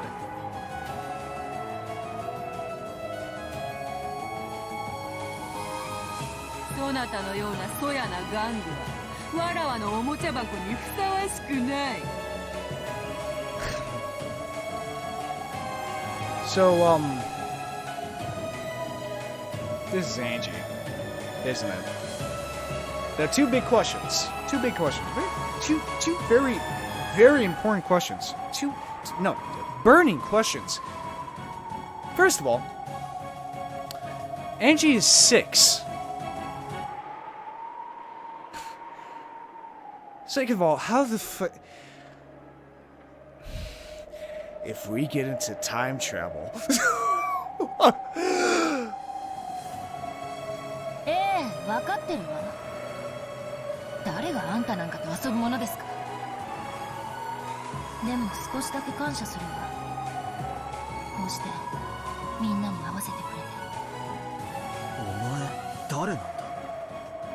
まさか。そうああ、分かったぞ。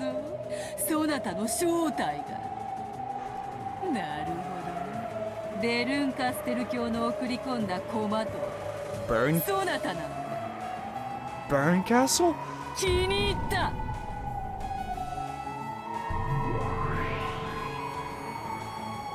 改めてそなたをわらわのパーティーに招こうではないか。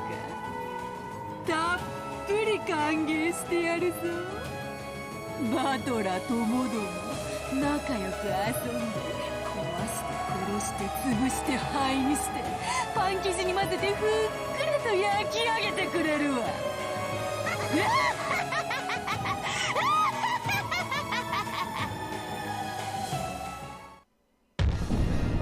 ああ、ダメね。全然ダメだわ。 What? あんたにそれはできやしない。1986年の六軒島で Oh my god. 何があったのか私が全て白日のもとにさらしてやるわ。1986. あんたなんて真実という春に怯える霜柱でしかないことを教えてやる。覚悟なさい黄金の魔女ベアトリーチェ。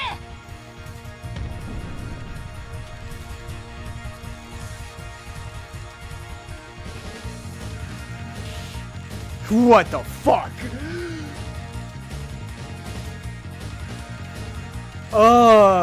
Cast Beatrice. Ushio Mira Badwer died on the ninth Twilight. Ava Beatrice. Yep. Ushio Mira Angie. How? What the fuck does this mean? She is 6 years old. It was stated she was 6. Ava returned alive? Oh, shit. How'd she get here? If she comes from the fucking future. Burncast. What the fuck does this mean? What does this mean? What does this mean? What does this mean? What the fuck does this mean? What the fuck?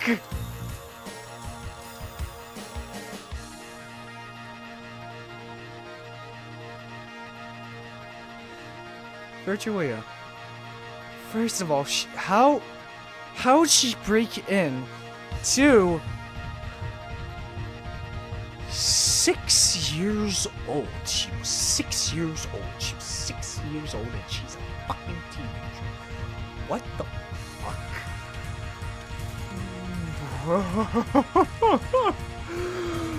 Oh, what the fuck, man?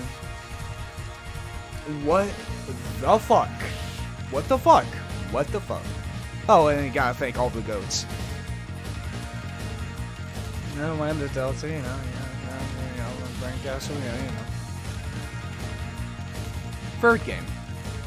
Banquet of the Golden Witch result. And the Golden Land once again tumbled away into the darkness. However, a winner finally emerged in the Golden Witch's game. The winner is now the new Golden Witch, Ava Beatrice, because she solved the riddle of the Golden Time.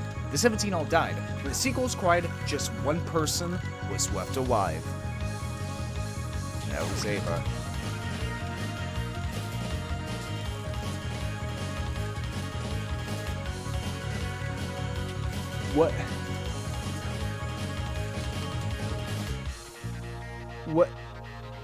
What the fuck does this mean? How was she able to break in from the future? Okay, cool. You know, this is give some tips. You know, character something. You know. Oh boy, you know.